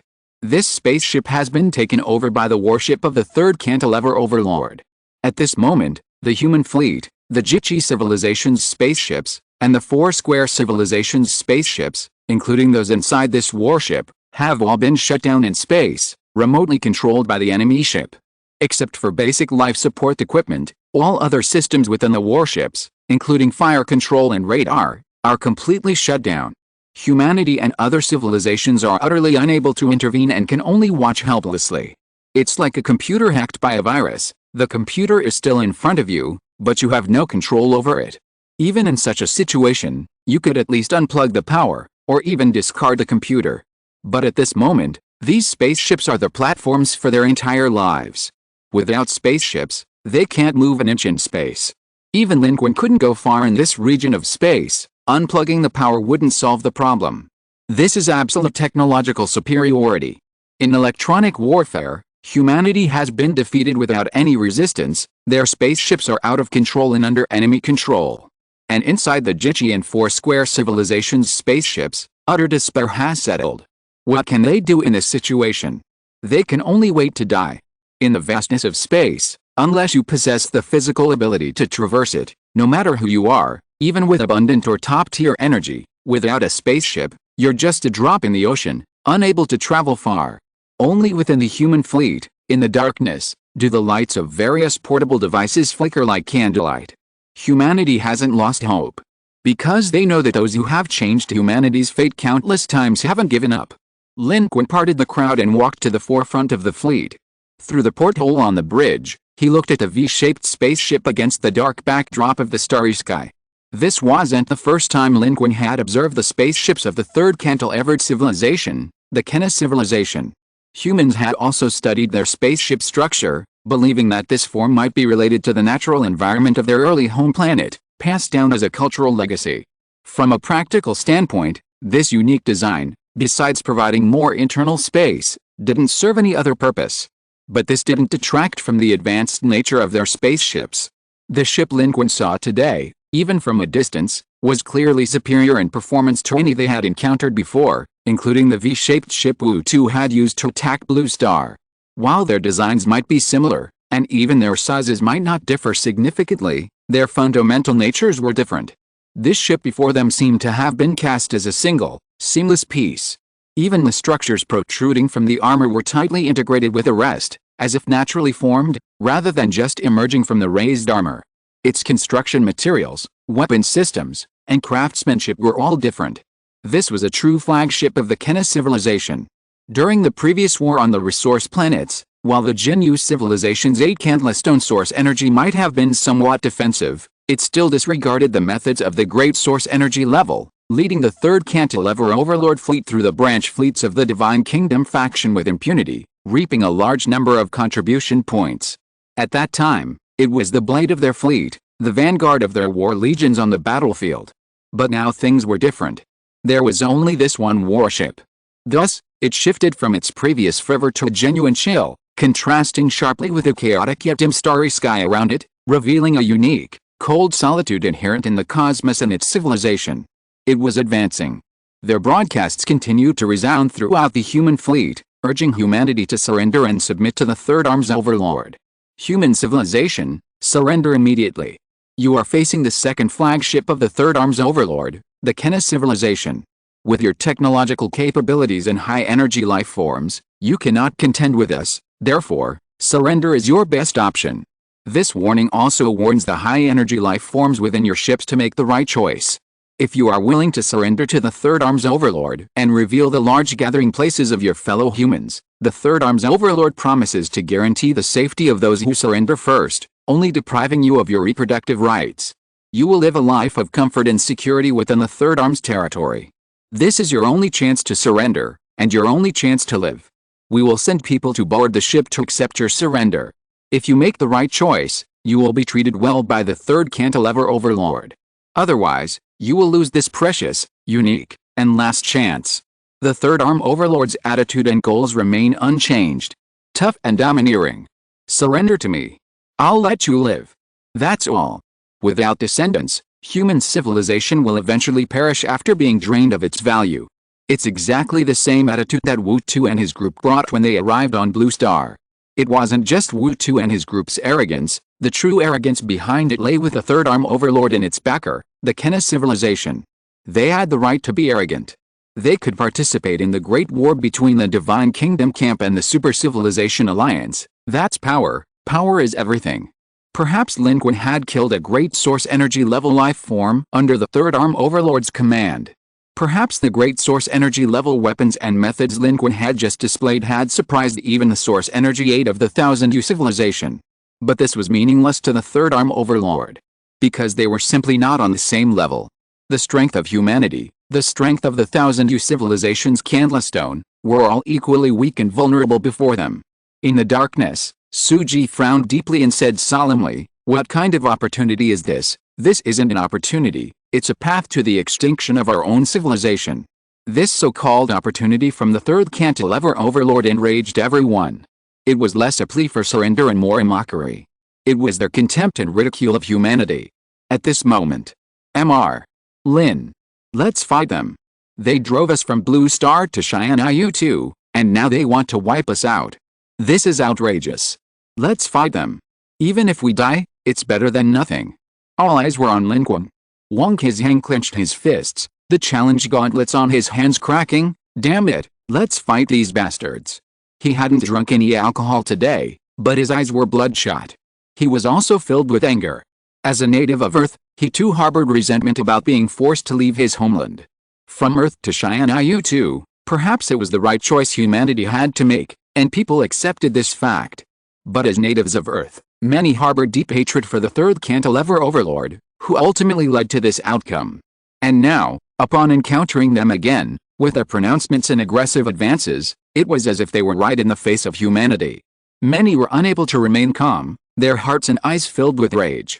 Old Wang, do you think the Third Cantilever Overlord is inside that spaceship? Lin Qun gripped the dark gold card tightly in his hand, making no move, only speaking slowly. His eyes were fixed on the enemy's spaceship, his mind racing.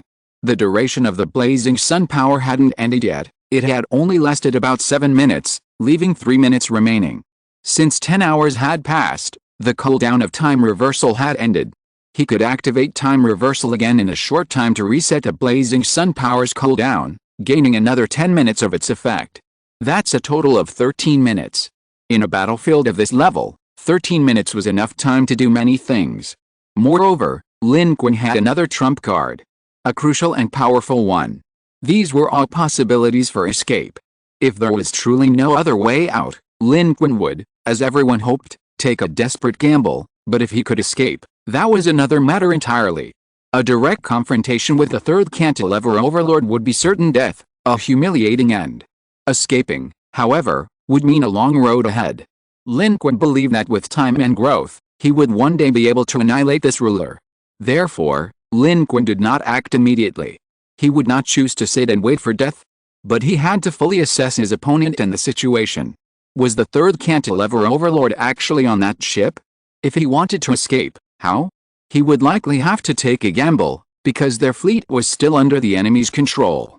To regain control from a non-technical perspective, they would first have to destroy the enemy's ship. But they couldn't trade lives for lives. That would be pointless. Lin Qun didn't want to die, nor did he want their fleet, which had set off from Cheyenne IU2 with the goal of reaping contribution points, to perish on the way back before reaching its full harvest. A long road ahead, a long road ahead. Wang Qizhang looked at Lin Qun upon hearing this. Lin Qun said, "Dying is easy, but we can't die here. If we die at the hands of this Third Arm Overlord today, how can we avenge ourselves? We have to find a way to fight our way out and settle scores with this third arm overlord slowly in the future. Lin Qun's words moved those around him, and their eyes flickered slightly. Mr. Lin, do you have any other ideas? How about I give it a try? Wang Qizhang said in a deep voice, but the Divine Kingdom camp couldn't force out the high-energy life form inside this V-shaped spaceship on the previous battlefield, eh? Wait a little longer. Lin Qun shook his head. Wang Qizhang's strength was insufficient on this kind of battlefield. If Lin Qun were to intervene, he would have to reveal his trump cards, and he couldn't let Wang Qizhang do so. That would be a pointless sacrifice. Therefore, Lin Qun said, if they want us alive, we have a chance. If we're close enough, we have a chance. Suji, standing to one side, seemed to stir slightly. She said, our spaceship doesn't have any coordinates for our home. Even with our quantum communication device, I update the data every time it's used, completely erasing all records. We have a set of manual calculation techniques for our home's coordinates, which Papadu and the others taught us. Even if the third arm overlord controls our spaceship, they won't find what they want from it. They can only try to obtain it from our minds. And to do that, whether we surrender or not, they'll have to board our warship and capture us. That's right. And even without the coordinates, we're still valuable experimental subjects for them. They initially targeted us because the third arm overlord and its civilization wanted to capture us and replicate the talent awakening methods that the Divine Kingdom gave to the native inhabitants of the civilization battlefield. Even if it wants revenge now, in the cosmos, everything is driven by self-interest. They certainly won't give up on their initial goal. Lin Qun said, once the distance closes, there will be an opportunity. Lin Qun narrowed his eyes. In the darkness, his pupils reflected the approaching spaceship. He would strike as soon as it closed in, or even as the other ship began to board the human vessel. You may be powerful, but nobody knows if your Dominator-class third arm overlord is even on this ship. I haven't revealed all my cards yet. If we're really going to gamble, let's see who laughs last. The third arm overlord, the dominator of life, what good are they? The starry sky was deathly silent. The distance between them was rapidly closing. The completely darkened human fleet remained motionless, like frozen prey, helplessly watching their hunter approach. Inside the spaceship, everyone held their breath. The bridge was quieter than ever before. They could almost hear each other's heartbeats. However, the final distance didn't close. Because the portholes were suddenly illuminated. It wasn't a light from inside the human warship, but a flash from outside. Look! It's an attack. It's an attack. Humans looked up, and even Lin Qun looked up in surprise at that moment. He didn't wait for the moment when everyone revealed their cards. The situation changed once again. The third arm overlord had its sights set on humanity and was tracking them. But there were others who were still obsessed with the third arm overlord's fleet, closely following them, waiting for them to appear. Moreover, this side's technology was by no means inferior. That was the power of the Divine Kingdom camp. The Thousand-Year civilization did not choose to report the third arm overlord's appearance here, which was actually completely unnecessary. Because the third arm overlord's V-shaped ship had already been targeted. As soon as they appeared, the Divine Kingdom fleet on the battlefield of the resource planet ruins moved. The warp portal opened. Only one warship came.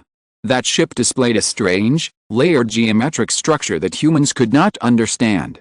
To the naked eye, it was extremely complex and incredible, as if it were an impossible geometric structure.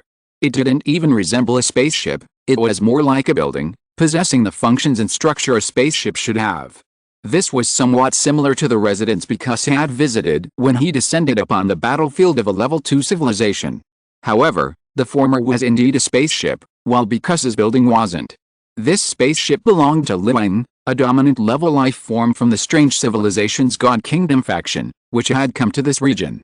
Its appearance was accompanied by a terrifying flash. The entire starry sky lit up. The spaceship launched some strange weapon, creating terrifying lines of gravity in space. These lines stretched and distorted space, forming terrifying linear tearing pseudo-black holes, bursting forth with intense light.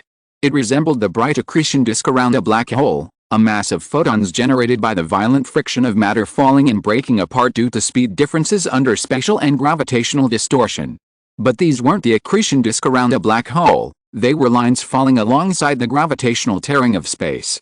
They weren't the attack itself, but rather the manifestation of the physical effects of the attack in space. allowing an otherwise unobservable attack to be observed in this way. From the location of that geometric spaceship, they spread and struck at the speed of light, crashing down towards the warship of the third cantilever overlord below. Such an attack, such methods, were unprecedented in human history. In an instant, they precisely encompassed a V-shaped spaceship of the third cantilever overlord, locking it in from all sides, ready to destroy it in one strike. The moment they appeared was the decisive blow. The V-shaped spaceship of the third cantilever overlord came for humanity, unaware that they too had become the target of others, and were now being devoured by the Oriole. Chapter 690. We're going to kill it. The 3,000-meter class V-shaped warship of the third cantilever overlord was instantly locked onto. Multiple attacks hurtled towards it at the speed of light. They were prepared, and the third cantilever overlord was now trapped, unable to react to the light speed attacks at close range. Those incredibly bright beams of light flashed by in the blink of an eye, piercing through the seemingly invincible 3,000-meter class V-shaped warship. The warship's seemingly perfect armor was utterly vulnerable to these attacks, like paper being pierced by a needle and thread. Multiple beams pierced through its entirety from various points. Initially, the surface of the massive 3,000-meter class V-shaped warship remained unchanged. Only the light passing through it appeared to an observer as if the entire warship was bathed in a stream of flashing particle beams, presenting a breathtaking beauty. Its shield system seemed unable to respond in time. Its armor and defense systems, impenetrable even by high-level energy, were easily torn apart. The entire warship was pierced. As warships of the same level 1 civilization, the clash of spear and shield was decided in an instant. After a brief, almost beautiful, stillness, the massive 3,000-meter class spaceship was disintegrating magnificently in space. Explosions erupted one after another, flashing across its massive structure, centered on multiple beams of light. Several points on the ship rotated and collapsed, falling towards the attacking beams. Those closest collapsed inward, while others were ejected outward. Thus, the entire warship was torn apart from multiple angles, exploding violently. The V-shaped spaceship met its tragic end. This ship of the third cantilever overlord was becoming a bright new star in this chaotic, newly formed star system. It briefly illuminated the human fleet before it and the massive planet behind it. This would be its final flash. At this moment, inside the human ship. At that moment, everyone's pupils were illuminated by the scene before them. Everything happened too fast, exceeding human expectations. Even with their current level of understanding and strength, humanity hadn't detected this so-called Oriole until the other side made its move. This is the work of the Divine Kingdom civilization. Detected a Dominator-level life form. A Dominator-level life form has arrived. It's a Dominator level from the Divine Kingdom. They've sent one Dominator level. Sure enough, the Divine Kingdom won't stand idly by. The third cantilever overlord, wanting to share the Divine Kingdom's contribution points, has become their target. When did they arrive? Judging by this, they probably already had their eyes on the third cantilever overlord. The mantis stalks the cicada, unaware of the Oriole within. We are the cicada, and the third cantilever overlord is nothing but the mantis. We didn't detect them, and we couldn't possibly have detected them. Even the third cantilever overlord didn't detect them. This geometric spaceship, domineering and advanced, pursued them, destroying the third cantilever overlord's 3,000-meter class V-shaped warship with a single strike. A thunderous entry into the battlefield. At this moment, they displayed an astonishing air of dominance over the battlefield. Meanwhile, the Thousand-Year civilization, which had begun its retreat behind the planet, swiftly halted its advance. The situation had changed, and their strategy had shifted accordingly. Zhu Shi gazed into the distance and personally issued the order, "Our sovereign-level expert has arrived. We're not moving, change direction, fly directly there now to rendezvous with the sovereign and cooperate in crushing the anti-God Kingdom forces." Seeing the arrival of the sovereign-level being from the God Kingdom camp, Zhu Shi was terrified and somewhat guilty, because they hadn't known this God Kingdom sovereign would come, and judging from the current situation, it was clear the opponent had likely already set their sights on the third cantilever overlord. This meant that every move the Thousand-Year civilization had made here was likely already known to the God Kingdom camp and the sovereign-level expert, including their desertion. At this point, the only way Zhu Shi could think of to remedy the situation was to step forward and perform well. Of course, there's another reason. With a Dominator-level life form present, if they behave well, Even if the third cantilever overlord is here, there shouldn't be any risk. After all, the presence or absence of the Dominator makes a difference. That's why it decided not to retreat, but to take the initiative and make amends. However, Zhashi's heart was suddenly filled with unease. Facing a Dominator-level life form in its invincible spaceship, even a Source Energy 8 like Zhashi, who flaunts its power elsewhere, is just as fearful as other life forms, needing both to curry favor and experiencing boundless terror. This is another form of food chain in the universe. And in the Divine Kingdom faction's geometric spaceship above the Pierce 3000-meter class V-shaped warship, an invincible aura rose at this moment, different from the Source Energy level, more domineering and powerful, like a god descending to Earth. That was the aura of a Dominator-level life form. It was the Dominator of the Divine Kingdom faction. However, whether it was a misperception or not, Lin Qun, aboard the New Hope warship, felt as if he had sensed this sovereign aura somewhere before, though it hadn't been so clear then. The Divine Kingdom faction. Could it be Because? No, absolutely not. Lin Qun was very familiar with Bicus's aura. Although the difference between Bicus and Lin Qun was vast, Lin Qun had still made a point of remembering it. In space, recognizing auras is crucial, because in high-energy realm clashes, the aura is usually outward, the physical form concealed. Relying on recognizing the opponent's physical form is unrealistic, therefore, not remembering the aura characteristics of an enemy would be foolish. But this guy wasn't Bicus, and Lin Qun breathed a sigh of relief. If it were Bicus, that would be troublesome. Bicus had a clear target for Lin Qun. If they encountered him here and discovered his presence, Bicus would likely abandon his goal of becoming the third cantilever overlord immediately, and Lin Qun and the human fleet would be in serious trouble.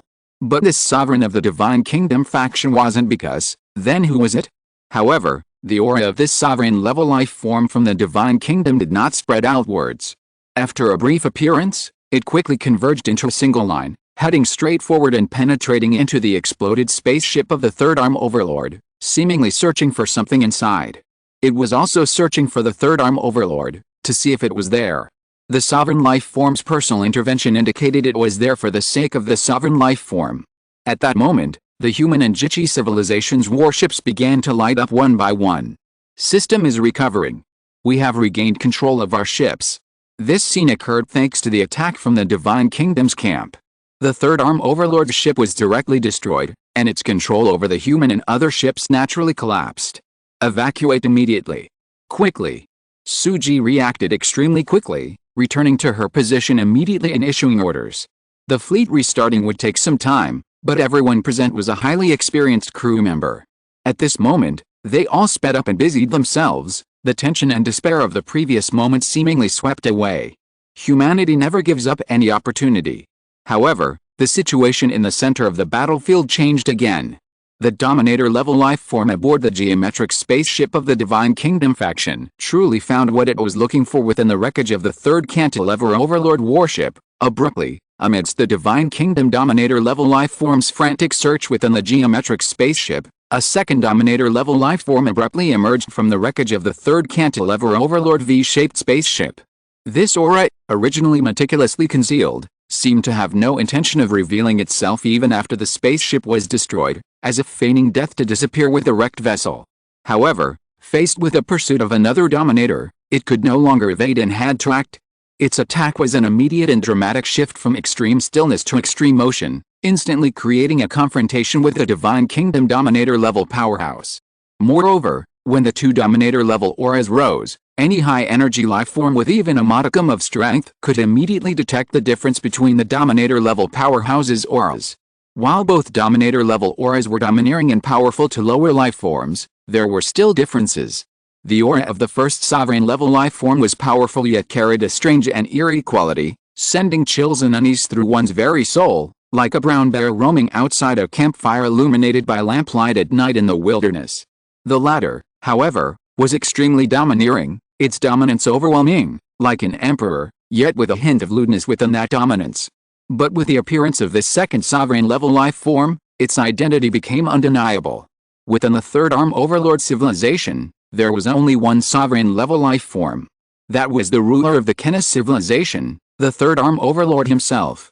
Inside the Kyan-Ayu civilization's spaceship, Zhashi was terrified. The third cantilever Overlord is indeed in the spaceship. It's incredibly good at hiding. Beside him, the Kayaniyu civilization's adjutant also said with lingering fear, "Sir, you were truly wise. Luckily, we never went all out in the previous battles. Otherwise, if we had forced it out, perhaps the Divine Kingdom could have ultimately defeated it, but we would have certainly perished." Zushi said, "This will be the battlefield for the Battle of the Dominators. This time, this third cantilever overlord is unlikely to escape." Inside the human spaceship, Wang Qixiang couldn't help but exclaim, "The third cantilever overlord is indeed here." Indeed, it's in the spaceship. Many humans were inevitably drawn to the situation. The animosity between humans and civilizations like the Divine Kingdom wasn't actually that deep. The deepest grudge lay with the third cantilever overlord, especially the overlord himself. The orders to attack and kill humans all came from him and his civilization. And humans had never actually seen any life from the Kenna civilization, let alone the third cantilever overlord. Unfortunately, from humanity's current perspective and position, it's impossible to pinpoint the exact location of the third arm overlord's true form on the battlefield. Nevertheless, knowing that the leader of humanity's greatest enemy is here, who wouldn't be concerned? Everyone wants to know its location, even wants to kill it. Even Lin Qun is searching. If the third arm overlord dies in battle, and its civilization is further severely damaged by the Divine Kingdom camp, then humanity's greatest enemy on the third arm will crumble. The Divine Kingdom camp wants the third arm overlord dead, and so do humanity and Lin Qun. However, the third arm overlord is extremely cunning. Previously, it had kept its attacks hidden, and even now, forced to confront it, its true form remains unknown, perhaps only known to the ruler of the Divine Kingdom camp. The two forces' auras have already clashed violently, manifesting in space, causing the entire starry sky to brighten and flicker. Just then, the warship experienced a violent tremor. An attack warning sounded. That was the fleet of the Thousand Year civilization. Taking advantage of the human fleet's restart, they attacked from the flank. Before their fleet had completely bypassed the planet's side, missiles had already arrived, hitting the human fleet in succession. A human warship behind them was nearly destroyed, billowing smoke, and most of the ship was already engulfed in flames. Lin Qun did not activate the civilization's shield. Because the recent clash with the advanced ship of the third cantilever overlord had made Lin Qun realize that activating the civilization shield was meaningless in the face of a dominator-level life form and a level 1 civilization, unless the civilization shield's duration was infinite.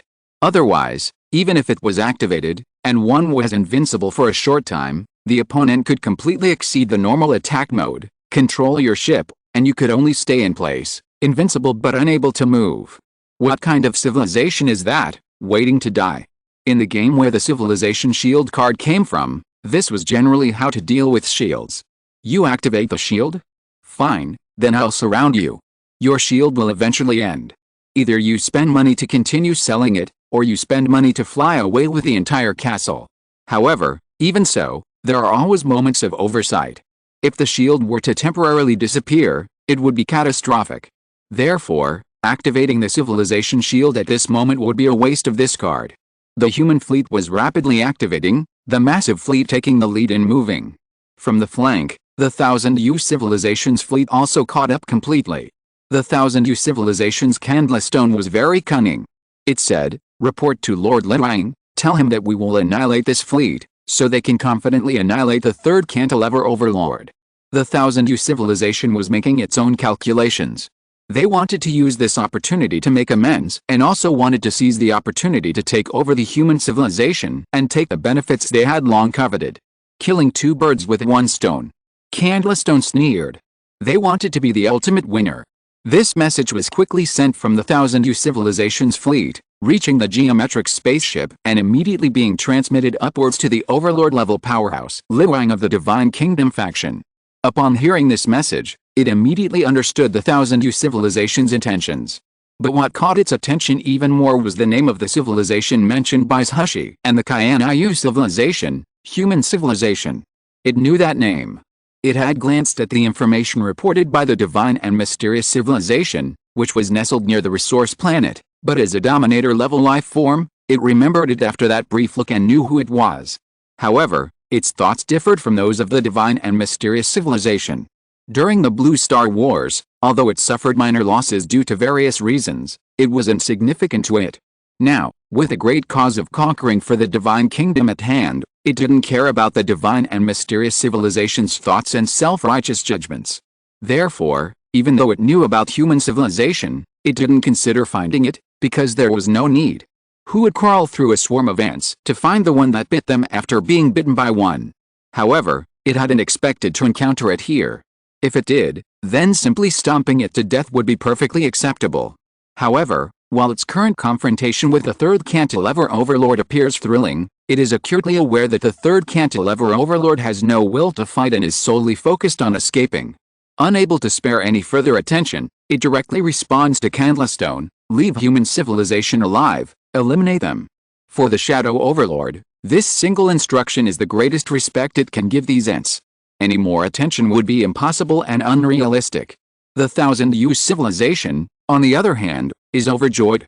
Having received the personal approval and order of an overlord-level powerhouse, their actions are now perfectly legitimate.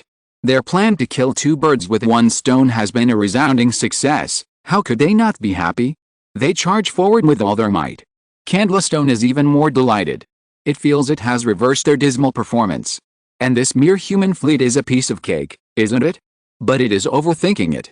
Because at this moment, the human civilization, which it thought was a piece of cake and no match for it, is not paying attention to it at all, but rather to the overlord-level life form.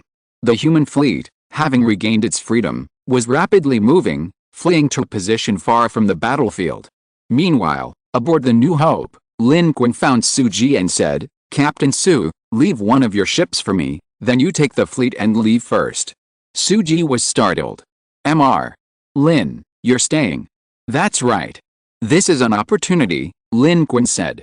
"I'm no match for a Dominator-level life form, so just now, when we were targeted by the Third Arm Overlord, we had no choice but to leave. But now it's different. The Dominator-level life forms of the Divine Kingdom have made their move.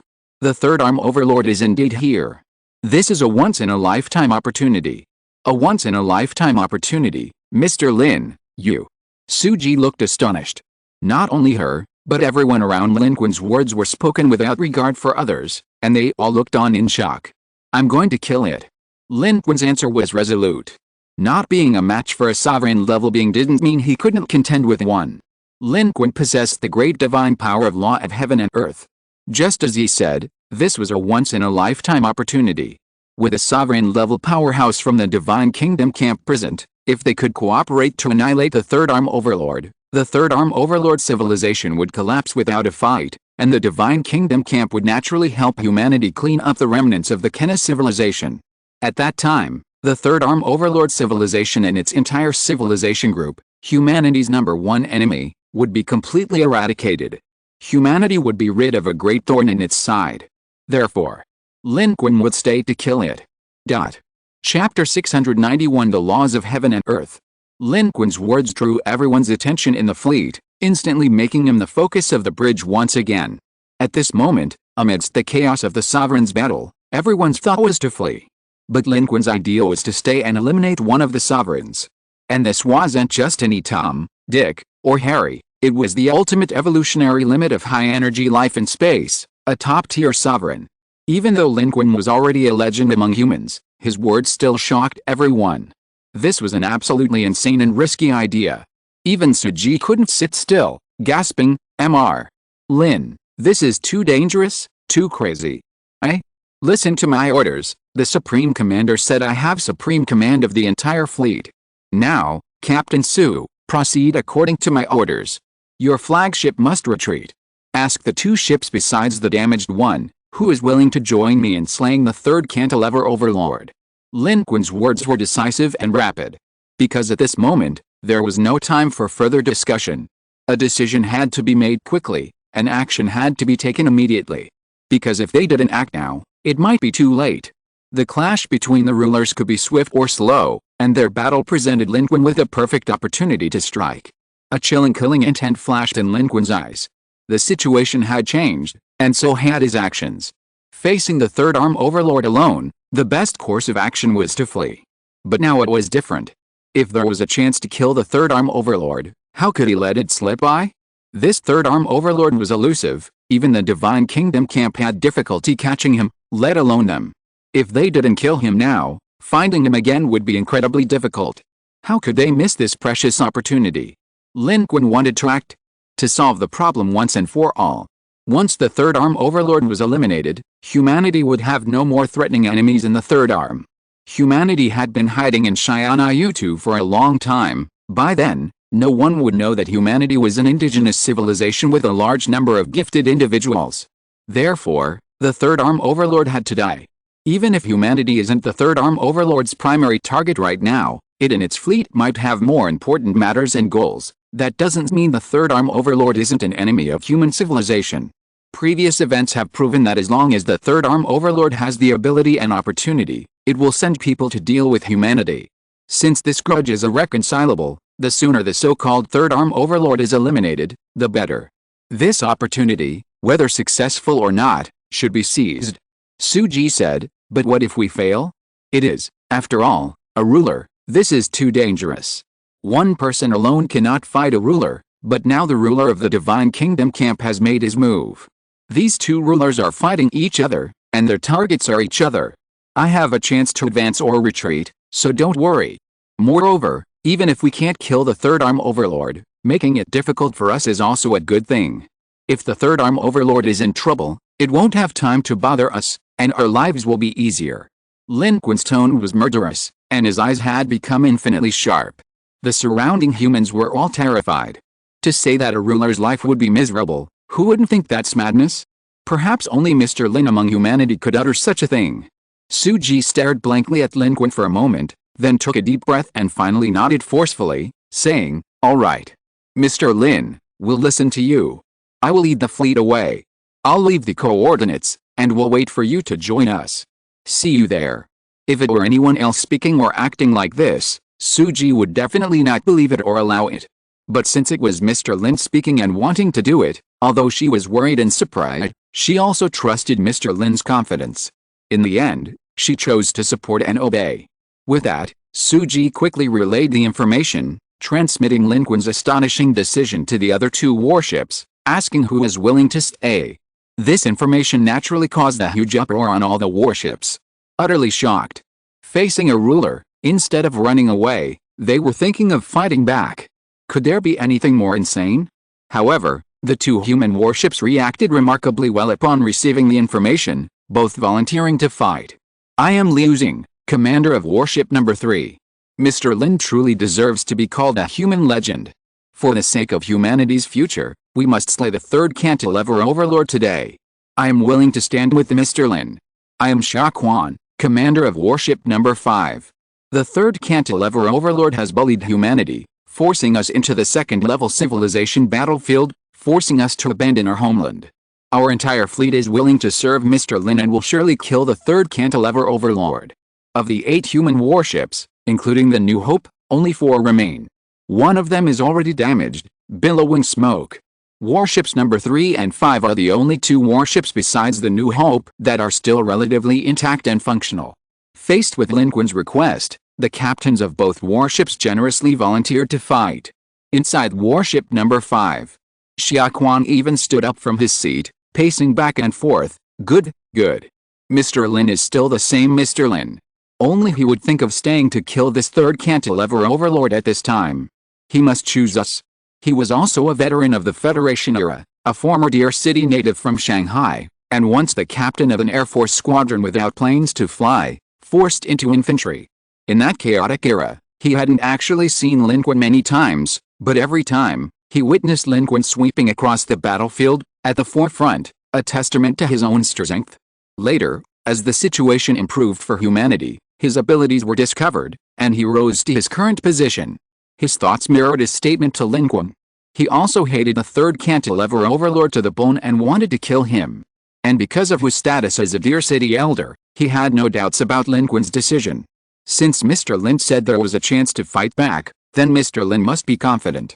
As a veteran of Deer City, he had an almost blind, absolute trust in Lin Qun. Mr. Lin was a beacon of hope.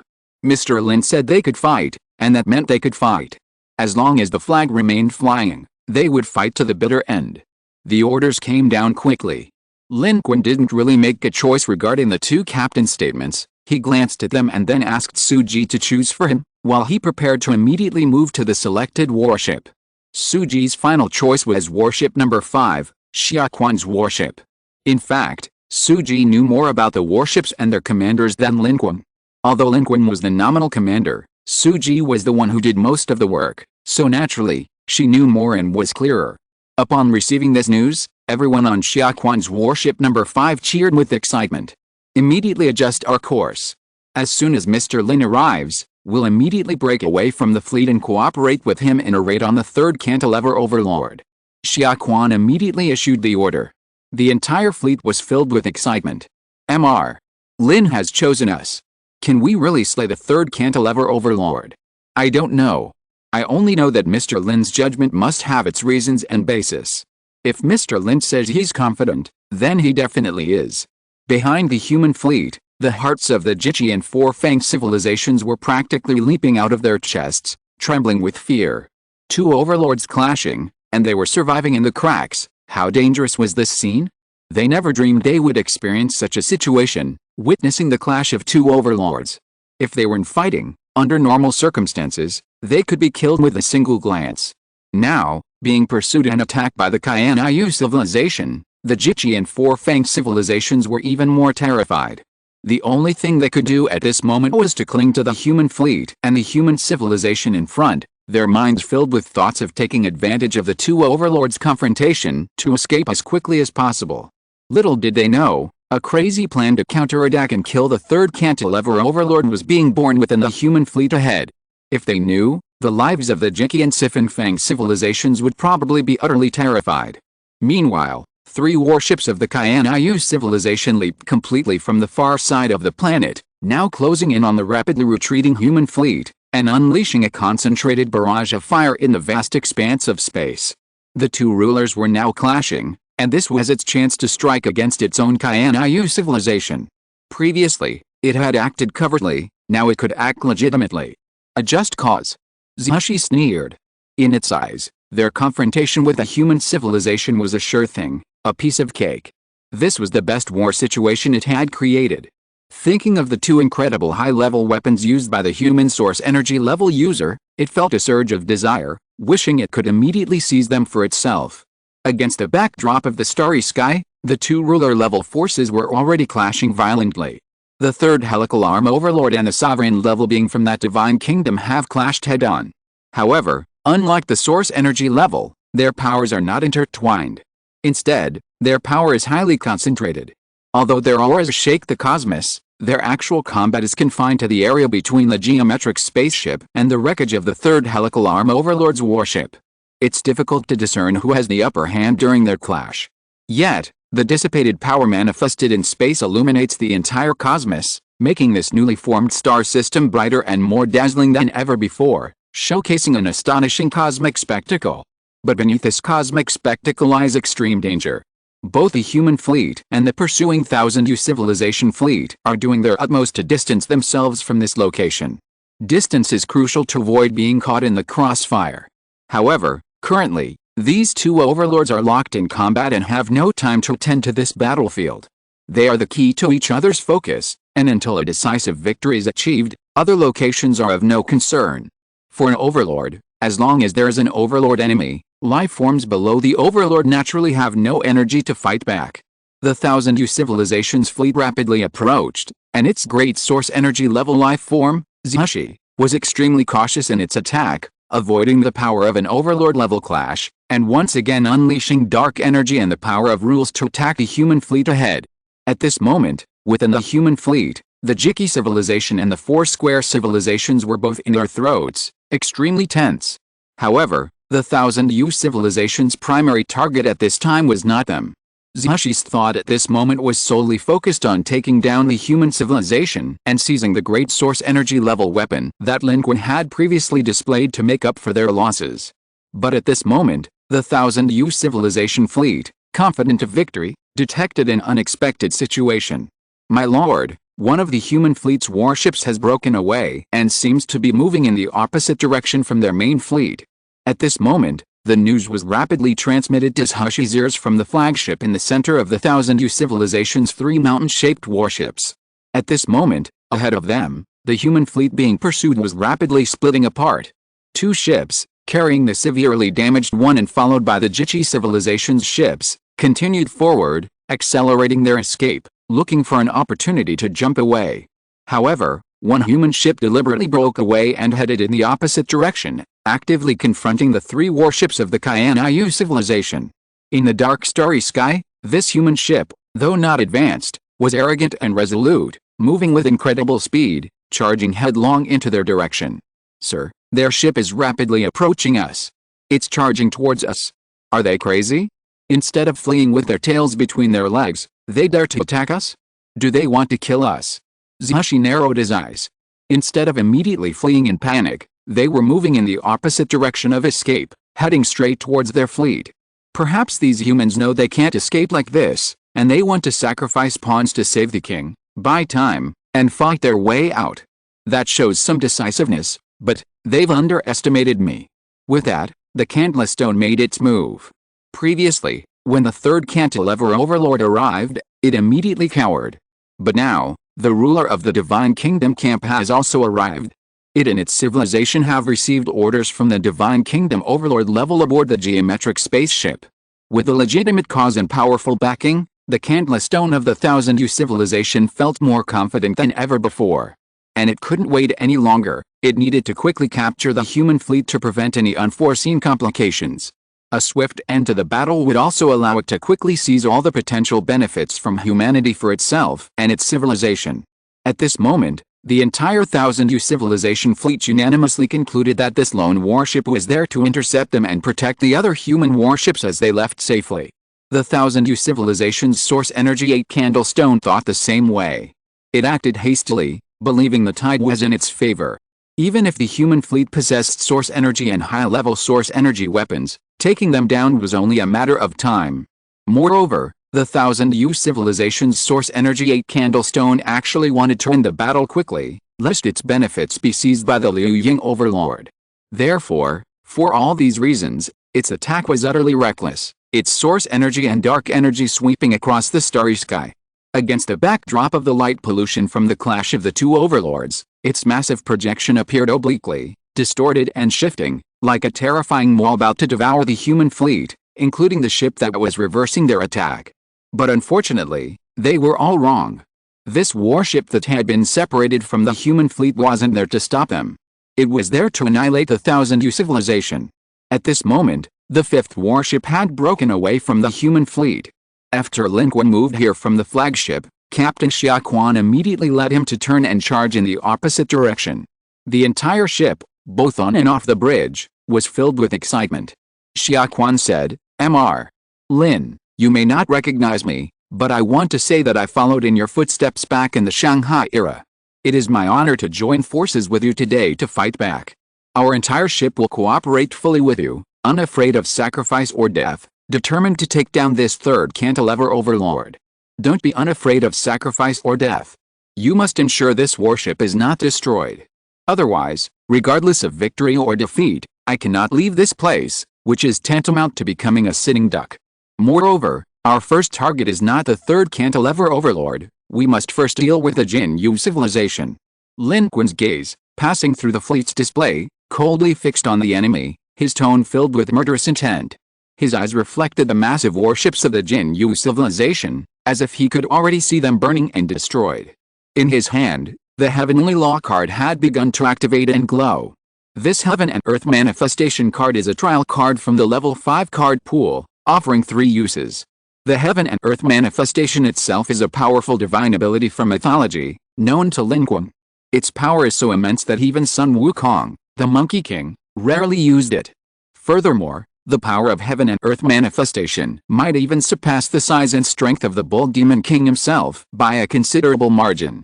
Therefore, although Lin Qun hasn't actually used it, he speculates that with his base combat power being source energy, combined with Heaven and Earth Manifestation, the all-encompassing secret, and the Heavenly Demon Disintegration technique, he could definitely raise his combat power to a level capable of contending with a Dominator. Perhaps still not a match for a Dominator-level life form, but certainly with the strength to fight. Today, cooperating with a dominator-level life form of the Divine Kingdom camp, there's a chance to take down this third cantilever overlord. In that case, the 1000U civilization and their source energy VIE are naturally nothing to Lin Qun. He didn't use this card on them before because he didn't want to waste heaven and earth manifestation on these 3 spaceships and a source energy VIE. After all, given the circumstances back then, even if Lin Qun destroyed the 1000U civilization's source energy VIE and those 3000U civilization warships, he would only gain a few contribution points at most, a pure waste of the power of the heaven and earth manifestation technique. But the current situation is clearly different. Before, not destroying you wasn't worth wasting this card, but now, since you're courting death, then I'll send you on your way first. Now, it's time for you to pay the price. Chapter 692 Shaking the Stars. On one side of the battlefield. Before Lin Qun officially activated his heaven and earth manifestation ability, he first used the time reversal ability of his Flaming Sun armor. The duration of the all-secret technique on his Flaming Sun armor was almost over. This time reversal lasted a full 30 minutes, reaching the limit of the Flaming Sun armor's individual reversal time. This reversal directly pulled Lin Qun, including his Flaming Sun armor, back to his full state 30 minutes ago. 30 minutes ago, Lin Qun had only recently drawn the soldier's secret technique and was testing it in his alternate dimension. The battle broke out shortly afterward, and in a short time, it had rapidly evolved into the intense situation it was in now. Now, under the effect of time reversal, Lin Qun's state was directly restored to that time. Even the cooldown time of the soldier's secret technique was directly reset by this time reversal. The effect of the Flaming Sun armor directly returned Lin Qun to his strongest state. This was Lin Qun's deliberate act. Although he had never used the heavenly manifestation technique in reality, he still had some understanding of this legendary great divine power. While the heavenly manifestation technique could make one rival the heavens and earth, the way it was used by different people often differed. The stronger one's basic strength, the stronger the heavenly manifestation technique would be. The more powerful the person, the more powerful their heavenly manifestation technique would be. At the same moment, when Lin Qun activated the heavenly manifestation technique, he had already reached his optimal state, precisely to display its most powerful form. Lin Qun had never faced a sovereign-level expert, but judging from the aura he sensed and the power he had heard about sovereign-level experts, they were invincible powerhouses he had previously been unable to match. At this moment, he naturally needed to maximize his combat power, making himself as strong as possible. Otherwise, his attack wouldn't be about killing the third suspended arm overlord, but rather about delivering food to the third suspended arm overlord. As the time rewind was completed, the law of heaven and earth in Lin Qun's hand was activated in that instant. One trial opportunity of this experience card was consumed. Lin Qun would gain 3 minutes to unleash the great divine power of law of heaven and earth. However, Lin Qun discovered that this law of heaven and earth was different from the previous Superman experience card. Previously, using the Superman experience card, Lin Qun would immediately transform, but with law of heaven and earth, it was different. It felt more like the great divine power was loaded into his body, allowing him to choose when to activate it for it to be truly used. It was as if a divine essence was injected into Lin Qun's body along with the card's use, lasting a maximum of 10 minutes. Within these 10 minutes, Lin Qun could transform at any time, while the 3-minute duration of law of heaven and earth itself was only calculated after the transformation was completed. However, Lin Qun no longer needed to wait, nor could he wait any longer. This was his time to act. If Lin Qun didn't act now, he wouldn't even have to wait until the third cantilever overlord, the 1000U civilization's source energy 8, was relentlessly pressing forward, almost crushing their fleet. Lin Qun's priority was ensuring the human fleet's escape, and even more importantly, preventing the destruction of his vehicle, the fifth warship. Just as Lin Qun and Captain Xia Quan had said, regardless of victory or defeat, this warship had to be preserved, otherwise, without it, Lin Qun would be trapped in the vast starry sky. At that moment, Lin Qun activated the heavenly manifestation technique. In that instant, Lin Qun experienced something unprecedented. It was as if a beam of non-existent light shot forth from the depths of the vast starry sky, striking his body and piercing him instantly. This piercing, however, caused him no substantial harm. On the contrary, it strengthened his connection with heaven and earth like never before. It was an unparalleled feeling. Even in his source energy state, Lin Qun had never experienced such a sensation. Therefore, at this moment, boundless power surged into his body from nature, causing Lin Qun's body to swell like never before. At this moment, he had already left the warship and entered space ahead of time. Therefore, his expanding body did not affect the human warship. Xia Quan simply issued orders to change course and move to a relatively safe position, according to plan. However, the humans on the spaceship were almost all stunned by what they were seeing. An incomparably terrifying giant was standing tall in the sky. The law of heaven and earth. That wasn't some kind of energy projection, but a real physical body. This was a great divine power comparable to Pangu. Of course, even with the law of heaven and earth, the difference between Lin Qun and the great god Pangu is not small. They only appeared somewhat similar in order. And now, in the blink of an eye, Lin Qun's body had expanded like an inflating balloon, standing tall in the sky in the starry sky. The fifth warship beside him was as small as an ant in front of Lin Qun. The primordial giant was only 1,000 meters tall. But the law of heaven and earth was 10,000 feet high. His head was above the starry sky, and his feet were also on the starry sky. Those spaceships appeared as tiny as ants before him, only colossal objects like planets still seemed enormous. Even the primordial giants paled in comparison to the mighty Dharma of heaven and earth. Lin Qun felt the same way, his vision seemed to suddenly expand. Of course, limited by his own combat strength, he couldn't immediately reach a height of 10,000 feet. His current height, however, had already reached 10,000 meters and was still expanding. Visually, his current expansion, revealing the immense form of the Dharma of heaven and earth, resembled a curled-up giant suddenly revealing himself, almost instantly becoming the focus of the battlefield. Most importantly, this didn't seem to be the main point. Lin Qun's body was still absorbing the power of the universe, continuing to expand, reaching for the heavens and standing tall. My God, Mr. Lin is so huge. This Mr. Lin really has something. His height has exceeded 20,000 meters. This is terrifying. I've heard that Mr. Lin has unparalleled abilities, able to transform into a 1,000-meter giant and summon countless giant legions. Could it be that Mr. Lin has made another breakthrough? Is he even more powerful now? And that's why he's become even bigger. On the New Hope warship, in each of the human spaceships, regardless of their mission, the humans watching this scene unfold couldn't suppress their shock and excitement.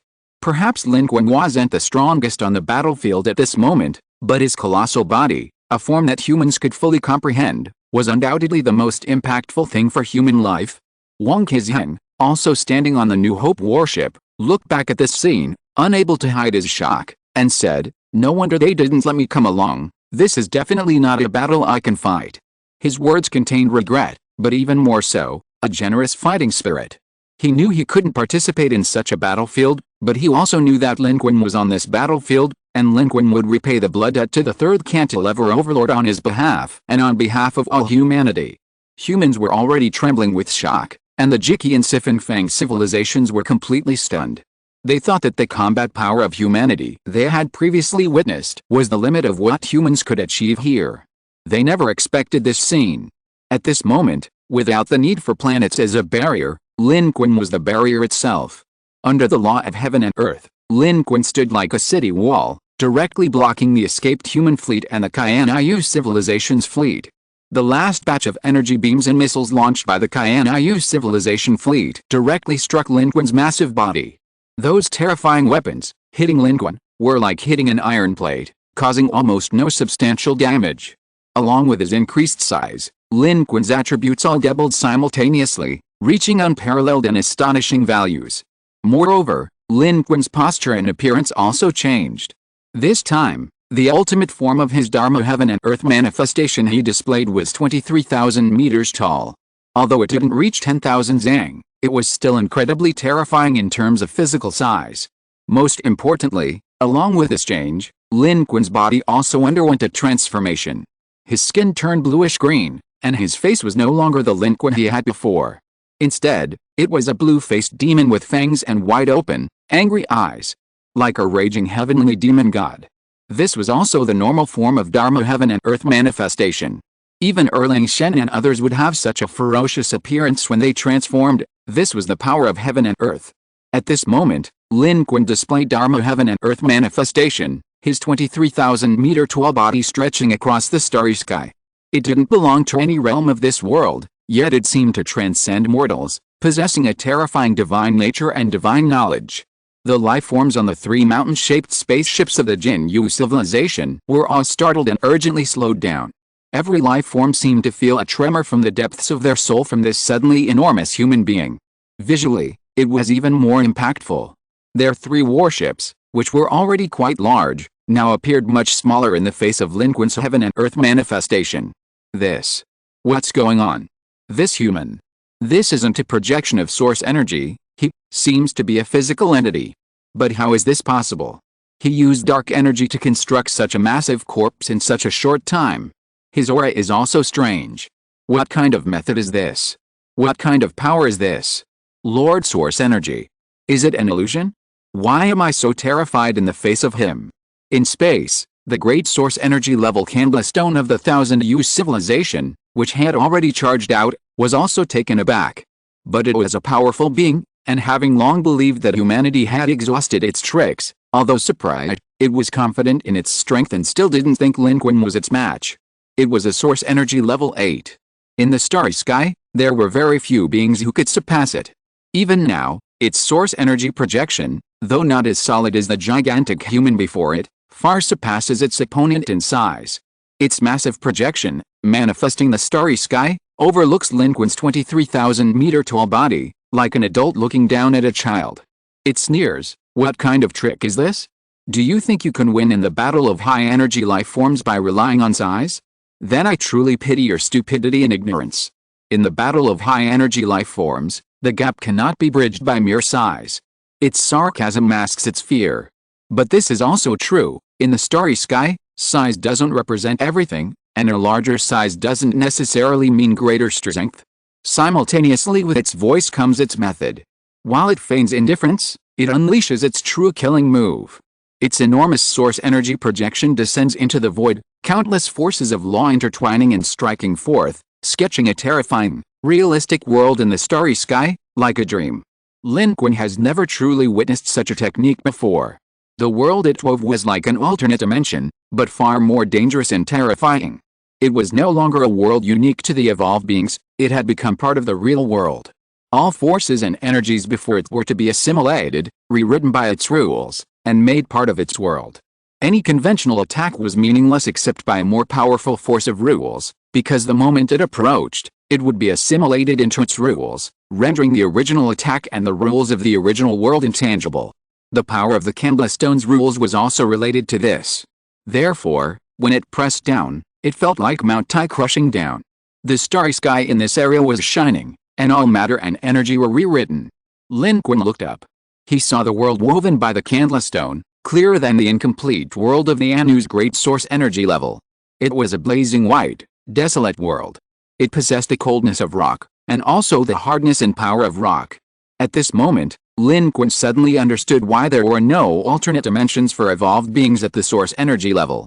It was because the alternate dimensions of evolved beings, at the source energy level, became the rules governing the world's influence, and would ultimately manifest in a more terrifying and deadly way at higher levels of the source energy level. The ultimate goal of life is nothing more than rewriting the world, nothing more than rewriting the world according to one's own will. He could clearly feel that pressure. This source energy level 8 of the Kyan-Yu civilization, though sneering, was actually fighting desperately. Even the great source energy level of the Anu had never attacked like this. His 23,000-meter-tall Dharma heaven and earth body seemed to be shaken and affected. The flesh and skin beneath his Dharma heaven and earth body seemed to be screaming, about to become part of his world. Seeing the victory, the candlestone's voice carried the arrogance and ferocity of a victor. Die? Futile struggle. You and your fleet, everything you have, will be mine. The strength displayed by this human truly surprised it, forcing identified source energy level 8 to this point. But, that's all. Lin Qun's basic strength is still too weak. The source energy achieved through the power of the blazing sun isn't true source energy. The heavenly manifestation he's currently displaying can at most suppress the source energy of the 1000 civilization by a factor of 8, it's still insufficient to contend with the Dominator. His current heavenly manifestation is all show and no substance, but its power and combat strength are still lacking. This is because Lin Qun's strength before transforming into heavenly manifestation was insufficient. Transforming into heavenly manifestation naturally results in a seemingly powerful physique, but insufficient actual combat strength. In the starry sky, a huge physique alone isn't enough. But Lin Qun has more than just these two methods. Time rewind reset the cooldowns of a series of Lin Qun skills. Lin Qun reactivated the power of the blazing sun and activated heavenly manifestation. However, Lin Qun's all-encompassing secret technique hadn't been activated yet. He was waiting to activate it now. After activating heavenly manifestation, activating all-encompassing secret technique would increase combat strength tenfold based on the current heavenly manifestation. All-encompassing secret technique. Tenfold combat strength. And not only that. Lin Qun also simultaneously activated the heavenly demon disintegration technique. Lin Qun still had 6 lives left from his 12 trials, so he could afford to use the heavenly demon disintegration technique. At this moment, on this battlefield, the law of heaven and earth wasn't enough, nor was the all-encompassing secret technique. He needed an even stronger boost. Therefore, he didn't hesitate to activate the law of heaven and earth at this moment. As a result, with the combined effect of these two techniques, Lin Qun's combat power soared like never before, and the aura of the law of heaven and earth expanded even more wildly, rising infinitely upwards. Moreover, at this moment, his stats also soared like never before. The all-encompassing secret technique increased tenfold. The heavenly demon disintegration technique, on top of the tenfold increase, increased fourfold. A full 40-fold increase. What does this mean? Even without a cultivation level, at this moment, just with a boost from the law of heaven and earth technique, plus this 40-fold increase, his numerical power could rival heaven and earth, and he could fight against heaven and earth. Lin Qun had been waiting for this moment. The moment the all-encompassing secret and the heavenly demon disintegration technique were activated, Lin Qun felt his body expand further, as if it were about to explode from within. Yet, his body didn't actually grow any larger. This state was the explosive power he felt within his body. He was stretching his body in space. At this moment, Lin Qun's law of heaven and earth was truly achieved. This was a state Lin Qun had never experienced before. He seemed to have become one with heaven and earth. But his body was still his body, only his power had expanded, almost merging with the cosmos. That explosive sense of power was even better than Lin Qun's first transformation into Superman, because now, he had no side effects. His body might not possess the power of a ruler, nor the means of true source energy, but by becoming one with heaven and earth, he possessed absolute, pure power and numerical strength. He could feel his own power. That power, filling his body, was unparalleled. His entire body seemed to possess inexhaustible power. The surging, seemingly endless vibrations, as if a single punch could cleave the heavens. Yet Lin Qun didn't feel bloated. Although his body had expanded countless times, it still moved with effortless grace, no different from normal movements. However, in his heaven and earth manifestation form, every movement of Lin Qun was more powerful and potent than before. Moreover, with each swing, it seemed as if he could manipulate the heavens and earth to his own advantage. This was the great divine power of becoming one with heaven and earth. Lin Qun's disadvantage in low-level combat with his heaven and earth manifestation form was being compensated for by his use of the all-secret technique and the heavenly demon disintegration technique. The vast universe and the boundless starry sky before him seemed even clearer at this moment. And so, the next moment, facing the full-force attack of this 1000-year civilization's great source energy level, Lin Qun silently clenched his iron fist. The next moment, a thunderous punch. The first strike was Mount Lu. Rising Dragon Strike. A vast azure dragon, stretching for thousands of miles, faintly appeared in the starry sky. Accompanied by Lin Qun's iron fist thrusting upwards with a silent roar, it brought with it an unparalleled sense of oppression and boundless power, shaking the very fabric of space. Chapter 693 Source Energy 8? Shattered with 3 punches. In the Heaven and Earth Manifestation card state, Lin Qun's abilities are not restricted. Therefore, in this state, Lin Qun can still use most of his skills normally, coordinating them with the Heaven and Earth Manifestation ability. However, he cannot use the transformative changes that the giant transformation can directly alter. It is worth mentioning that the upgraded Flaming Sun armor is even more powerful than the previous Mark 50.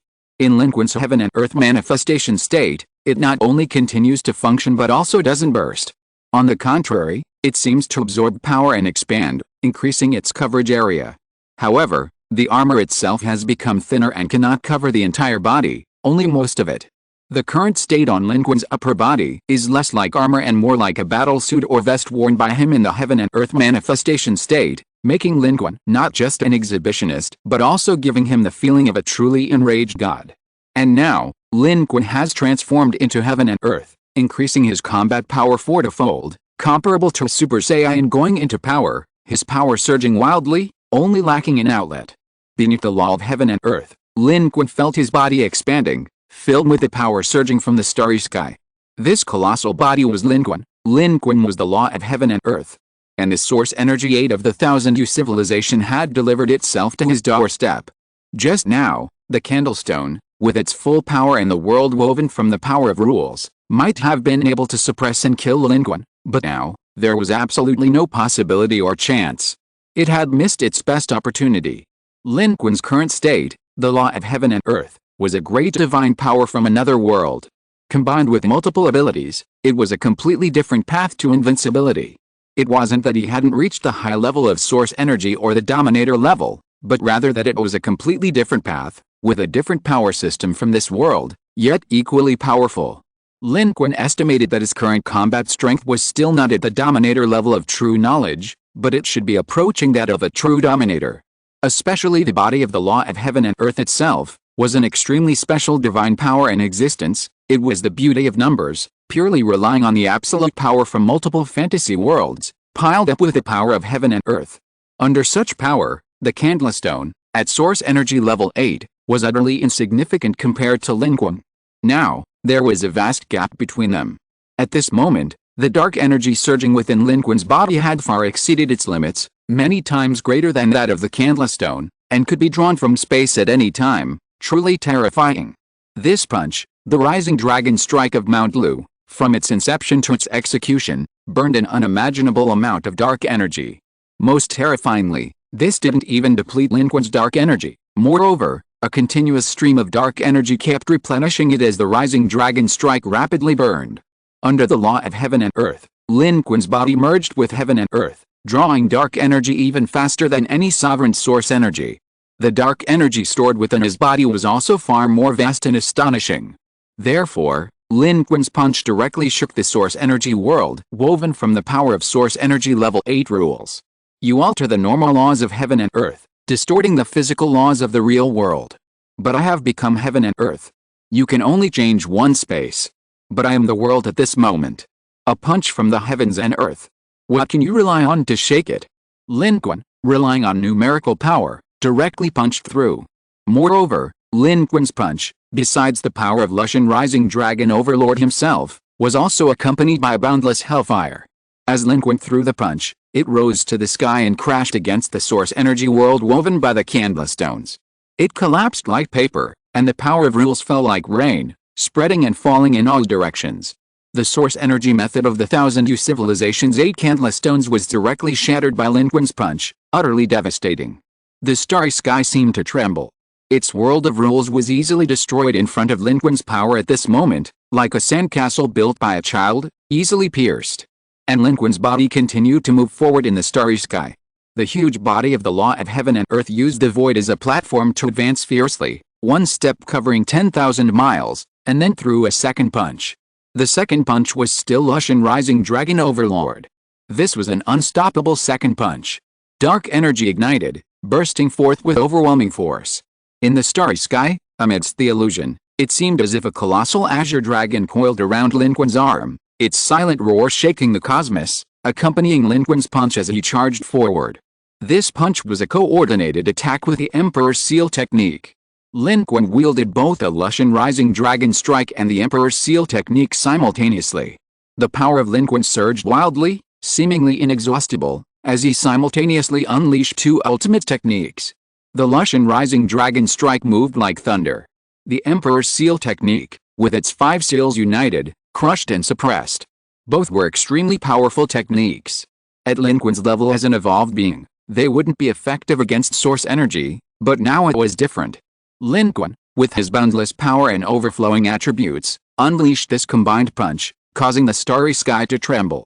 The surrounding dark energy converged like a vortex, And the 8 candlestones of the Thousand Year civilization were horrified to discover that they were no match for this human in the control of dark energy. Not to mention the power of rules. Its power of rule seemed to be affected by Lin Qun's strange ability, completely ineffective, and shattered along with the opponent's thunderous violence. What's going on? How is this possible? The opponent's aura exploded and grew wildly in those few breaths. Just now it thought it could crush and annihilate, but now, it was clearly the opponent crushing it. When its woven world of rules was shattered by Lin Qun's punch, it was completely bewildered. For a moment, it could hardly believe what was happening before its eyes. How could this human life suddenly become so invincible? Wasn't it just now being suppressed? How did it change now? But it was impossible for it to know the answer to the question. At this moment, it didn't even have time to think or be shocked, because the next second, Lin Qun's suppression had already arrived. The Emperor Seal technique and the second punch, the Rising Dragon Overlord of Mount Lu, directly shattered the source energy projection of the human fleet and Lin Qun that was shrouded in the candlestone. Lin Qun's punch unleashed his colossal form, the heavenly manifestation of Earth, a giant towering 23,000 meters tall, whose punch seemed to shake the entire starry sky. His heavenly manifestation of Earth was a physical body. Now, as he punched forward, his fist radiated astonishing light and hellfire. The Azure Dragon transformed into a fire dragon, and with this punch, it struck the candlestone's source energy projection. The seemingly magnificent and powerful source energy projection was directly distorted like a vortex under the force of this punch, and under the simultaneous suppression of the Emperor Seal technique, it was shattered into pieces. The illusory image of the Azure Dragon emerged directly from it, carrying boundless, spreading hellfire, burning fiercely, covering all directions, tearing the candlestone's source energy projection to shreds. The candlestone's true form was directly knocked out by Lin Qun, retreating into the starry sky, and was directly injured. The 8 source energy life forms, who had just been incredibly arrogant, were now completely dumbfounded.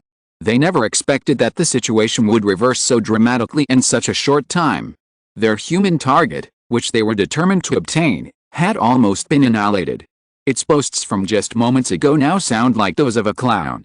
However, more than disbelief, a boundless fear rose in Candlestone's heart at this moment. It clearly sensed that, at this moment, it was no match for this incredibly massive human before it. This human being had been concealing its strength, hiding its power. This was at least the strength of Source Energy 10, or even Source Energy 11 or 12. Damn it, this human being had hidden such terrifying power. What skill, what concealment, what patience, to have endured until now. Candlestone was shocked and bewildered, but it had already realized that it couldn't possibly kill the human. It had become the clown. It had arrogantly tried to kill, only to find that the human was inherently stronger and had simply been unwilling to fight before. Lin Qun's methods were unheard of, unseen before, and it knew very well that it was no match. If it continued fighting like this, facing such a being, it would surely die. This was the terror of death. It instantly overwhelmed everything. Without hesitation, Candlestone turned and fled for its life. Lin Qun, however, was unwilling to give him that chance. He rose directly into the starry sky, unleashing a supernatural power he had rarely used since acquiring it, 3 heads and 6 arms. Under normal circumstances, this power wouldn't be very useful to Lin Qun, but now, as he manifested his 3 heads and 6 arms, his 23,000-meter-long body transformed from 1 pair of hands into 3, and 1 head into 2. With each arm thrusting forward, Lin Qun unleashed hellfire, opening and closing in the air. All 5 arms simultaneously enveloped the fleeing Zushi, forming a cage that would trap him to death. Meanwhile, the 3 mountain-like behemoths of the Qianyu civilization attempted to fire and provide reinforcements, but to no avail. While these mountain-like warships were indeed larger than human warships, appearing like mountains before a human fleet, they were nothing more than mounds of earth before Lin Qun. Lin Qun simply stomped forward. Carrying raging dark energy and hellfire, like kicking an anthill, a mountain-shaped warship of the Thousand Year civilization was directly crushed by Lin Qun. It exploded violently in the starry sky. Most of the attacks on Lin Qun were blocked by the flaming sun armor and his astonishing physique. He stood in the starry sky, like heaven and earth. How could these mere 3 warships shake heaven and earth? Even source energy level weapons were ineffective against Lin Qun. Seeing this, the beings on the remaining 2 warships of the Thousand Year civilization felt a deep fear. But they couldn't abandon their source energy, especially since they were source energy level 8 powerhouses. How many years does it take for a civilization to produce a source energy level 8 being? How many resources and opportunities are needed to produce one? But it was all useless. Their rescue was futile. Lin Qun stood tall like a demon god, his burning arms converging in 5 directions. The candlestone charged left and right, but it was like being trapped in a cage, blocked by the flesh and blood of humanity. It roared to mask its fear. Looking up at the ferocious face of the human above, it was still filled with immense disbelief. How could this be? How could this human suddenly become so powerful? Even its own power at the 8th level of source energy couldn't shake it.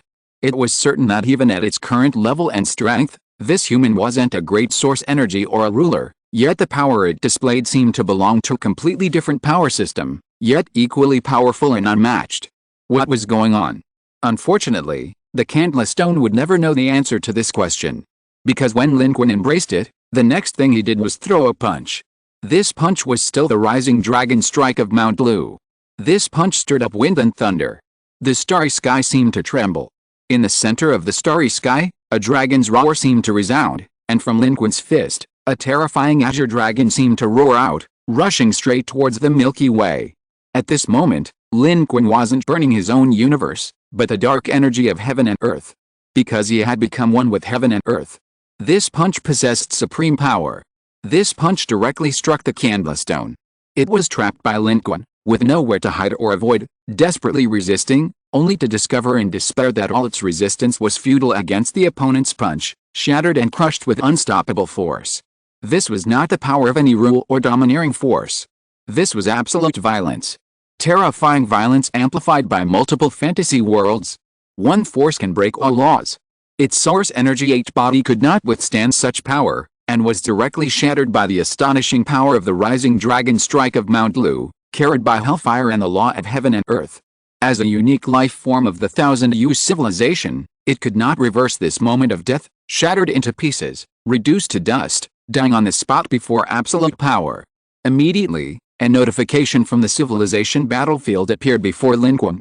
He had gained 1 contribution point. And a full 40 million experience points. This was the first time Lin Qun had killed a source energy 8. And if this source energy 8 candlestone had known that this would be its fate, it probably would never have greedily come here.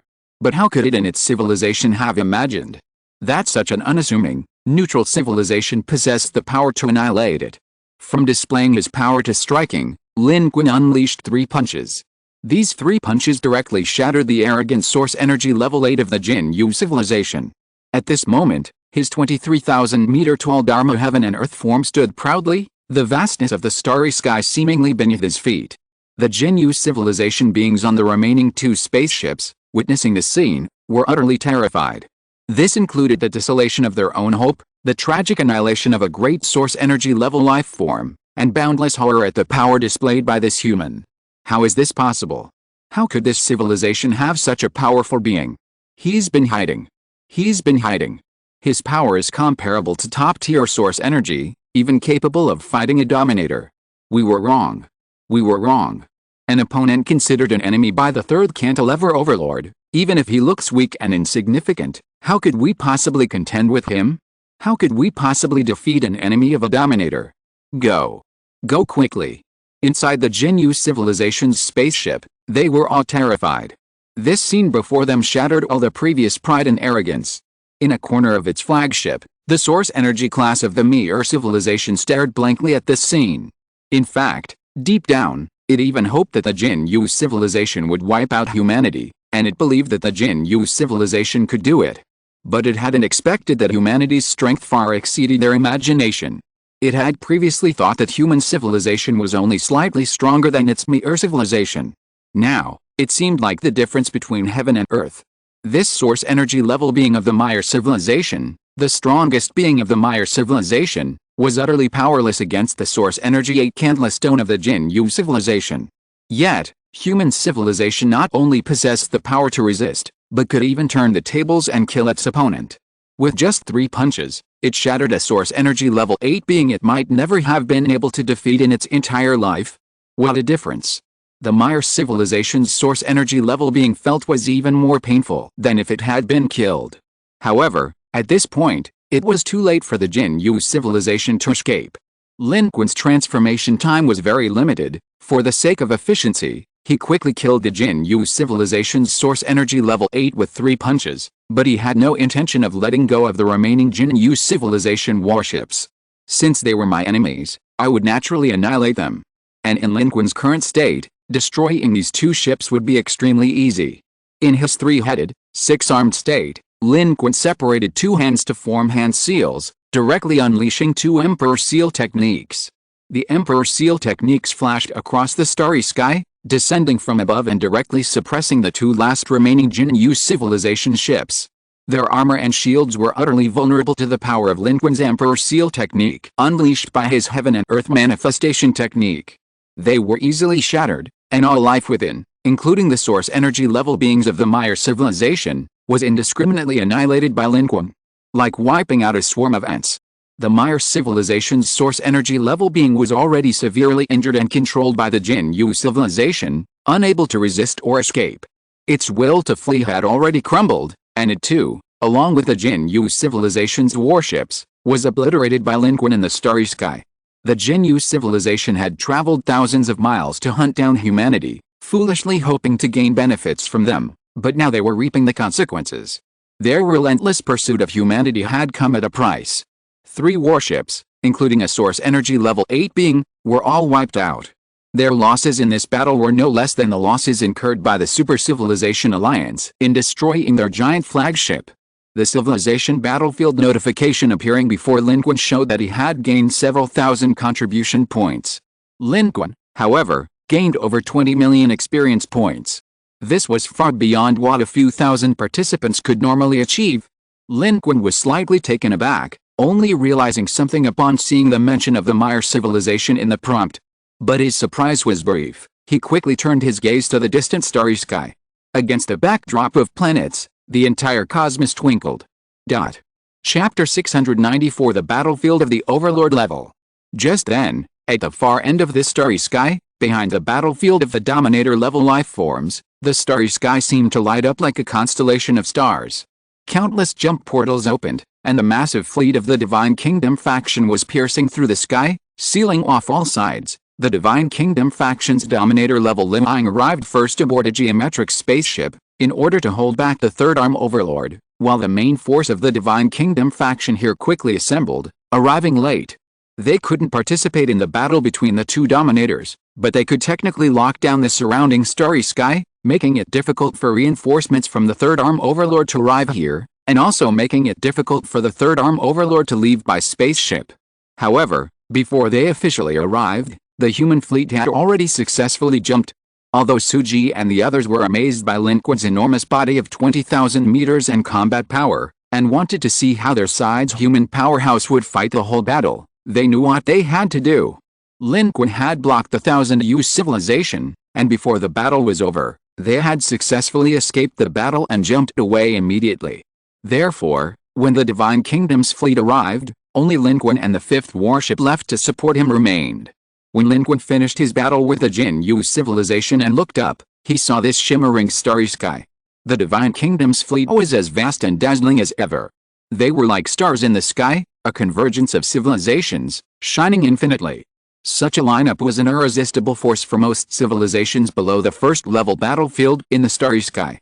However, they maintained a certain distance, clearly knowing this was a battlefield of Overlord-level beings. Their mission was only to blockade the warships. Attacking Overlord-level beings was beyond their capabilities.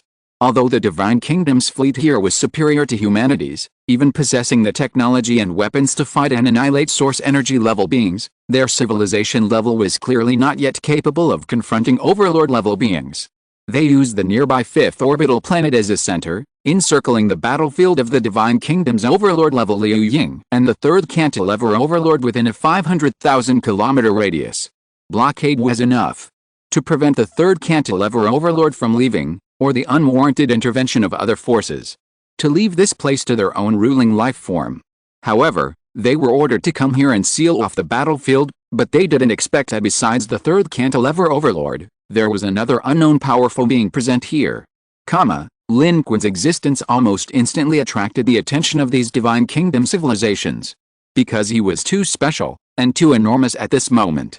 It was impossible not to notice him.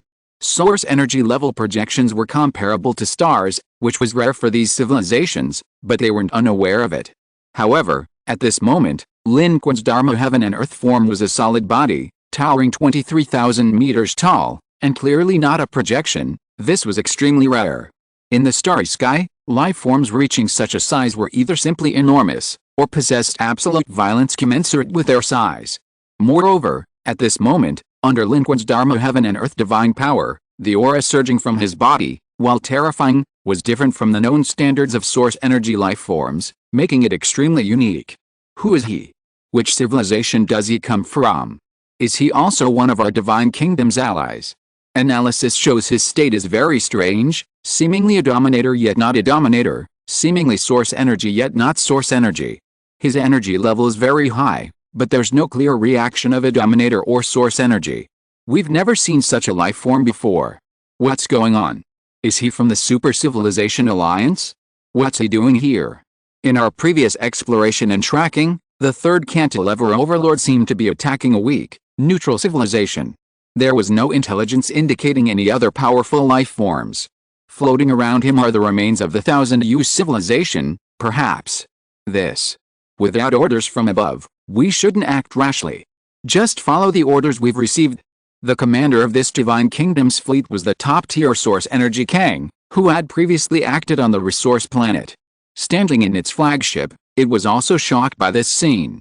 From the warship's analysis of this 23,000-meter-high entity in its own perception, the strength of this 23,000-meter-high life form was extremely powerful, at least no weaker than itself.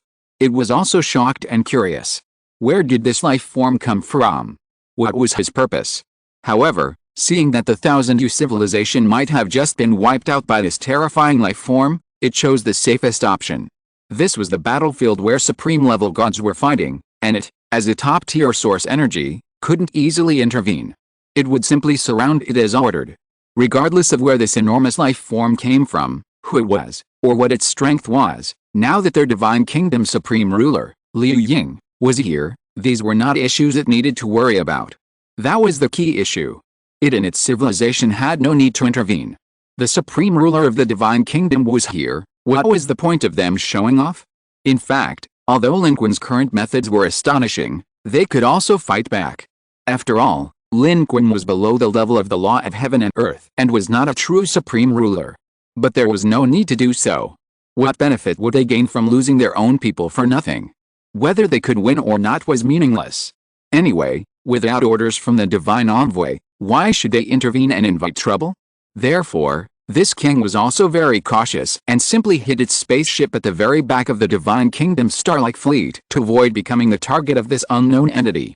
At the same time, orders were issued to disperse the fleets of the divine kingdom faction and begin deploying a special blockade around the area. Blocking such a large area would take time. However, its caution was somewhat unnecessary. Even if Lin Qun were to attack them, he wouldn't be interested in dealing with this expert. At most, he would want to collect as many contribution points as possible. But doing so would mean engaging the Divine Kingdom faction's army, potentially getting himself bogged down in the battlefield. Therefore, the fact that the civilizations of the Divine Kingdom faction, such as Kang, weren't taking excessive action was a welcome development for Lin Qun. He wouldn't go looking for trouble. His current target was the third cantilever overlord. The duration of the heavenly manifestation was only 3 minutes, a very limited time. Lin Qun had already spent nearly 40 seconds destroying 3 warships of the 1000 civilization and killing its great source energy level life form. Lin Qun wasn't concerned about the Divine Kingdom faction's special blockade. Even with the superior technology and numerous ships of the Divine Kingdom camp, sealing off this 500,000-kilometer distance would take 5 to 10 minutes. Lin Qun's heaven and earth transformation technique only had a little over 2 minutes remaining. Before the enemy could complete the blockade, Lin Qun could simply escape once it ended. Therefore, Lin Qun relayed the information to Xia Quan, instructing him to lead the 5th warship to patrol the edge, avoiding being hit by the Divine Kingdom's ships, and to be prepared to leave at any time. Meanwhile, Lin Qun was advancing rapidly, forcefully intervening in the battle between the Divine Kingdom's Dominator level and the 3rd Cantilever Overlord's Dominator level battlefield. This was his true objective. to severely injure or even kill the third cantilever overlord amidst the chaos. Although Lin Qun had transformed into heaven and earth, his speed hadn't slowed down. His heaven and earth transformation wasn't a bloated transformation. In this transformed state, aside from some special abilities he couldn't use, everything else was available, and with the added attribute bonuses, his speed could even be increased. Moreover, the body he wielded as the law of heaven and earth was as easy for Lin Qun to control as his normal body, without the heaviness and slowness of a terrifying giant. At this moment, Lin Qun transformed into thunder and lightning, crashing directly into the battlefield. The location where the Divine Kingdom's Dominator-level beings and the third cantilever overlord's Dominator-level beings clashed was very close to the fifth orbital planet, the very spot where the third cantilever overlord's 3,000-meter class V-shaped spaceship had intercepted the human warship. It was here that it was attacked by the Divine Kingdom's Dominator-level beings and their geometric spaceship, and the battle between the two Dominators erupted. When Lin Qun arrived, there was no longer any living life on the third cantilever overlord's spaceship. The crew members of the V-shaped warship, regardless of strength, had all perished in the attacks of the geometric spaceship and the Divine Kingdom's Dominator-level beings, becoming sacrifices in the battle between the two Dominator-level beings. Lin Qun had never faced a sovereign-level life form before, but at this moment, he had no other good methods. From the outside, he could only sense the power of the sovereign of the Divine Kingdom camp, but he couldn't sense the location of the Third Arm Overlord's true form.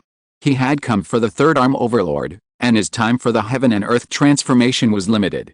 The best way to intervene in the battlefield as quickly as possible was to physically charge in. At this level, no one was a fool. As long as he showed that he was targeting the Third Arm Overlord, the sovereign of the Divine Kingdom camp would definitely go along with it and join forces with him. Killing the Third Arm Overlord was a common goal for both sides, so regardless of whether they were allies, temporary alliances were not uncommon in the starry sky. Although Lin Qun's own heaven and earth transformation state was no match for a sovereign life form, it would be different if the sovereign of the Divine Kingdom camp assisted him.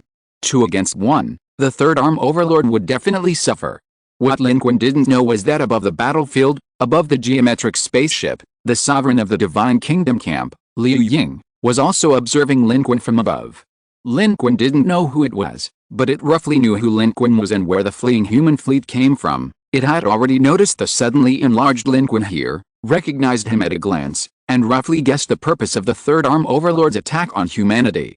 Although this Liu Ying Overlord didn't care, as an Overlord, its memory was excellent. Even from a fleeting glance of its clone, it remembered Lin Qun's appearance. But it hadn't expected that this native civilization, which hadn't even been able to leave its own planet before, could reach such a level in such a short time. It had just made a move and even killed a source energy level 8. Such a speed of progress was simply inconceivable. You must know that the servant civilization it sent to Blue Star to participate in the war had been in a slump since that defeat and hadn't even recovered yet. But this one. It originally had the backing of a Divine Kingdom and wasn't that concerned about the technology for developing Divine Kingdom talent abilities that the Third Arm Overlord wanted, but at this moment, it became somewhat concerned. The rapid development of a civilization and its individual members was extraordinary. During the Blue Star Wars, this indigenous civilization stood out, perhaps indicating something far more complex than it appeared. Therefore, the Doran group paid it more attention. However, it hadn't expected that this human life form, after displaying such immense size and incredible power, wouldn't leave quickly but instead charged forward, recklessly trying to enter their battlefield. What was going on? What was it trying to do? Liu Ying's mind was stirred. It recognized the Doran group, but it knew the Doran group couldn't possibly recognize it. Its attack at this moment was likely aimed at the Third Arm Overlord. While it was somewhat interested in the human civilization and the Doran group, at this moment, its most important task was undoubtedly to defeat the Third Arm Overlord. This was crucial for its future success in currying favor with a divine envoy. Whatever secrets or benefits this human civilization might possess, they came from the Divine Kingdom. Ingratiating itself with a divine envoy and directly obtaining benefits from the Divine Kingdom was the most direct approach. From this perspective, the state of the human civilization was unimportant, which was why it had ignored the report from the Divine Ghost civilization. Can the considerations and goals of a civilization be the same as those of a lower-level civilization? Moreover, as a Dominator-level life form, Liu Ying knew that this divine envoy had descended upon the battlefield of the 613th Special Star System civilization with special authority. It was said that whoever performed well could be directly reported to the Divine Kingdom. With the Divine Kingdom's approval, multiple civilizations would be able to enter the Divine Kingdom through this battle. This was undoubtedly the greatest benefit for the life forms and civilizations that longed to enter the Divine Kingdom, and the key reason why they were striving to perform well against the Super Civilization Alliance. What other benefits could compare to directly entering the Divine Kingdom? Therefore, seeing Lin Qun intrude into the battlefield, Liu Ying, a Dominator-level life form from the Divine Kingdom camp, subtly made way for Lin Qun, allowing him to rush in and fight against a third Cantilever Overlord. Lin Qun thus smoothly entered the battlefields of two Dominators. This wasn't Lin Qun's first encounter with a Dominator-level life form, but it was his first time truly participating in a battle between Dominators. Whether it was the previous evil god elder brother or the later, because the former was not Lin Qun's enemy, and the latter, constrained by the rules of the Divine Kingdom, had never been able to unleash his full power. Even when he did, he was directly driven away by the Great Sage, and Lin Qun could not possibly perceive or understand anything about it. Only now, having truly entered this battlefield of heaven and earth, the battlefield of the sovereign-level beings, did he realize that his assessment of the situation seemed somewhat overly optimistic. Lin Qun intervened in the battlefield, yet still could not find the location of the third Cantilever Overlord, but he felt an omnipresent conquest. Lin Qun did not know how to describe his current feelings. He felt that he was now in a sovereign-level battlefield, and within the range of the clash between the two forces, it seemed that every corner was filled with battle, a strange, incomprehensible macro-micro battlefield. It appeared that the sovereign-level beings on the geometric spaceship were high above, a certain distance away from the third Cantilever Overlord here. In reality, their battle had already reached a fever pitch, though it wasn't displayed in the form of normal life or death combat. Their power was far more peculiar than that of source energy level beings or evolved beings, permeating the entire space of this battlefield. Within this battlefield, one could feel the omnipresent and intense clash and confrontation between the two forces. Every corner, every piece of battlefield debris, even the microscopic realms falling downwards, was a battlefield. Their peculiar domineering power was their weapon, violently colliding in the starry sky. Most importantly, although these battlefields had obvious relative distances and differences, they were all proceeding simultaneously, as if the battle itself was taking place at a speed exceeding the speed of light within this small area, intertwined in every visible and invisible corner. And this so-called small area was actually quite large in comparison. Thus, a macroscopic, domineering-level battlefield was formed, encompassing the entire wreckage and spillway area of the destroyed Third Arm Overlord warship. The power of the Third Arm Overlord exhibited a domineering aura, yet it constantly sought to escape, to leave this place. For it, this was indeed the best option.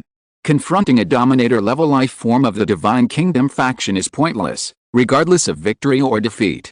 If it truly wanted to fight, it would have acted back on the resource planet. With the strength of a Dominator-level life form, its harvesting efficiency would be unmatched by the entire Third Arm Overlord fleet.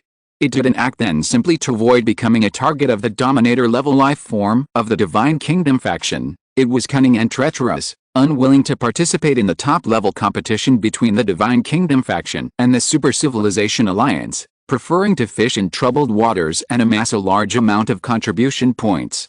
During the resource planet battle, its inaction delayed the arrival of the Dominator-level life form of the Divine Kingdom faction, but if it had acted, the Dominator-level life form of the Divine Kingdom faction would have arrived immediately. Therefore, at this moment, it was focused on escape, with no intention of fighting to the death. Meanwhile, the Dominator-level life form of the Divine Kingdom faction on the geometry ship continuously blocked and obstructed it. The battle between the two sides thus erupted, forming this extremely fixed Dominator-level battlefield area. The Dominator-level life form of the Divine Kingdom faction wanted to lock the Third Arm Overlord within this battlefield area and kill it here. However, the battles on both sides were far from being real swords and spears. From the outside, this strange battlefield of the rulers appeared only as a dreamlike spectacle, like the aurora borealis in space. In reality, it was fraught with danger. Ordinary life forms would be torn apart by the relentless clash of the two ruling powers upon entering. Even Lin Qun, now transformed into the world itself and entering this place, felt the overwhelming pressure. If you are listening to this novel on a channel other than Fanfic World, It means it was downloaded and re-uploaded without effort. We warmly invite you to visit our channel, Fanfic World. There you will find the original version of this story and many other novels of various genres. We look forward to seeing you dive into a world of incredible novels. Chapter 695 Ultimate Sword Key. Dominator-level beings seem to truly rule the cosmos. The control of source energy is merely a clash against dark energy. But in the battlefield of Dominator-level beings, their power transcends the speed of light, covering the entire area. Dark energy and matter in space become their hands and feet. Their true forms remain still and inconspicuous. Even in a clash between dominators, every step is fraught with danger.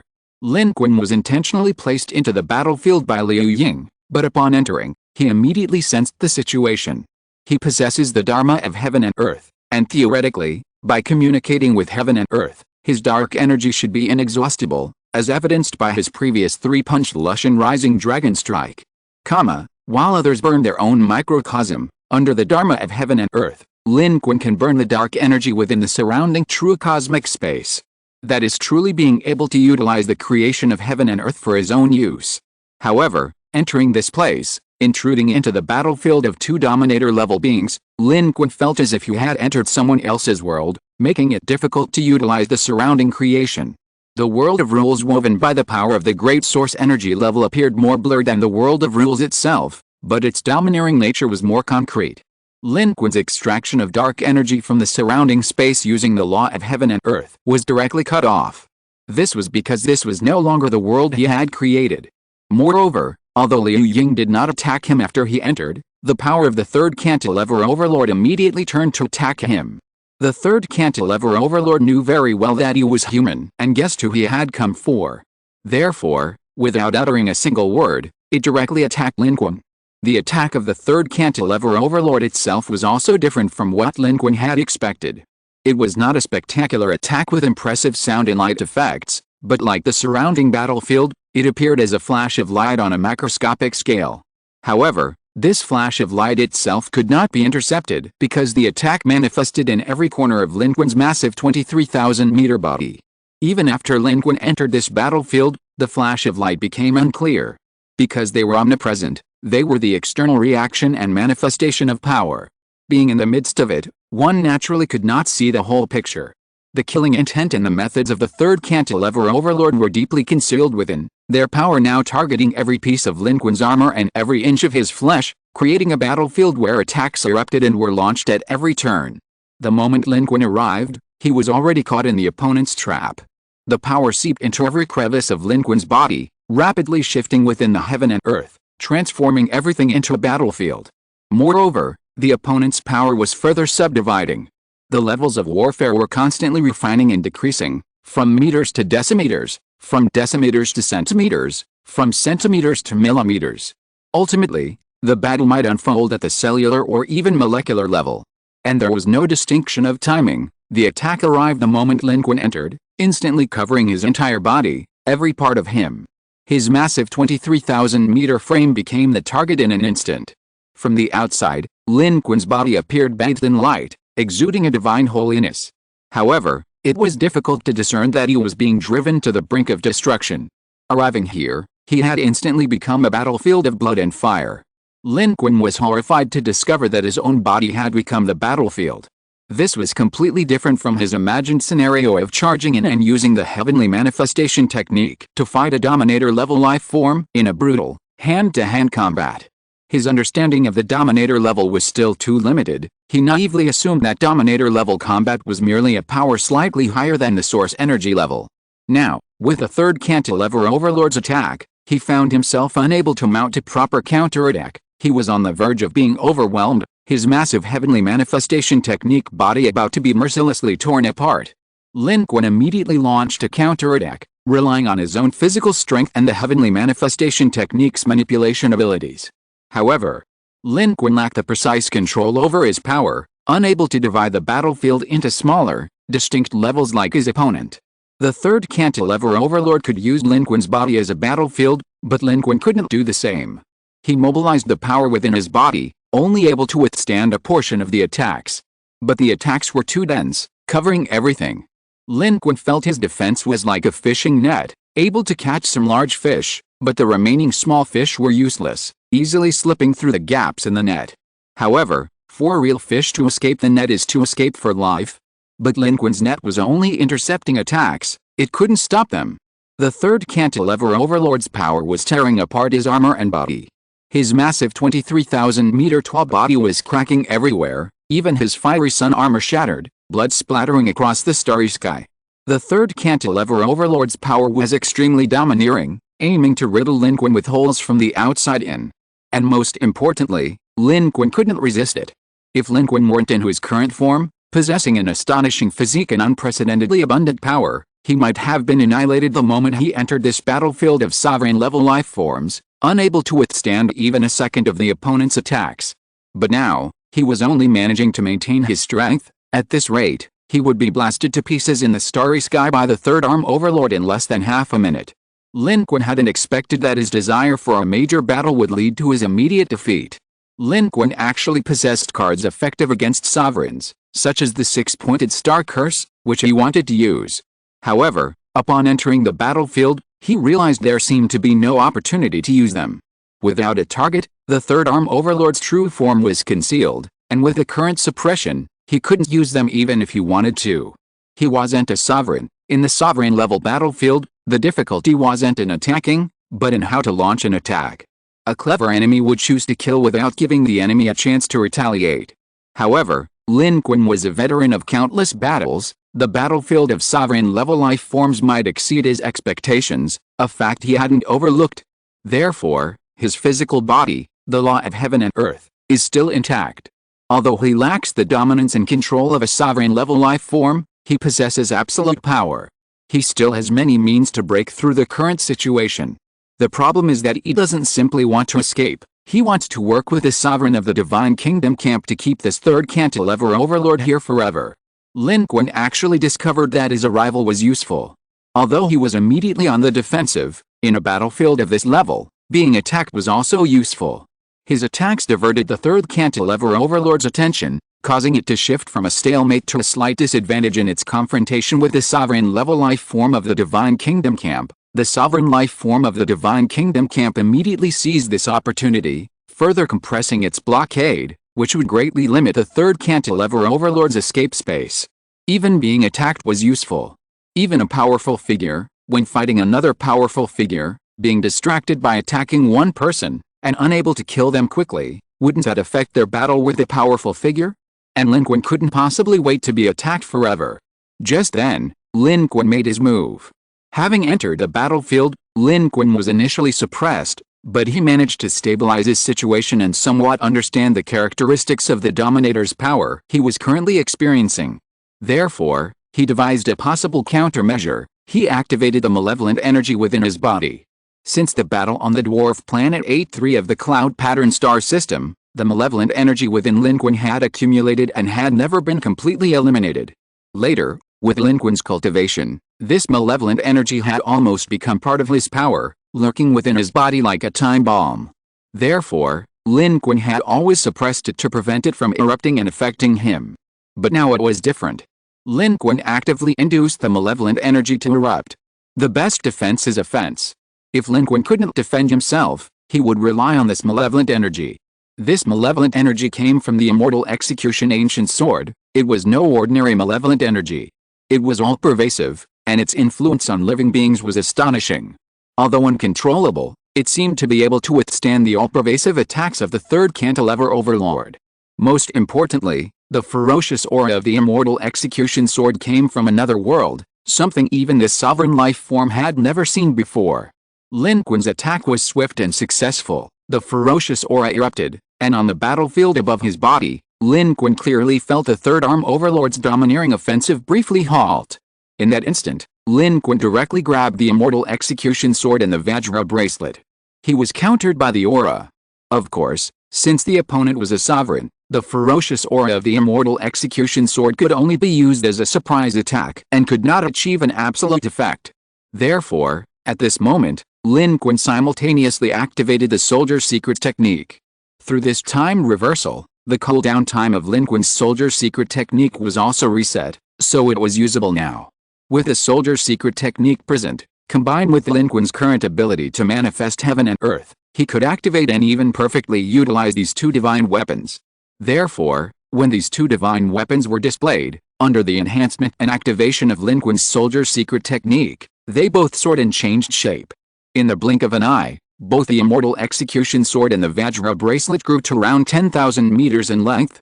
What were originally miniature weapons for Lin Qun, who possessed the power of the law of heaven and earth, transformed into astonishingly powerful weapons perfectly suited to his current size and stature. The ancient patterns of the immortal execution sword were clearly visible in the starry sky. The Vajra bracelet, trembling, rose from Lin Qun's hand, floating above his head, casting down golden light that enveloped him. The power of the third suspended arm overlord's attack was forced back by the countercurrent of the Vajra bracelet and its ferocious aura, directly expelled from Lin Qun's body. Then, Lin Qun swung the giant sword in his hand. The immortal execution sword's blade pointed skyward, its massive edge piercing the heavens, seemingly capable of cleaving even the starry sky itself. Its cold light illuminated the entire land. At this moment, the starry sky seemed to be illuminated by the cold light of the immortal execution sword in Lin Qun's hand. A breathtaking sword aura instantly soared into the sky. Immediately afterward, countless sword ki appeared in the starry sky, accompanying this sword aura. From the center of the battlefield where the two masters clashed, the formation broke through fiercely. With Lin Qun's blessing of the heaven and earth manifestation, the power of the immortal execution sword increased exponentially. Enhanced by the soldier's secret technique, the immortal execution sword was almost operating at its limit. The sword energy was seven-colored, forming a seven-colored sword energy array, surrounding the magnificent sword light rising from the center. In an instant, it parted the starry sea, unparalleled and astonishing. The ore within carried both an ancient and sacred grandeur, yet also a chillingly fierce and malevolent energy, as if a single glance could rob one's mind and drive them mad. However, at this moment, the immortal execution sword had no effect on Lin Qun. Even the malevolent energy he had just actively activated within him had no effect on him. This was because Lin Qun had now transformed into heaven and earth, possessing unparalleled power, and was in a state where he could truly control the immortal execution sword, naturally able to absorb its various side effects without harm. Therefore, Lin Qun raised the sword to the sky without holding back, directly activating the entire immortal execution sword array.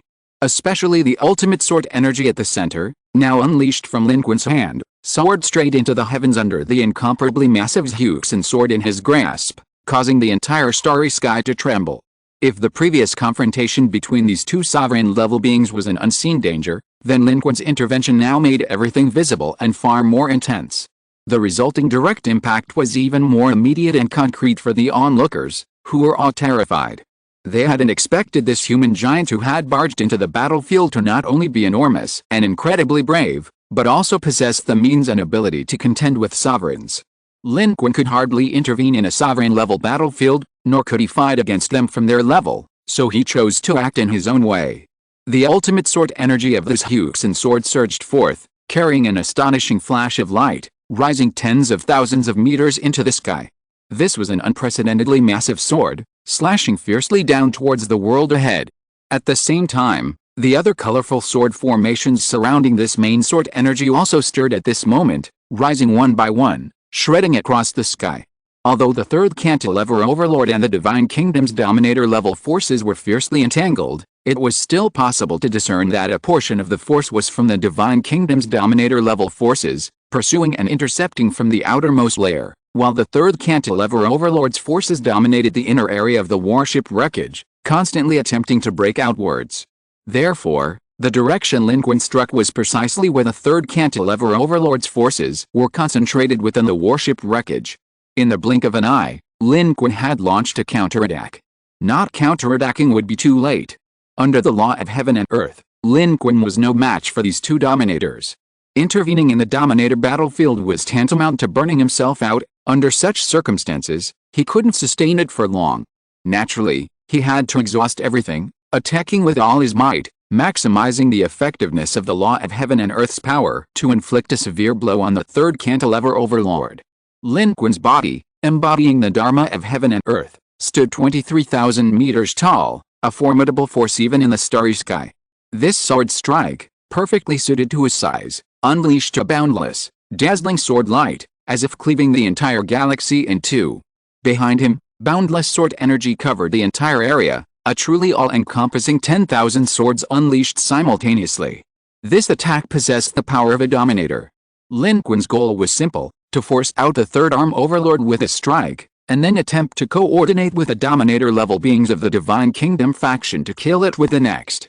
Lin Qun was not a dominator-level being. To pose a substantial threat to the third arm overlord, he needed to force out its true form before he could inflict any real damage.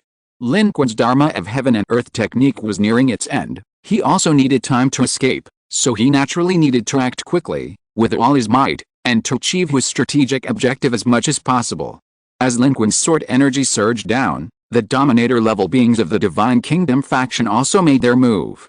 It perfectly coordinated with Lin Qun's attack, its surrounding power completely contracting as the sword energy surged down, aiming to concentrate the power of the third suspended arm overlord and ensure Lin Qun's sword strike hit the bullseye. However, the starry sky was boiling. In space, countless dark energies were bubbling like boiling water. The power of the third suspended arm overlord reacted violently. Faced with a combined attack of Lin Qun and the Divine Kingdom faction's ruler, its power condensed completely, rising from the center of the battlefield. The scene was like the sea flowing backward, except even this sea appeared out of thin air. They went from being invisible to being visible, condensing into a huge net in the face of this sword that cleaved the starry sky, rising from below, carrying the domineering aura of the third suspended arm overlord, actively meeting the sword and countless key swords that were about to strike Lin Qun. A violent collision erupted in the starry sky. A terrifying flash of light shone on the planet's side. Lin Qun's sword tore through the starry sky. Countless key swords evaporated in the violent energy collision. But Lin Qun could clearly feel it. He had shattered the net of power that the third cantilever overlord had thrown at him. The net had been split in two by Lin Qun's ultimate sword energy, and then pierced by countless sword energies. But the opponent's power was constantly regenerating from the blows and the destruction, and the accumulated aura was becoming stronger and more domineering, as if it were drawing power from the explosion and destruction. Then, after the net was shattered, it quickly gathered together, forming a line that rose upwards from the center of countless sword energies and explosions, transforming into a line shooting towards the sky, directly towards Lin Qun's position. Its speed was so fast that it was almost approaching the speed of light. In an instant, like a streak of light and lightning, it had arrived in front of Lin Qun and crashed into his enormous body, which was like a celestial being. It was like a meteorite hitting Earth. Lin Qun felt as if he had been struck by a terrifying cannonball. Normally, he should have been impaled, but under the heavenly manifestation technique, his physique and dark energy were incredibly powerful. The moment he was hit, although blood and flesh splattered, he wasn't pierced through. Instead, he was carried backward at an alarming speed towards the massive planet behind him. At that moment, Lin Qun suddenly realized this was the true form of the third cantilever overlord. Its true form hadn't been hidden. Instead, it existed in another form, pervading the entire starry sky. Its true form was everywhere. What was crashing into him now was its true, condensed form. Chapter 696. So that's what it was. The third cantilever overlord dispersed its body and power throughout the entire star battlefield, its power residing in every corner, its body hidden within. It existed in every spatial location, something ordinary life forms could never achieve. Lin Qun's body, which he had searched for so long, was actually right there, within arm's reach. It was right before his eyes. But from a certain perspective, Lin Qun had also achieved his goal. He had successfully forced out the third cantilever overlord's body. With a sword strike, the third cantilever overlord's body reconverged, converging into a single line, transforming into a sharp attack that struck Lin Qun's body amidst the boundless explosion and destruction. The near-light speed impact didn't pause upon impact, carrying Lin Qun's massive 23,000-meter body backward at an incredibly fast speed, even exceeding Lin Qun's own achievable speed limit. They were accelerating towards the enormous star behind them. The third cantilever overlord, upon colliding with Lin Qun's body, directly spread within Lin Qun's Dharma Heaven and Earth formation body. It broke into smaller parts again, invading Lin Qun's limbs and bones. The ferocious aura of the immortal execution sword, which had just affected it, now seemed to have been completely adapted to by the overlord, posing no real threat and offering no resistance. It intended to dismantle Lin Qun's giant body of Dharma Heaven and Earth formation from within. Its power was extremely domineering, tearing apart Lin Qun's flesh and body, spreading and expanding everywhere, leaving only tearing and shattering in its wake. In the starry sky, Lin Qun's 23,000-meter tall body was shattered and exploding everywhere, blood splattering, flesh flying everywhere, about to be torn apart layer by layer from within by the third cantilever overlord, its massive body about to explode into countless fragments. Below Dharma heaven and earth formation, Lin Qun was no match for a master of life. Lin Qun's basic strength was insufficient. Even with all the enhancements, he was still not at the master level, making it difficult to confront a true master head-on. The third cantilever overlord, carrying Lin Qun at high speed, had already exceeded Lin Qun's tolerance limit.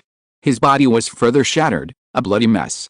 If it weren't for the immense size and resilience of the heavenly and earthly law, it would probably have been torn apart by now, but for now, it was barely maintaining its form. Lin Qun knew that the heavenly and earthly law was probably about to collapse.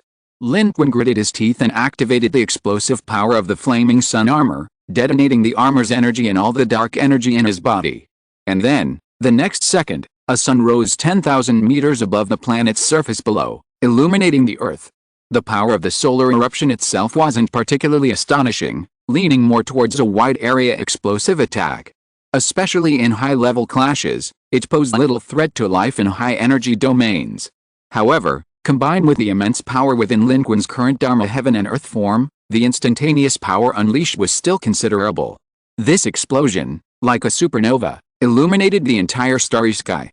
Civilizations and life forms in other divine kingdoms countless kilometers away were terrified. The battle on this battlefield was beyond the comprehension of civilizations at their level. The next second, the explosion, accompanied by a blinding light, crashed to the ground, landing on the planet's surface. At this moment, even without the explosion, Lin Qun's speed, propelled by the third arm overlord, had reached almost 2/5 of the speed of light. Such speed was unimaginable for Lin Qun in his current state. Even in his Dharma heaven and earth form, with his current strength, he couldn't achieve such speed. Yet, at this moment, he and the third arm overlord collided with this planet at such speed. With the destructive light of the explosion, trailing streaks of fire across the starry sky, like a comet colliding with Earth, they struck with a deafening roar. In an instant, the world spun. Lin Qun felt as if his vision went black for a moment. The violent collision in high speed made him feel an unimaginable power, even with his Dharma body. And this feeling quickly exceeded its limits. Everything seemed to become blurred here. He only felt himself pass through the explosion. Then, his eyes were still reflecting the terrifying explosion that illuminated the entire planet's sky, but a huge impact was already coming from behind him. It was a blow like a comet hitting the Earth. A terrifying explosion spread in all directions from the point of impact. The surface layer of this rocky planet was directly shattered. Multiple layers were instantly pierced, split, and disintegrated. Under the impact, some plates collapsed downwards, while others rose upwards. Huge tectonic plates rose into the sky under the impact, and an incomparably powerful shock spread along the planet's surface in several directions, about to sweep across the entire planet. The subsurface was breached, and the gas buried deep underground surged into the sky, violently changing in the vacuum. Cracks appeared on the surface, each tens of thousands of meters deep and ranging from hundreds to thousands of meters wide. This collision would inflict devastating damage on this planet, which had only been formed a few thousand years ago. It was a truly cataclysmic event. Stars shattered. Planets trembled. If, in the future, this planet were to possess an atmosphere in its own civilization and life, those civilizations and life forms would make astonishing discoveries during archaeological excavations, revealing that their planet had suffered an unprecedented collision countless ages ago. However, this planet seemed destined to never give birth to life. Simultaneously with the impact, the power of the third cantilever overlord was suddenly drawn from its body. Immediately, without hesitation, it fled into the distance, covering thousands of miles in an instant. Having already suffered considerable injuries under the combined attack of Lin Qun and the Shadow Overlord, it could no longer remain. It immediately fled at full speed, transforming into a streak of lightning. It pierced through Lin Qun's body from the front, entering from the back, and continued its rapid advance amidst roars and explosions, piercing through the entire planet's rocky layer and even its core. Emerging from the planet's back, it became an indistinct stream of light, swiftly escaping into the distance. Once away from Lin Qun, its speed increased, becoming even more domineering and powerful. It forcefully shot out from the side of the planet, escaping at the speed of light, instantly covering an unknown distance and heading towards the edge of the encirclement. The third cantilever overlord's strategy was extremely clear: leave. Continuing the fight was neither its wish nor beneficial. Why stay here, especially in such a dangerous situation? Therefore, it didn't attempt to finish off Lin Qun, immediately breaking through the encirclement. A lightning-fast attack. Only a Dominator-level life form could achieve this. At this moment, it was rapidly fleeing outwards. In the blink of an eye, it was already close to the interception and defense lines deployed by the Divine Kingdom camp on the outer perimeter. The ships and civilizations of the Divine Kingdom camp were completely unaware of its arrival. Lacking faster-than-light detection technology, this third arm overlord was advancing at near light speed. By the time they noticed, the third arm overlord had already arrived. Therefore, the third arm overlord swept through the enemy lines with unstoppable momentum. Only when it arrived did these intercepting and blockading civilizations realize in horror that the Dominator had arrived. But which of these civilizations possessed the power to contend with the Dominator? They were utterly unable to intercept it. Wherever the third arm overlord went, these seemingly powerful and formidable fleets and Divine Kingdom camp civilizations disintegrated in a dazzling flash, leaving only wreckage scattered across the starry sky. But behind it, another ore was in pursuit. That was none other than the Dominator-level life form of the Divine Kingdom camp. Liu Ying most wanted to capture it. Naturally, she couldn't let it escape. Most importantly, Liu Ying realized that the third arm overlord had been injured in the combined attack by Lin Qun and itself. This injury would be fatal in a confrontation with the Dominator-level life form. If it wasn't entirely confident of capturing the third arm overlord just now, it was now certain and wouldn't let this opportunity slip by. The third arm overlord fled. It gave chase. Its advanced geometric spaceship pursued in tandem, but it was still lagging behind the two Dominator-level life forms traveling at near light speed. However, even Dominators couldn't maintain near light speed for very long. By then, the third arm overlord would be without a spaceship, while Liu Ying had one, and it would surely catch up. Liu Ying was determined to capture the third arm overlord. This was crucial for it to claim credit with the Divine Envoy, Lord, because how could it give up? Meanwhile, on the massive rocky planet behind, Lin Qun was slowly supporting himself. At this moment, his heaven and earth transformation technique had less than half a minute left. In high-energy realms, battles between life forms occur in an instant, making the 3-minute duration of the heaven and earth transformation technique sufficient. However, Lin Qun's heaven and earth transformation body was already riddled with wounds, even his fiery sun armor was shattered, blood flowed freely, and he had even lost an arm. Yet, this terrifying 23,000-meter-tall giant, towering between heaven and earth, seemed to naturally possess unparalleled power.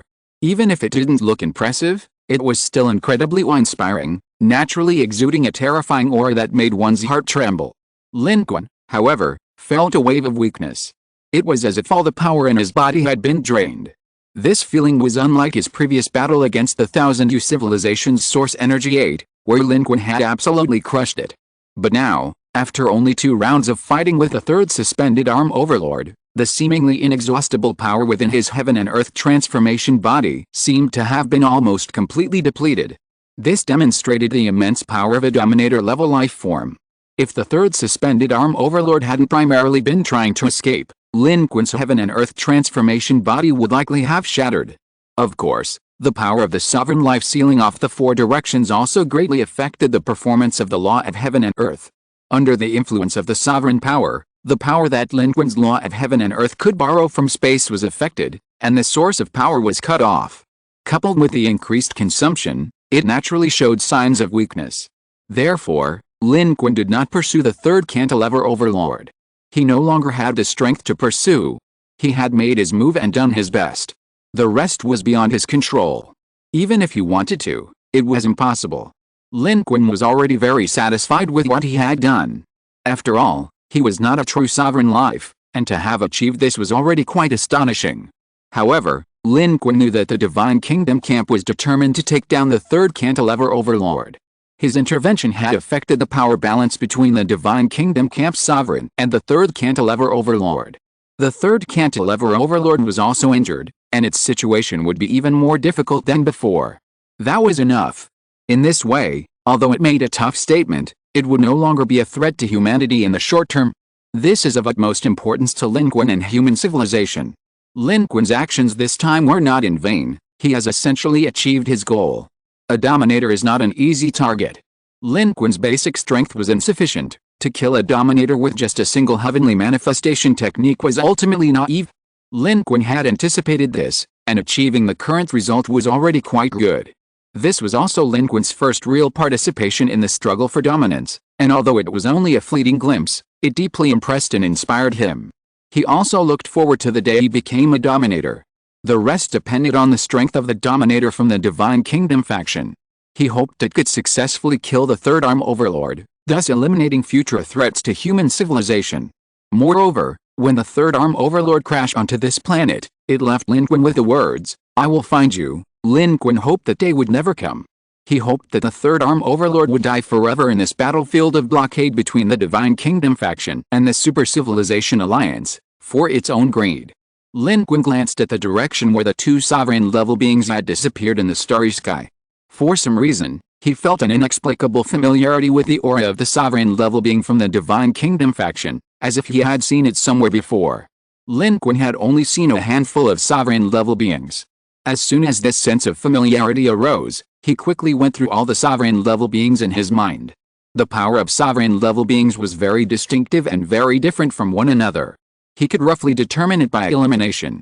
Although this source energy from the Divine Kingdom faction had not attacked Lin Qun just now, they were still on the same battlefield, and Lin Qun could clearly sense the characteristics of the other party's power. That was enough. In less than a second, a figure emerged from the depths of Lin Qun's memory. He suddenly realized that he had the answer in his heart. So it was it. It was actually it. Lin Qun took a deep breath and withdrew his gaze. What a small world, he had encountered it again. The other party was indeed a sovereign-level being from the Third Arm. In this light, that divine ghost civilization should indeed be a civilization in the star system 613. However, they obviously had greater interests to pursue, and neither of them attacked the other at this moment. The Third Arm Overlord and the Sovereign of the Divine Kingdom faction chased and fled, quickly disappearing into the depths of space. Lin Qun couldn't catch up, and having done what he could, he too had to leave the battlefield. His body, shaped like the law of heaven and earth, though tattered from the Third Arm Overlord's powerful attack, remained formidable. It was naturally ineffective against higher-level life forms, but now that the Sovereign and his ship were gone, no one could stop Lin Qun from leaving. However, Lin Qun wasn't a sovereign himself. To escape, he needed his own warships and ships. Xia Quan and the other's fifth warship had been waiting at the edge of the battlefield. Now, it was actively moving closer to Lin Qun's position. Xia Quan and the others had witnessed the entire battle, their hearts pounding with fear. The battle was astonishing. When Lin Qun was slammed into the planet, their hearts seemed to leap into their throats, fearing he would perish. Fortunately, as the dust settled, Lin Qun's figure quickly reappeared on the trembling planet. Xia Quan immediately contacted Lin Qun, and the fifth warship accelerated to synchronize with Lin Qun. However, their human warship had already become a target of the Divine Kingdom faction. Behind Xia Quan and his group, multiple warships of the Divine Kingdom faction were flanking them from several directions, attempting to capture them. This was the assessment made by the Divine Kingdom faction's top-tier energy source here. It was trying to destroy the spaceship to cut off the retreat of this unknown, terrifying 23,000-meter-tall life form. However, it was cunning, sending warships from other civilizations to intercept them while remaining hidden behind a large number of spaceships of the Divine Kingdom faction. The Overlord-level life form had already given chase, and it didn't want to participate in the Overlord-level life form's battlefield. At this point, it had to do something. Leaving this unknown opponent behind was the best option. Even if this life form was powerful, with its size, without a spaceship, it would have nowhere to go. If the opponent was already injured in the Overlord battle and had little power to resist, that would be best, to capture it directly. And even if the opponent had some strength, without a spaceship, in this starry sky, they had to stay put and slowly take down their opponent. They had already analyzed that this human spaceship was not advanced. Therefore, they specifically dispatched a sufficient number of spaceships to intercept it. Now they were surrounding the fifth human warship, relentlessly bombarding it. Xia Quan and the others were controlling the spaceship with all their might, but they still had difficulty advancing and could not reunite with Lin Qun. Moreover, Their own situation was also becoming precarious. And Lin Qun made his move at this moment. The top-level source energy of this Divine Kingdom camp was still a step too slow. During the battle of the sovereign-level life forms, it dared not act rashly. Now that it was over, it was too late to act. Lin Qun's law of heaven and earth was still at a disadvantage against sovereign-level life forms, but there was nothing that could be done about it. However, it was sufficient for this kind of battlefield.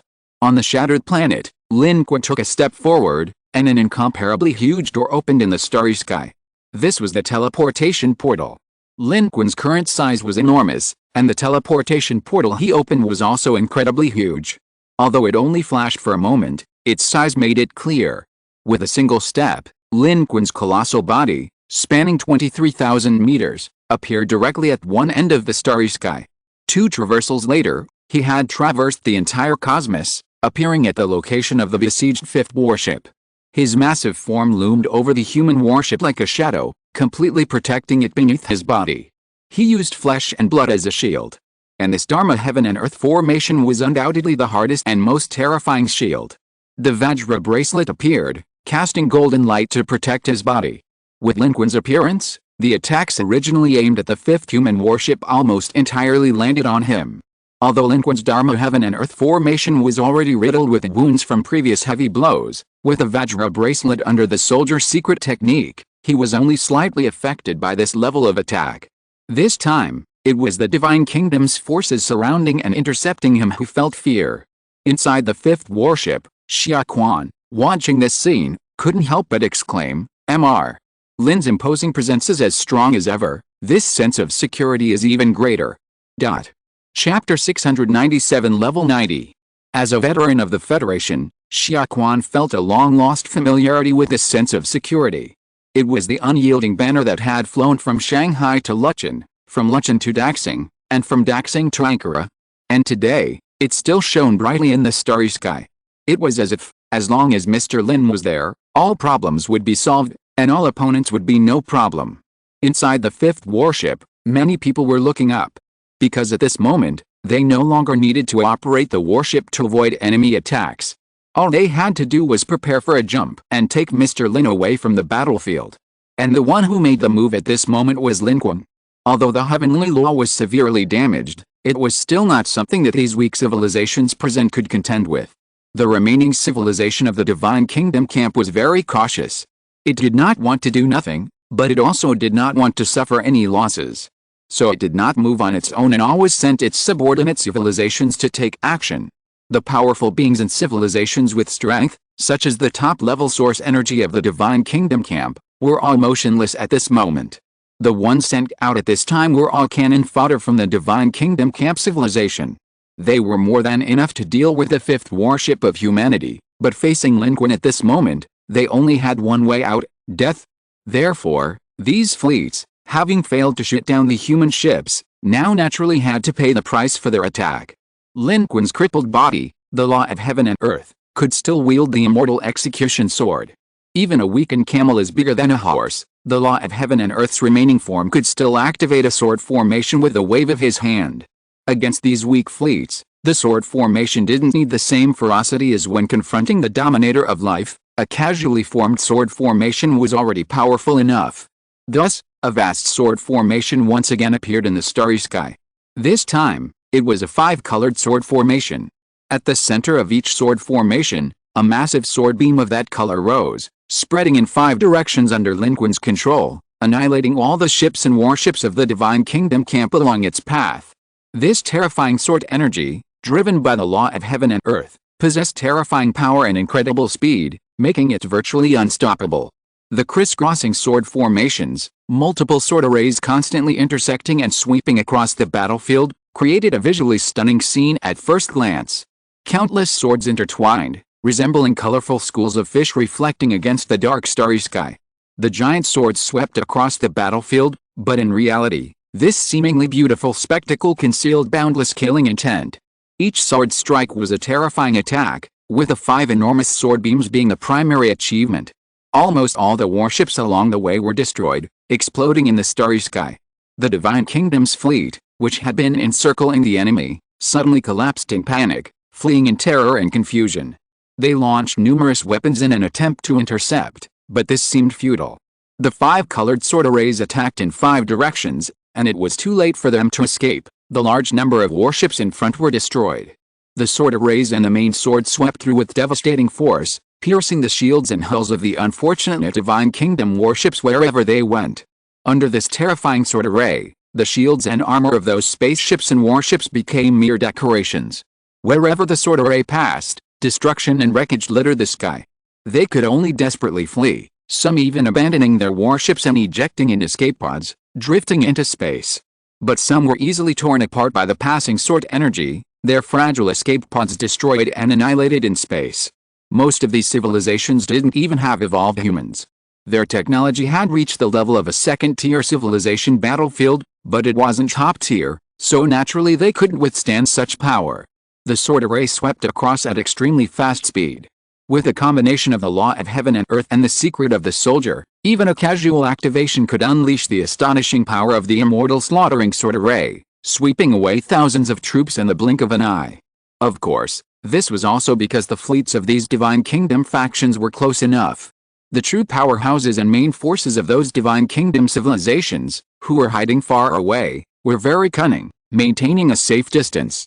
Even if Lin Qun truly possessed the power of the heavenly manifestation technique, once he pursued, they could immediately retreat, forever maintaining a relative distance that Lin Qun could never catch. And now, with the heavenly manifestation technique about to end, Lin Qun couldn't possibly travel thousands of miles to annihilate them. Eliminating the Divine Kingdom civilization forces intercepting him here was already his limit, and the last resort of the heavenly manifestation technique.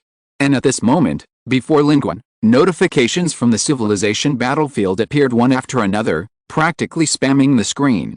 They were all notifications of gaining experience and contribution points. The heavenly manifestation technique, combined with the power of the immortal slaughtering sword formation, went berserk in a second, sweeping across a small patch of starry sky in just a few dozen seconds. Seeing this, how could the civilizations and fleets surrounding the Divine Kingdom faction dare to advance? Even those who hadn't actively attacked, but were merely near Lin Qun and the human spaceships, were stunned. They all retreated frantically, abandoning their positions and only thinking of getting as far away from the human killer stars as possible. They were all terrified. Where did this civilization come from? Their spaceship technology wasn't advanced, yet they possessed at least top-tier source energy level experts.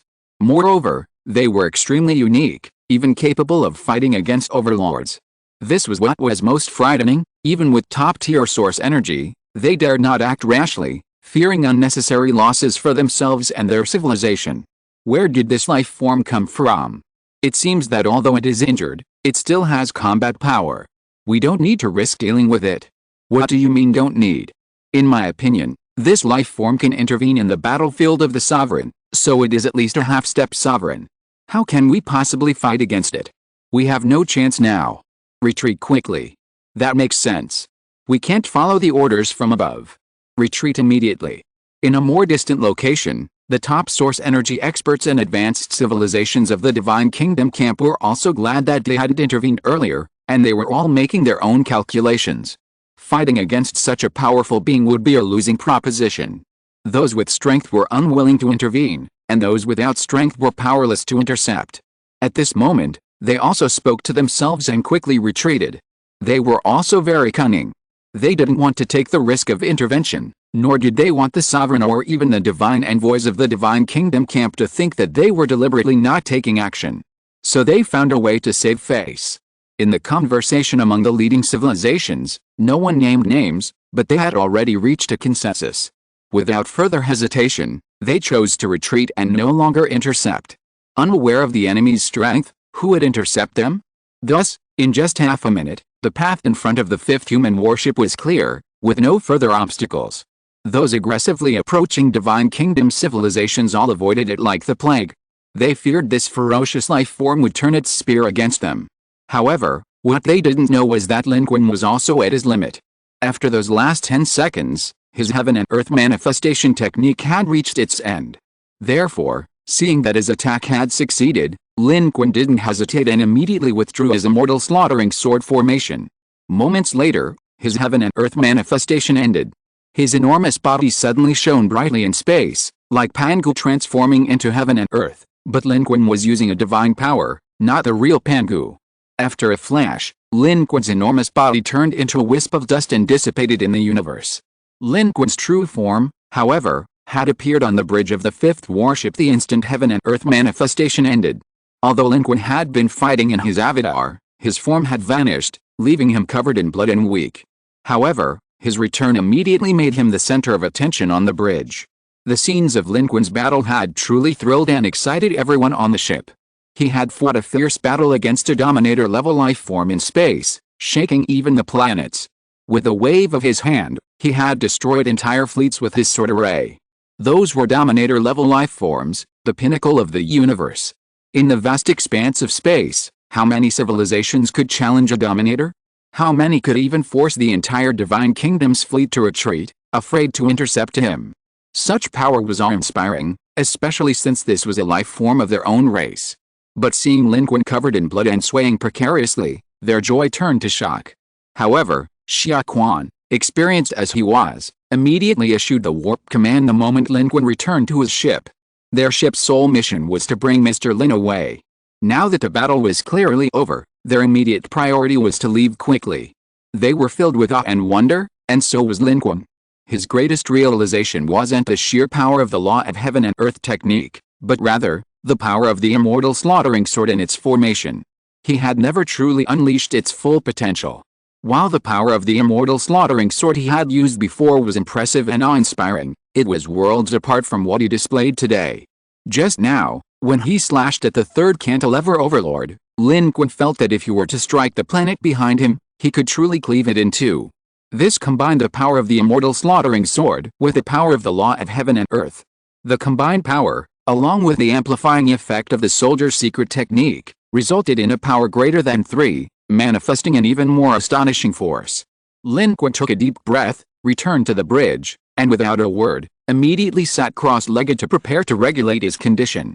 The attack on the third cantilevered overlord, though impacting the body of the heaven and earth manifestation technique, still affected Lin Qun, causing his internal organs to tremble.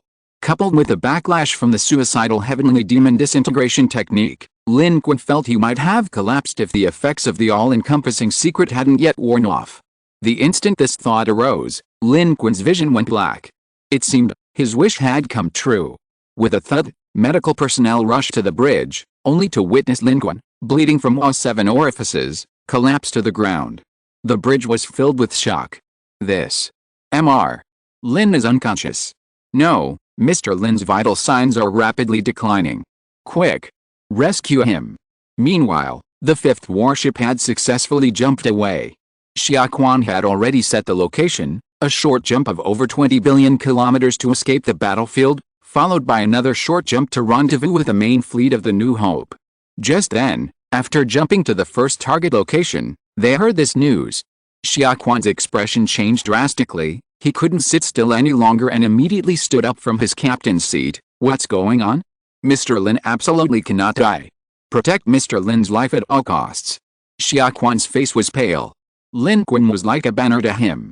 If Mr. Lin were to leave before his eyes, regardless of the impact on the Federation and humanity, it would feel like the sky had fallen for him. However, the fleet's medic looked grief-stricken and desperate, saying, "This. Captain, Mr. Lin, it's too late. Moreover, Mr. Lin is already an evolved being. Our normal medical methods, even the most advanced medical technology, are almost useless against him."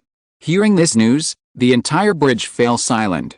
Everyone's emotions were like a roller coaster. Just now, seeing Mr. Lin dominating the battlefield filled them with pride and honor, but now that Mr. Lin had fallen like this, the feeling was like falling into an ice cave.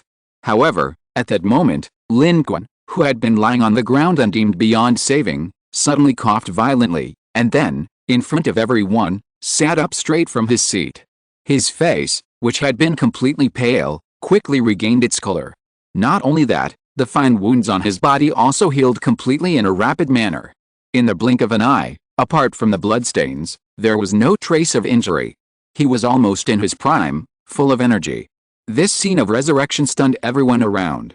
The doctor who had just spoken stared intently at Lin Qun, as if witnessing some kind of medical miracle. Xia Quan was incoherent, pointing at Lin Qun, This, you, Mr. Lin? Oh. His heart, which had felt like it had fallen into an ice cave, suddenly seemed to rise again. Lin Qun, however, remained calm, patted his clothes, and stood up. It's all right, don't worry, I'm not dead. Only Lin Qun himself knew the truth of this. He had indeed died, partly due to the severity of his injuries, and partly due to the backlash from the heavenly demon disintegration technique. No matter what, he was going to die. However, Lin Qun had long been aware of this and had already prepared a countermeasure. The 12 trials were his reliance, and also the reason why Lin Qun had been resurrected. Previously, Lin Qun had 6 lives left from the 12 trials. Now, after consuming one, he still had 5 lives left. The heavenly demon disintegration technique combined with the all-encompassing secret could achieve an extremely amazing boost, but the side effects of the heavenly demon disintegration technique were too great. It was a suicidal method, and if Lin Qun didn't have the 12 trials, he generally wouldn't dare to use it. However, Lin Qun had many lives. He still had 5. Except for the last one, which he couldn't use recklessly, the others still had a chance. Moreover, Lin Qun had been resurrected, and apart from his energy attribute not being able to be fully restored in one go, his other attributes were in good condition. He activated the immortal slaughtering sword formation in the state of Dharma heaven and earth, unleashing tremendous power with minimal backlash, making it very effective. Most importantly, Lin Qun discovered that his understanding of the heavenly demon disintegration technique seemed to have increased with its use. This cultivation method seems to be one where practicing it 100 times is less effective than practicing it once. Of course, most people only have one chance to practice it once, and they wouldn't even realize this. However, this progress allowed Lin Qun to see the possibility of reaching a higher level of the heavenly demon disintegration technique. Perhaps the 5th level of the heavenly demon disintegration technique, which he had been unable to break through for so long, was just around the corner. Breaking through the 5th level of the heavenly demon disintegration technique alone wasn't much, but combined with the all-encompassing secret technique, it was far more than just a matter of reaching 5 levels. Life and death traversed. The laws of heaven and earth manifested. Although this battle was brief, it was incredibly dynamic and had a profound impact on Lin Qun. Even a brief encounter with a high-level realm is immensely beneficial. Lin Qun let out a breath, looked at Xia Quan, and said, "Captain Xia, I'm fine. Don't worry. Let's leave this dangerous place first. After we rendezvous with the New Hope warship, we must thoroughly investigate the entire fleet. The fact that the Thousand Year Civilization and the Third Cantilever Overlord both sought us out at the same time is no coincidence. We've likely been located by them. The Thousand Year Civilization and the Third Cantilever Overlord's technology is far superior to human civilization, and it's possible that humans wouldn't even realize they've been located by them. But while they were unaware before, now that they've thought of it, a thorough investigation will surely find and eradicate them." Seeing that Lin Qun was alright, everyone around him breathed a sigh of relief. The medical personnel around him looked at Lin Qun and could only marvel at how worthy he was of the title Mr. Lin. The conventional biological definitions of life and death held no clear value for Mr. Lin.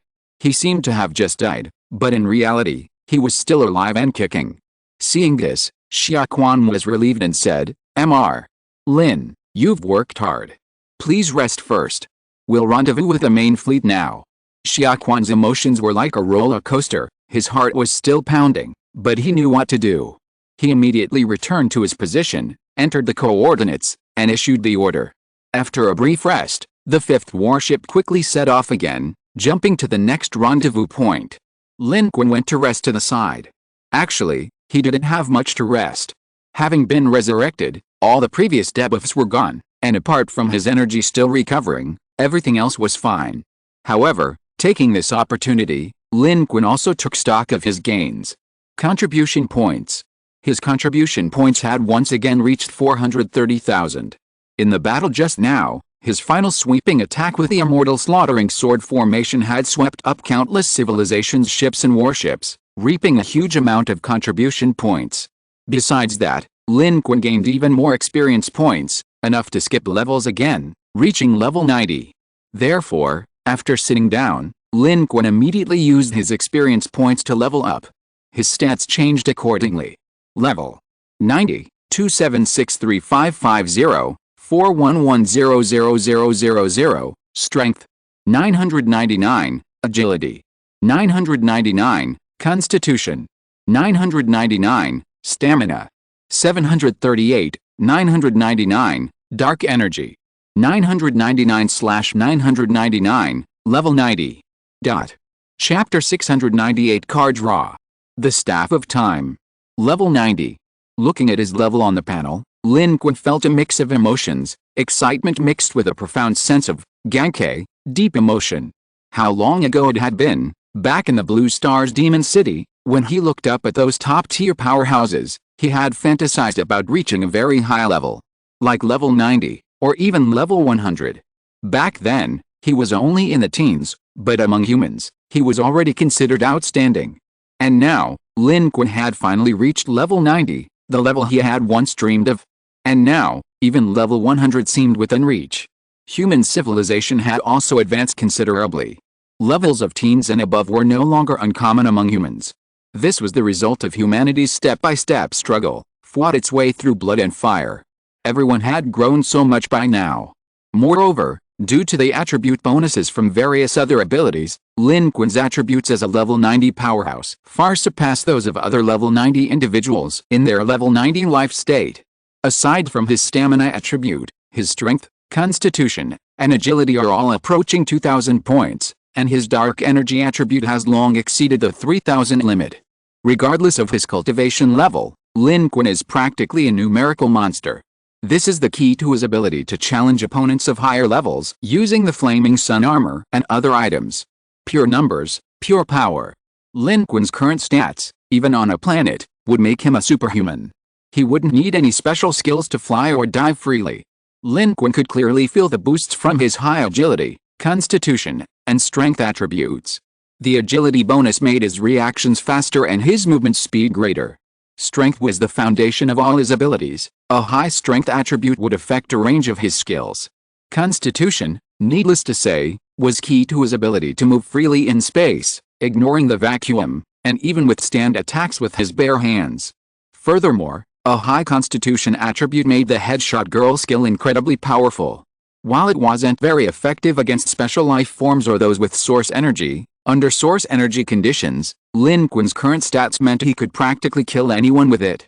And Lin's growth process was far shorter than that of other civilizations' powerhouses by countless years. If other civilizations knew this, they would be incredibly envious of Lin Qun, calling him a cheat code. Such speed is almost unimaginable for other civilizations. Even the powerful Bastion people, who had endured countless years in battles across civilizations, only reached that level of power. Yet now, how far has Lin Qun gone? How many years and battles has he experienced that he has already far surpassed them? Those Bastion people who once dominated the battlefields of Shanghai are now no match for Lin Qun, not even able to withstand a single glance from him. Of course, Lin Qun has indeed cheated. And now, the upgrade is complete. Lin Qun didn't immediately draw a card. Instead, he first focused his attention on the Flaming Sun armor. In this battle, the Flaming Sun armor was severely damaged. This time, facing the attack from the third cantilever overlord, Lin Qun's Heaven and Earth Immortal technique was one aspect, but the Flaming Sun armor bore a heavy burden. This resulted in the Flaming Sun armor being shattered beyond recognition, with many parts even broken and severely missing. Time reversal had also been used and was on cooldown. It was impossible to reverse the damaged state of the Flaming Sun armor and directly restore it through time reversal. However, Lin Qun wasn't worried about the Fiery Sun armor. The Fiery Sun armor was even more unique than the Mark suit. It didn't even require Lin Qun to actively replenish materials for restoration. It possessed an extremely powerful self-repairing function, though it needed time. However, because the Fiery Sun armor was severely damaged this time, it was temporarily unusable until it recovered to a certain extent. But there was no need to use it anyway. With this battle over, Lin Qun, the third cantilever overlord, had done his best. Whether the Divine Kingdom faction's ruler could kill him was beyond Lin Qun's control, but at least for now, it seemed that the third cantilever overlord and the Divine Kingdom faction's forces had been successfully outmaneuvered, and they were each other's primary targets. Although humanity had briefly intervened, given their level and size, they were far from being a significant threat to them. They shouldn't be concerned with human evil in the short term. Moreover, Lin Qun and his group had obtained the warp drive powered by the Divine Kingdom faction's technology, But their identities had also been exposed, making their situation even more dangerous. Therefore, the next step was to leave this place as quickly as possible. Naturally, there was no possibility of further combat. Lin Qun now hoped to leave as soon as possible to avoid unnecessary fighting. Although those civilizations might not actively seek them out, Lin Qun believed that if they delivered themselves to their doorstep, the other side wouldn't let them off the hook. This time, within the God Kingdom's directional spatial blockade zone, although dangerous, the gains for humanity were greater. Lin Qun harvested a considerable amount of contribution points here and severely damaged the Third Arm Overlord. He also learned why the Third Arm Overlord's power outside had shrunk. This was because the Third Arm Overlord, with its fleet, had come here to participate in the battle between the God Kingdom and the Super Civilization Alliance. However, it had angered the God Kingdom civilization, and its fate was likely grim. Lin Qun hoped that the Third Arm Overlord, along with the civilization behind it, could be eliminated by the God Kingdom. This would remove this major threat to humanity, which would be a great benefit to the human civilization living in the Third Arm. At this moment, the jump ahead ended. The fifth warship flew out. The New Hope and the remaining warships were all here. Seeing Lin Qun return, Su Ji, Wang Qizheng, and the others were very happy. They were also shocked by the outcome of the battle. Wang Qizheng said with regret, "This Third Arm Overlord is a ruler, and quite powerful, but it's a pity it escaped." Su Ji added, "To have fought this far is already quite an achievement. Even if the Third Arm Overlord isn't dead, it'll be badly injured. They've angered the Divine Kingdom faction, which is a huge problem. Although they know we're here, we need to leave as soon as possible and hide in space. The 613 star system is vast. The Third Arm Overlord and the Divine Kingdom faction won't be able to find us." Although Su Ji and the others had hidden here early on, they had been extremely worried, fearing that Mr. Lin might perish on the battlefield. Now that Lin Qun had returned, they all breathed a sigh of relief, their worry turning into excitement for Lin Qun's victory. At this moment, Su Ji explained the current situation to Lin Qun, saying they had found another hiding place and were preparing to conceal themselves. This was because deciphering the Divine Kingdom faction's warp engine would still take time. Only after completely controlling the warp engines of the Divine Kingdom faction could they begin to evacuate this directional spatial blockade area. Therefore, they needed to find a safe place to hide for a while. Before that, Su Ji inspected the entire fleet. Lin Qun also assisted. They checked the fleet from both information technology and hardware perspectives to confirm and rule out the possibility of being tracked or secretly influenced. The Jiqi and Fangfang civilizations also cooperated very well. They were almost dumbfounded by this battle. They thought humans were very powerful, but they hadn't expected that their assumptions were far too conservative. Humans were far more powerful than they thought. This was astonishing. At this moment, they were trembling with fear and trepidation when facing humans. Even the Jiqi civilization, when facing human civilization, was clearly not as relaxed and casual as before. Their respect was visibly mixed with terror. This was normal. When everyone's strength was roughly equal, they were naturally brothers. Now, humans were clearly so much stronger than them. How could they dare to do anything? At this time, they were also very cooperative in their inspection of humans. And this investigation yielded results. Inside the New Hope warship, a Trojan horse implanted by the third cantilever overlord was discovered. To remove its effects, the human fleet's technical team worked for 2 hours, ultimately clearing almost all related data and resetting the system to achieve complete removal. Of course, this was also because the third cantilever overlord's warship had been destroyed at the time, and the Trojan virus, lacking subsequent support, was not activated. Otherwise, with human technology, it would likely have taken even longer to eliminate it. This battle also revealed the vast gap between human civilization and advanced civilizations. Although humanity has ventured beyond space, possesses its own fleet, and is no longer as dilapidated as before, there is still a significant gap between it and truly powerful civilizations. High-level battlefields are even beyond human intervention. Human civilization still needs to progress, and it needs time and more opportunities to bridge this gap. In addition, on the Jiqi civilization's spaceship, a positioning device hidden inside the Meyer civilization's warship was also found and directly removed, eliminating the potential threat. So, the Kyan-Yu civilization didn't find us on its own, they found us through a backup plan left by the Meyer civilization on the Jiqi civilization. Everyone suddenly realized how the Meyer civilization had come looking for them. The Maya civilization wasn't stupid, they had a backup plan. They didn't dare leave it in the human fleet, so they left the locating device on the Jiki civilization's spaceship, which was technologically and militarily weaker. And sure enough, the Jiki civilization didn't detect it either. This was consistent with Lin Qun's earlier judgment. When he destroyed the Kyan-Yu civilization fleet, he unexpectedly obtained a head of a Maya civilization life form worth 20 million experience points. That was clearly a captured Maya civilization source energy level being. Lin Qun sighed, poor, unfortunate Maya civilization. They took the brunt of our attacks, otherwise, we might have been discovered long ago and become targets of the Divine Kingdom and the Third Hegemon. Despite his words, no one truly sympathized. Everyone knew the Maya civilization was no benevolent force.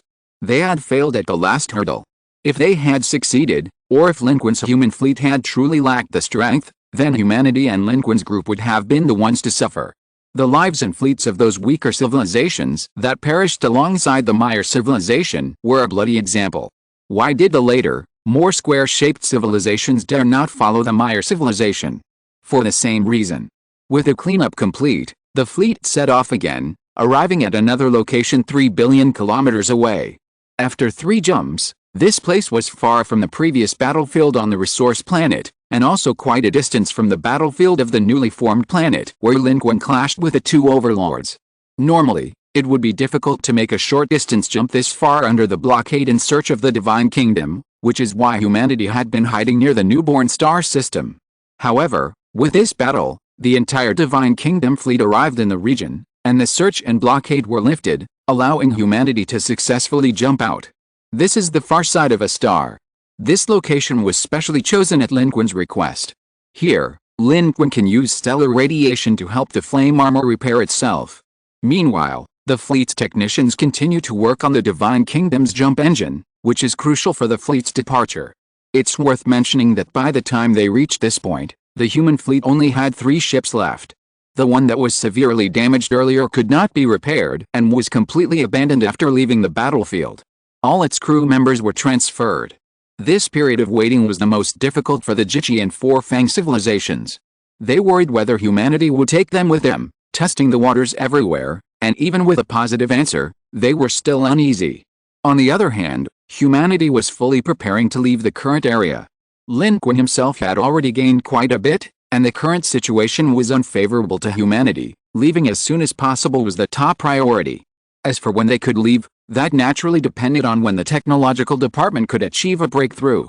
The Maya civilization, the Kate civilization, and the human civilization, each with their own ulterior motives, ultimately, humanity prevailed, securing what they desired. The Maya civilization had suffered a complete defeat this time, and while the Kate civilization's fate was unknown, finding another opportunity would likely be extremely difficult. Suji said, "We detected that the war intensified in the surrounding starry sky. The Divine Kingdom camp is further intensifying its offensive. This counterattack by the Super Civilization Alliance has provoked an even larger scale retaliation from the Divine Kingdom camp. And the fleet of the third cantilever overlord had completely vanished, as if it had disappeared. No one knows the current situation of the third cantilever overlord fleet. No one even knows if the third cantilever overlord is still alive." Lin Qun didn't dwell on it. Instead, he returned to his room, calmed down, and began this round of card draws. 430,000 contribution points were enough for 2 rounds of card draws. With contribution points, he naturally wanted to quickly convert them into tangible combat power. Now that he was safe, Lin Qun naturally wanted to draw cards quickly. After getting lucky, Lin Qun immediately poured all 400,000 contribution points into the pool, keeping 30,000 for card draws. In a level 5 card pool, 200,000 contribution points were needed for 1 draw. 400,000 could get 2 cards. He was already very familiar with this. The first card quickly appeared. On the dark gold card, a card resembling a flowing crystal appeared. Name, Staff of Time. Type, item card grade, S. Description, using this card grants you a Staff of Time. This Staff of Time possesses a unique power of time, which, with prolonged use, infuses the user's body with this power, providing bonuses. Wearing the Staff of Time increases maximum dark energy by 100 points, maximum constitution by 50 points, maximum energy by 50 points, every 10 days, Blue Star Day, a layer of time power is added to the Staff of Time. Each additional layer increases the attributes provided by the Staff of Time by maximum dark energy by 20 points, maximum constitution by 5 points, maximum energy by 5 points. The time power can stack up to 10 times. When the user continuously wears the Staff of Time for 100 days, Blue Star Day, and the time power stacks to 10 times, the user's current level will increase by 1. Gain 1 skill upgrade point. Skill points cannot upgrade talent abilities. Special Note 1. This Staff of Time has an additional special effect. When using the Staff of Time to block any form of attack, with blockable properties, from any target, as long as the Staff of Time is not destroyed, it can weaken and convert a portion of the attack effect into its own dark energy and stamina through the power of time, thus replenishing itself. Special Note 2. Hey, this isn't a game, you have to actually hold it to equip it. Special Note 3. Grateful for the gifts of time. In reality, this isn't the only passive ability. Condense. Staff of Time. Lin Qun narrowed his eyes. On the dark gold card appeared one of the classic mage items in the league, the Staff of Time. Its effect was similar to the one in the game, only with some adjustments based on the actual game. The changes are significant. For example, in the game, its layers can be fully stacked in tens of minutes, but in reality, it takes 100 days. However, its effects are also greatly amplified, directly increasing dark energy, constitution, and the extremely valuable energy cap. Holding this staff, stacking 10 layers of time power can grant up to 300 points of dark energy cap, 100 points of constitution cap, and 100 points of energy cap. Constitution and energy cap are still extremely important to Lin Qun at the moment. Another effect of this time staff is that it can absorb a portion of the enemy's attack power, feeding back to restore one's own dark energy and energy. On the battlefield, this can be described as an ability to become stronger the longer the battle goes on. Of course, what really caught Lin Qun's eye was the effect after reaching the maximum stack. Level up. Gain 1 skill point. In the game, the time staff's effect can be used simply by displaying it in the equipment slot. However, in reality, one still needs to hold the Staff of Time continuously for it to take effect. But this direct upgrade and skill point allocation is completely different. It's a tangible improvement. At Lin Qun's current level 90, each level upward increases all attributes by more than 50 points. And most importantly, one skill point might directly elevate him to the 9th level of sword control, the source energy level. How could Lin Qun not be tempted?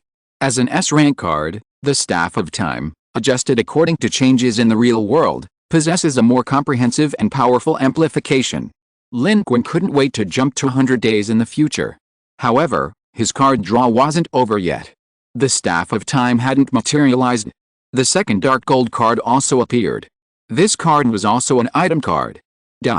Chapter 699 Returning Home.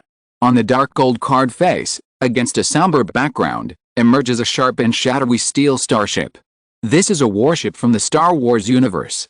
Name: Lance-class Star Destroyer. Type: Item card rank: S. Description: use this card to obtain the 6th Star Destroyer Lance-class Star Destroyer. This Lance-class Star Destroyer is 1,600 meters long, with red decorative lines along its hull edges. Each Lance-class Star Destroyer can carry up to 72 TIE Fighter-type space fighters, with a maximum crew of 30,000. The warship possesses a deflector shield system and a hyperspace engine. Its weapon systems include 1 axial super laser cannon, 10 heavy tractor beam projectors, 40 heavy turbo laser cannons, 40 ion cannons, 40-point defense laser cannons, and 30 variable warhead launchers. Special note: be aware that the Lance-class Star Destroyer's axial super laser cannon is directly connected to the reactor. Be careful not to get blown up while attacking others. Condense. On the card. Against a dark background, there is a terrifying Star Destroyer larger than an Imperial-class warship. Its design is the classic size of an Imperial warship, but the larger Lance-class Star Destroyer, viewed from the side, looks more like an astonishing spear pointing towards the sky, exuding a chilling killing intent as if it is about to burst out and dominate the battlefield. However, viewed from the front, the appearance of this warship is indeed somewhat similar to the most typical Star Destroyer model of the Imperial-class Star Destroyer, only relatively speaking, the shape is sharper, and it seems to be larger, with more complex structures. But Lin Qun has an impression of this warship. The Lance-class Star Destroyer is an upgraded version of the Imperial-class Star Destroyer. Aside from some differences in configuration and parameters, its biggest difference from the classic Imperial Star Destroyer lies in its superweapon located beneath the ship, the axial super laser cannon. This superweapon mounted on the Lance-class Star Destroyer is a true star-destroying cannon. A single shot, upon hitting its target, can achieve a devastating blow to a celestial body at least the size and mass of Earth in a short time. This axial super laser cannon is actually a crystal-focused super laser that can fire in continuous bursts, penetrating planetary orbits. The energy beam pulsates rapidly, releasing shockwaves that tear through the Earth's crust and mantle, penetrating deep into the planet's surface and ultimately reaching its core to rip the target apart. In Star Wars, there was a magnificent scene of this Lance-class Star Destroyer firing this crimson ray, tearing through space and detonating a planet.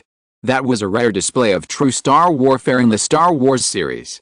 Of course, this ship also has a fatal flaw, which is also hinted at in the cards. That is, this warship's superweapon is directly connected to the reactor. If the cannon is destroyed from the outside, it could potentially cause the entire reactor to explode, reducing the entire Lance-class Star Destroyer to ashes. That would be a catastrophe. Lin Qun hadn't expected that this time, he would extract such a warship. This Lance-class Star Destroyer is superior to the Victory-class Star Destroyers Lin Qun had previously obtained. It is a true Star Destroyer with powerful planet-destroying capabilities. Moreover, the operating principle of this axial super laser cannon is different from the star-destroying weapons currently possessed by humanity, derived from the Papadu and other Yunbei civilizations. The arrival of this warship may provide humanity with another possibility for star-destroying weapons. Compared to the purely high-power energy beam weapons provided by Papadu, this axial super laser cannon is relatively smaller, perhaps allowing more warships to be equipped with it. In Lin Qun's view, what he has extracted is not just a Lance-class Star Destroyer, but a much larger possibility for the future, countless human warships equipped with axial super laser cannons. If every human warship possessed lethal weapons, it would undoubtedly enhance the overall combat capability of the human fleet most quickly and to the greatest extent possible, building upon the existing foundation. This would be a highly effective improvement. Of course, the Lance-class Star Destroyer itself was already remarkable for humanity. It was a flagship warship of the same level as the New Hope, playing a pivotal role in the Blue Star Federation's human fleet system. Moreover, with the Lance-class Star Destroyer already in existence, how far away could the Death Star be? What Lin Qun desired most was undoubtedly the Death Star card. That was equivalent to another planetary fortress. If he could draw it and further modify it in this world, it could definitely become the second Deep Sea 17, thus directly elevating humanity's overall combat power to a new level. Although both cards drawn in this round were item cards, Lin Qun was still quite satisfied with the result. Lin Qun did not immediately materialize the Lance-class Star Destroyer. They are currently waiting to evacuate from the blockade zone. The fewer warships the better. Deploying them now would not only be asking for trouble, but they also lack the manpower to operate the warship. Deploying it now would be tantamount to creating trouble for themselves and would not allow the Long Spear-class Star Destroyer to exert its full effect and capabilities. The Staff of Time, however, was quickly materialized by Lin Qun. This thing takes a long time to take effect, so naturally, he needed to have it in his hands as soon as possible. The Staff of Time was also a rather large staff, feeling slightly heavy in Lin Qun's hands, like Adolf's great staff, almost like a large walking stick. It would be enough to use as a stick to hit someone.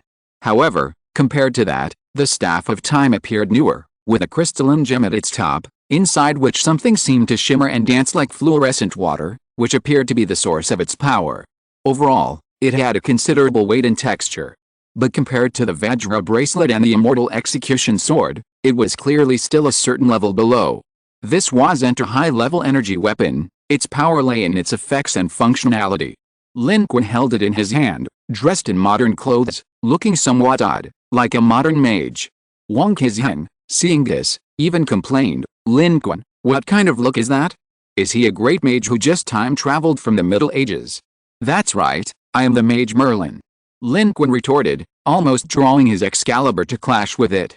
But unfortunately, Wang Qizheng and the other Earthlings of this world knew nothing about the stories of Merlin and King Arthur, and couldn't understand what Lin Qun was saying. However, from then on, Lin Qun began to never let go of the Staff of Time. In the game, the Staff of Time would only take up one equipment slot, but in reality, wearing it had a simple yet complex meaning. It had to be on your person. Like accessories, you could just wear them without much impact, but the Staff of Time was something you had to hold in your hand.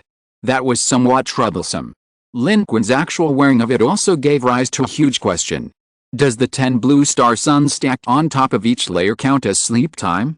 Does it mean he has to hold the Staff of Time in his arms while sleeping? The card doesn't clearly explain this. Lin Qun will likely have to wait for actual testing to figure it out. But right now, this isn't the top priority. Leaving the targeted special blockade deployed by the Divine Kingdom is the most urgent and currently the most important thing.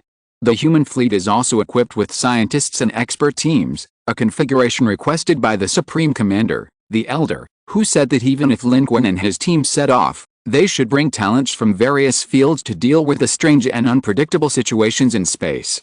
After all, sometimes, some things can't be solved by sheer military strength alone. The space environment is complex, and various experts will always be useful. Lin Qun is backed by human civilization. If they have the ability, they should naturally bring them along. And at this moment, the technical expert team that Lin Qun brought with him is indeed impressive and lives up to expectations.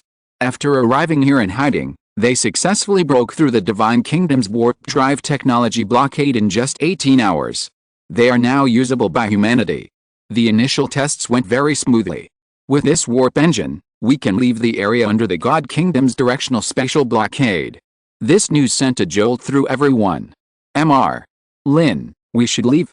We've detected that the clashes between the Super Civilization Alliance fleet and the God Kingdom fleet in the surrounding star system are escalating. This entire star system is a battlefield, filled with carnage. The war is intensifying. The God Kingdom is searching for us, and if the Third Arm Overlord isn't dead, they might also be searching for us. Suji reported to Lin Qun. Lin Qun, of course, was aware of all these dangers. This trip had been fraught with peril, but the gains were considerable. It was time to leave. Lin Qun immediately issued the order for the fleet to retreat one by one, warping away from the area.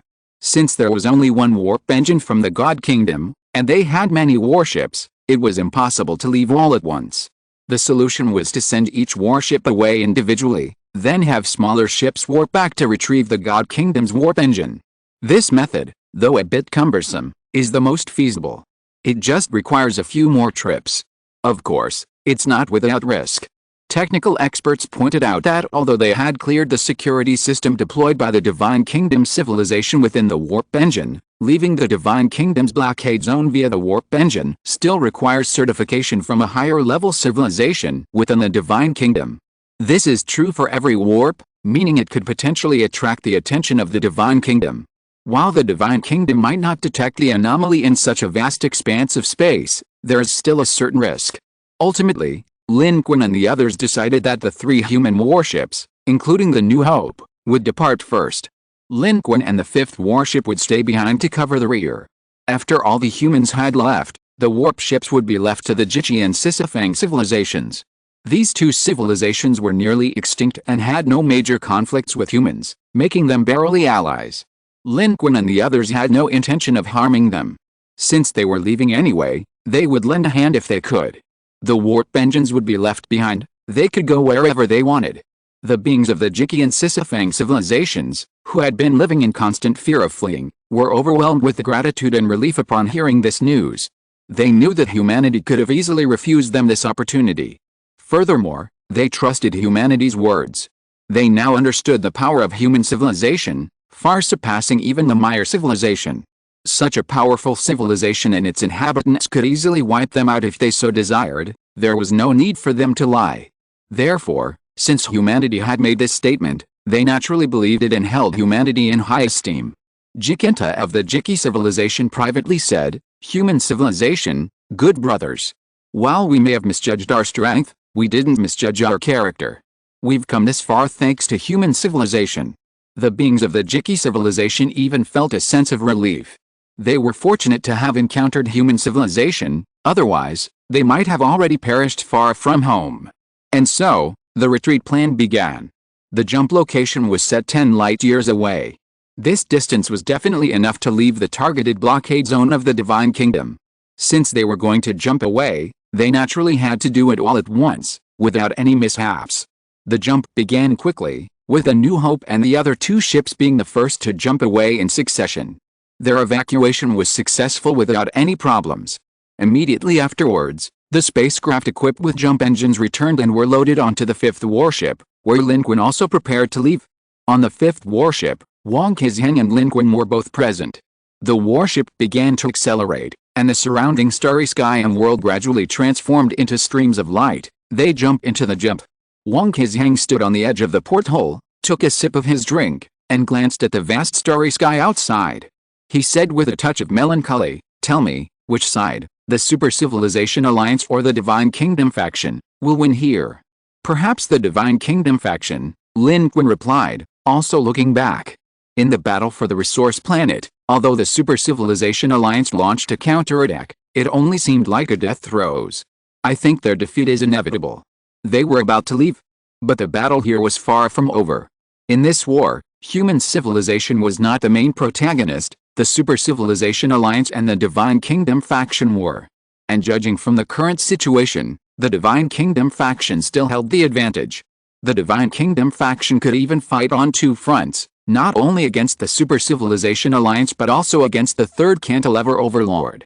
Moreover, the Divine Kingdom faction was the creator of this directional spatial blockade, and a divine envoy from the Divine Kingdom was on his way. With such a lineup, the Divine Kingdom faction seemed invincible. No matter how you looked at it, the defeat of the Super Civilization Alliance was only a matter of time. Once the Super Civilization Alliance is defeated, the remaining life and civilizations within this directional spatial blockade will have nowhere to escape and will ultimately become add-ons to the victory of the Divine Kingdom faction.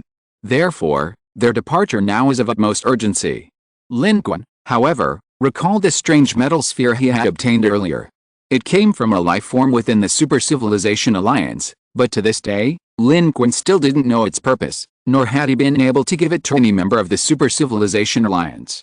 Perhaps, they would never know the answer to this question. And it was best if they didn't know.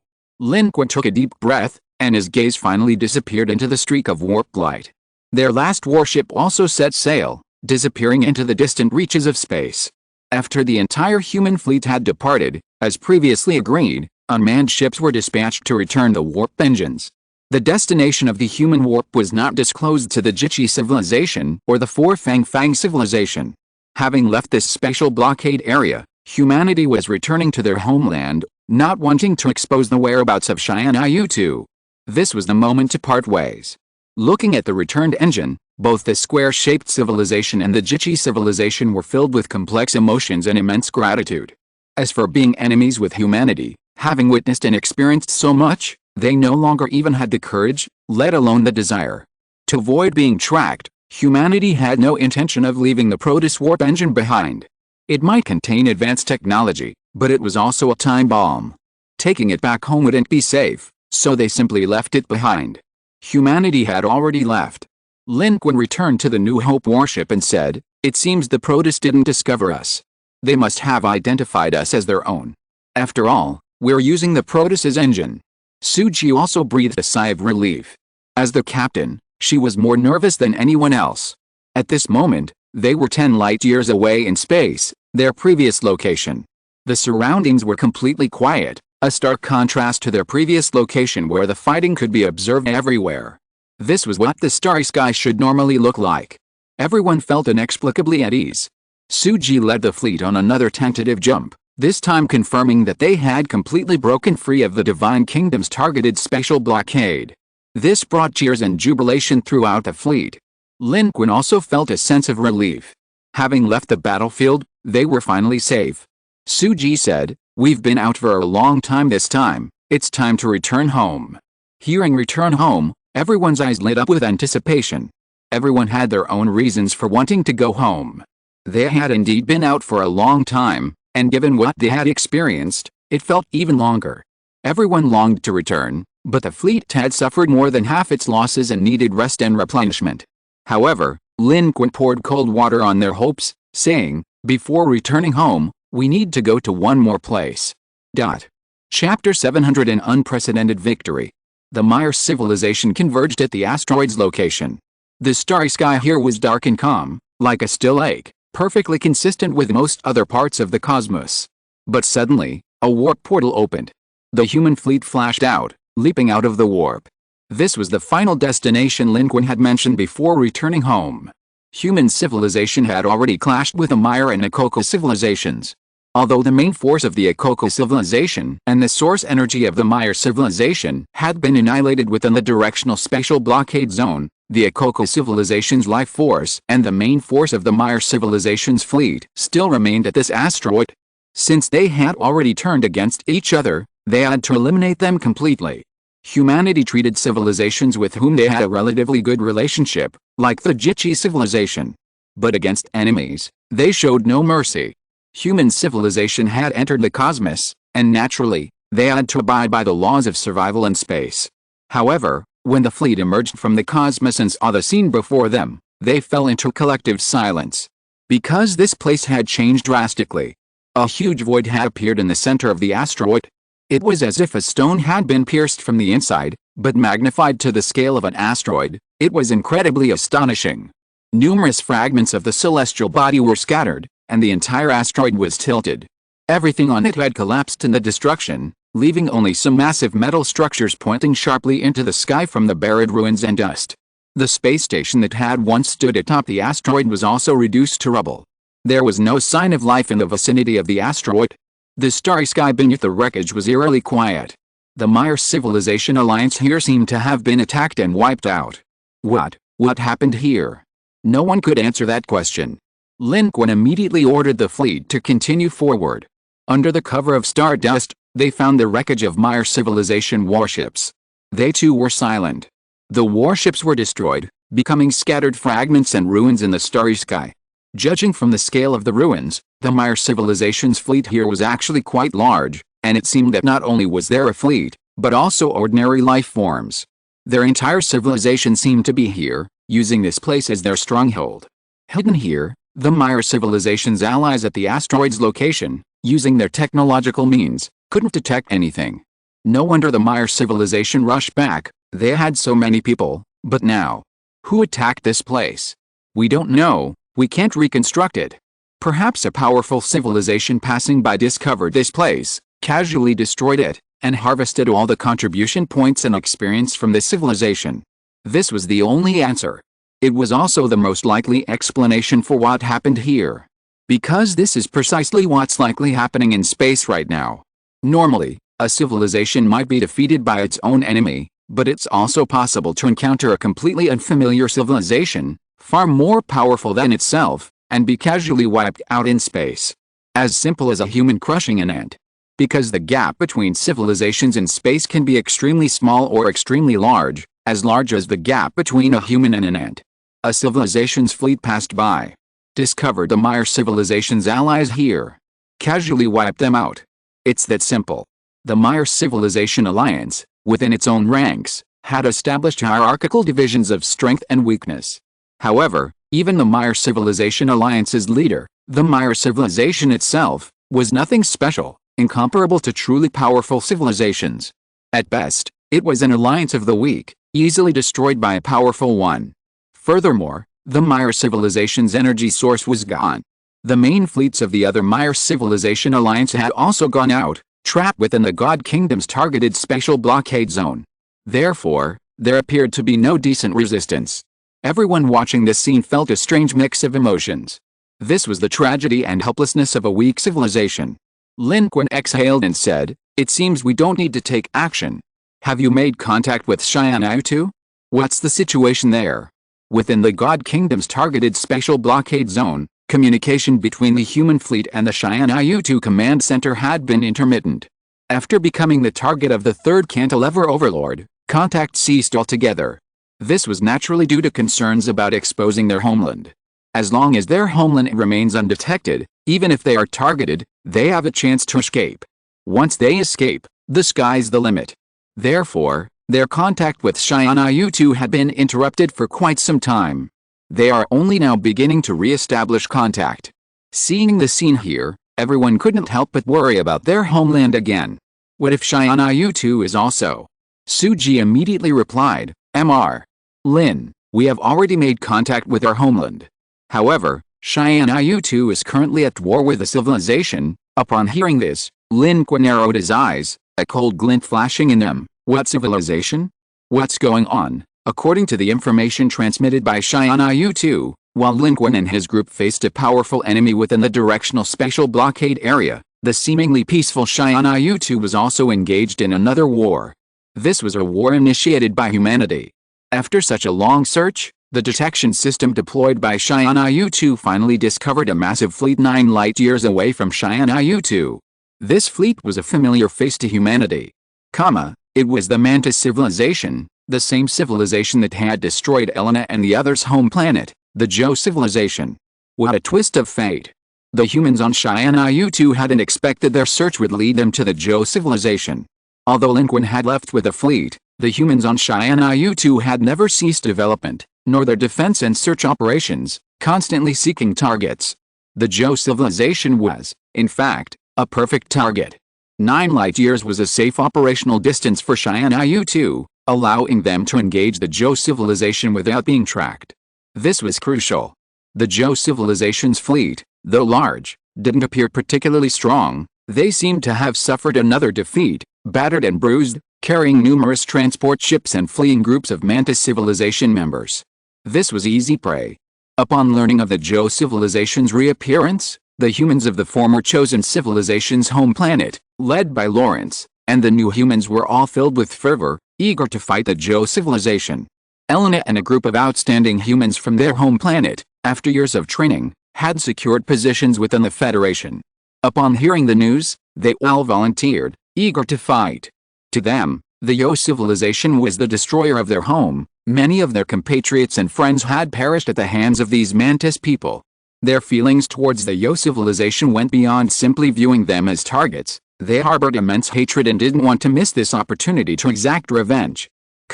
Several years had passed since Lin Qun and his group left SYNOPSIS.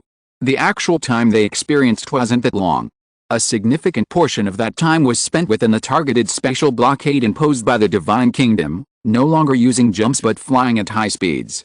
Under this time dilation effect, external time flew by, but for Lin Qun and his group, it didn't feel like much time. The dramatic evolution of the battlefield within the targeted spatial blockade also reflected this. Therefore, for SYNOPSIS and its inhabitants, Lin Qun and his group had been gone for a considerable time. Many changes had occurred. Ultimately, however, the Federation made a decision to launch an attack. It wasn't just the desire for revenge that was considered, but also the tangible benefits humanity should gain from this war. Furthermore, preliminary observations indicated that this Joe civilization fleet was already defeated, easy prey. Therefore, the Supreme Commander, representing the Federation, issued the war order. The Fleet Command Center was fully activated. Chen Weiyang directed the fleet, dispatching all 3 of humanity's existing fleets. 2 were newly built human fleets, while the other was an older human fleet led by Victory-class star destroyers. Arrayed 9 light-years away, to kill the Joss. This was a war of revenge, but also a hunting ground for human development. Lin Qun had gone out to collect contribution points. Human civilization also needed contribution points. Contribution points were resources. This was the key reason why the Supreme Commander chose to take the initiative. Elena and the others, already pilots of the new human space combat attack aircraft built within the fleet and derived from the TIE fighter, successfully participated in this expedition, becoming part of the human navy, and set sail with the fleet 2.9 light-years away. Elena and the others were all incredibly excited. Great! This is an opportunity. We will make these Joss pay for their crimes and blood, make them pay the price for the evil deeds they committed on our home planet. This time, the commander-in-chief of the expeditionary fleet was Chen Weiyang. Because they needed to travel 9 light-years, commanding from the command center was impractical. Although humanity had made some progress in ultra-long-distance quantum communication in recent years, the production of related equipment was still limited, and even with quantum communication equipment, it would be difficult to support ultra-long-distance command and control. Therefore, Chen Weiyang volunteered to lead the fleet on the expedition to attack the Joe civilization's fleet. In this battle, humanity took the initiative, hunting aggressively, catching the Zhou civilization's fleet completely off guard. As humans had predicted, the Zhou civilization had just suffered a defeat, losing one of its home planets. The remaining life forms, desperately wandering the stars, had long lost the arrogance and pride they displayed when attacking humanity's home planet. Now, they were nothing more than stray dogs. However, while not powerful, their civilization was still quite formidable, possessing numerous fleets and strong individuals. Although the attack by humans was unexpected, they quickly organized a counterattack after suffering some losses, engaging the human fleet in space. Two evolved beings even flew out from the Zhou civilization's fleet to coordinate with their own and fight against a human civilization. Unfortunately for them, for every two evolved beings they sent out, 3 more from the human fleet immediately followed. Their situation became a one-sided rout. In space, war raged, with missiles and torpedoes firing wildly. Countless beams of energy flashed and streaked across the sky. The battle was fierce from the very beginning. Under Chen Weiying's command, the 3 human fleets gained an overwhelming advantage. With the emergence of 3 evolved beings, the Zhou civilization could no longer gain any advantage and suffered further defeat. One of the Zhou civilization's flagships even attempted to charge the human fleet, trying to create a bloody path for the rest of the fleet by self-destructing. But it failed. It was directly targeted by multiple human warships and riddled with holes halfway there. Elena and her team received an emergency order and launched their fighter squadron, directly penetrating the enemy flagship to sabotage it and completely disable the entire vessel. The enemy's self-destruction failed to destroy a single human soldier. Instead, it detonated itself, sending towering flames across the battlefield. The flagship transformed into a magnificent firework in the starry sky, its wreckage flying and layers of fire rising upwards, a truly spectacular sight. Elena and her team's space fighters emerged from the flames, leaving beautiful and dazzling trails of fire behind them, and then, without stopping, they rushed towards their next target. Amidst the flames, their spaceships shone brightly, piercing the battlefield like butterflies fluttering about, playing a death symphony in space. Elena's space fighters led the charge, unleashing a furious barrage of fire. Her eyes reflected the flames as she gritted her teeth and declared, "Keep advancing. Let these jaws be buried with our fallen brethren." As a native of their home planet, she hadn't forgotten what the jaws had done to their planet. The human fleet, from warships to fighters, from elite warriors to landing teams, moved with seamless coordination, demonstrating a level of skill and professionalism in space warfare never before seen in humanity, advancing rapidly. Human morale soared. The war had reached a decisive victory. On the flagship of the Victory-class Star Destroyer, Chen Weiying's adjutant couldn't help but exclaim, "Commander, we're advancing in full force. Victory's assured." This wasn't a half-hearted celebration. Humanity was achieving an unprecedented victory. This was humanity's first real external combat operation since arriving on Xianyu-2 without Lin Qun, and it was yielding unprecedented results. This is a testament to the overall improvement of humanity's combat power, a demonstration of human civilization's rise and strength. It is a testament to the achievements of human civilization's development over such a long period. From top to bottom, everyone is incredibly excited. Human civilization is relying on its own strength to defeat its enemy in the interstellar battlefield and reap contribution points. And this hostile civilization is none other than humanity's sworn enemy. Although they are slaughtering our home planet, every human being seems to share a common hatred, showing no mercy in their attacks. Harvesting contribution points. Mercy towards the enemy is cruelty towards the future of one's own civilization. The Yan civilization's fleet is vast, carrying a large number of Yan people, their spark and their escape ships. They are the hope of their civilization. Once, they trampled on our home planet, trampled on the hopes and destinies of others, and now, their civilization is also collapsing in this special battlefield of civilizations. The situation has now reversed. It is time for them to pay the price for their actions. 3 evolved beings joined forces, forcing back 2 of their evolved beings and killing them in front of their fleet. In front of so many civilized beings, this further shattered their psychological defenses. Their lines completely collapsed. Even their last defensive forces were on the verge of collapse. In their eyes, the lives of human civilization were like invincible demons, sweeping in with overwhelming force. They were powerless to resist. The humans, on the other hand, seized the opportunity, advancing in unison and frantically reaping contribution points. Information relayed back to Command Center caused a stir, with everyone excited. Just then, A new warp portal opened on the battlefield. The soldiers below were somewhat surprised. But Chen Weiying and other high-ranking officials were not surprised at all. In fact, they looked towards it with excitement and anticipation. Because they already knew that it was Mr. Lin. Mr. Lin had arrived. After contacting the Xi'an IU-2 command center, Lin Qun received the news and immediately sent word and rushed over. However, Lin Qun's arrival at this time wasn't about tackling tough challenges, but rather about reaping the rewards of Chen Weiying and his team's efforts. This was a rare occurrence for Lin Qun. Consequently, Chen Weiying and his group had already received a message personally delivered by the Supreme Commander, an elder, stating that Mr. Lin had returned and Lin Qun was approaching. They weren't particularly surprised, but rather filled with complex emotions and anticipation. To them, Lin Qun and his fleet seemed to have been gone for a long time. This time, he had finally returned. Chen Weiying said, "Tell Mr. Lin that this time, he doesn't need to lift a finger. We've already captured the U civilization. Please, Mr. Lin, reap the rewards." There was a hint of "gankei," a complex emotion encompassing both admiration and pride, in Chen Weiying's tone. Previously, they had always followed behind Lin Qun, reaping the rewards. Mr. Lin was the one contributing the effort. But this time, everything had changed. Humanity had grown stronger, the human fleet had defeated the enemy, contributing the most, while Lin Qun could now reap the rewards effortlessly. This change filled everyone with joy. It was a sign of the civilization's overall strength. Lin Qun, too, was unambiguous about this. He came here to harvest contribution points, so there was no need for formalities. After the fleet appeared, Lin Qun took the lead and immediately attacked.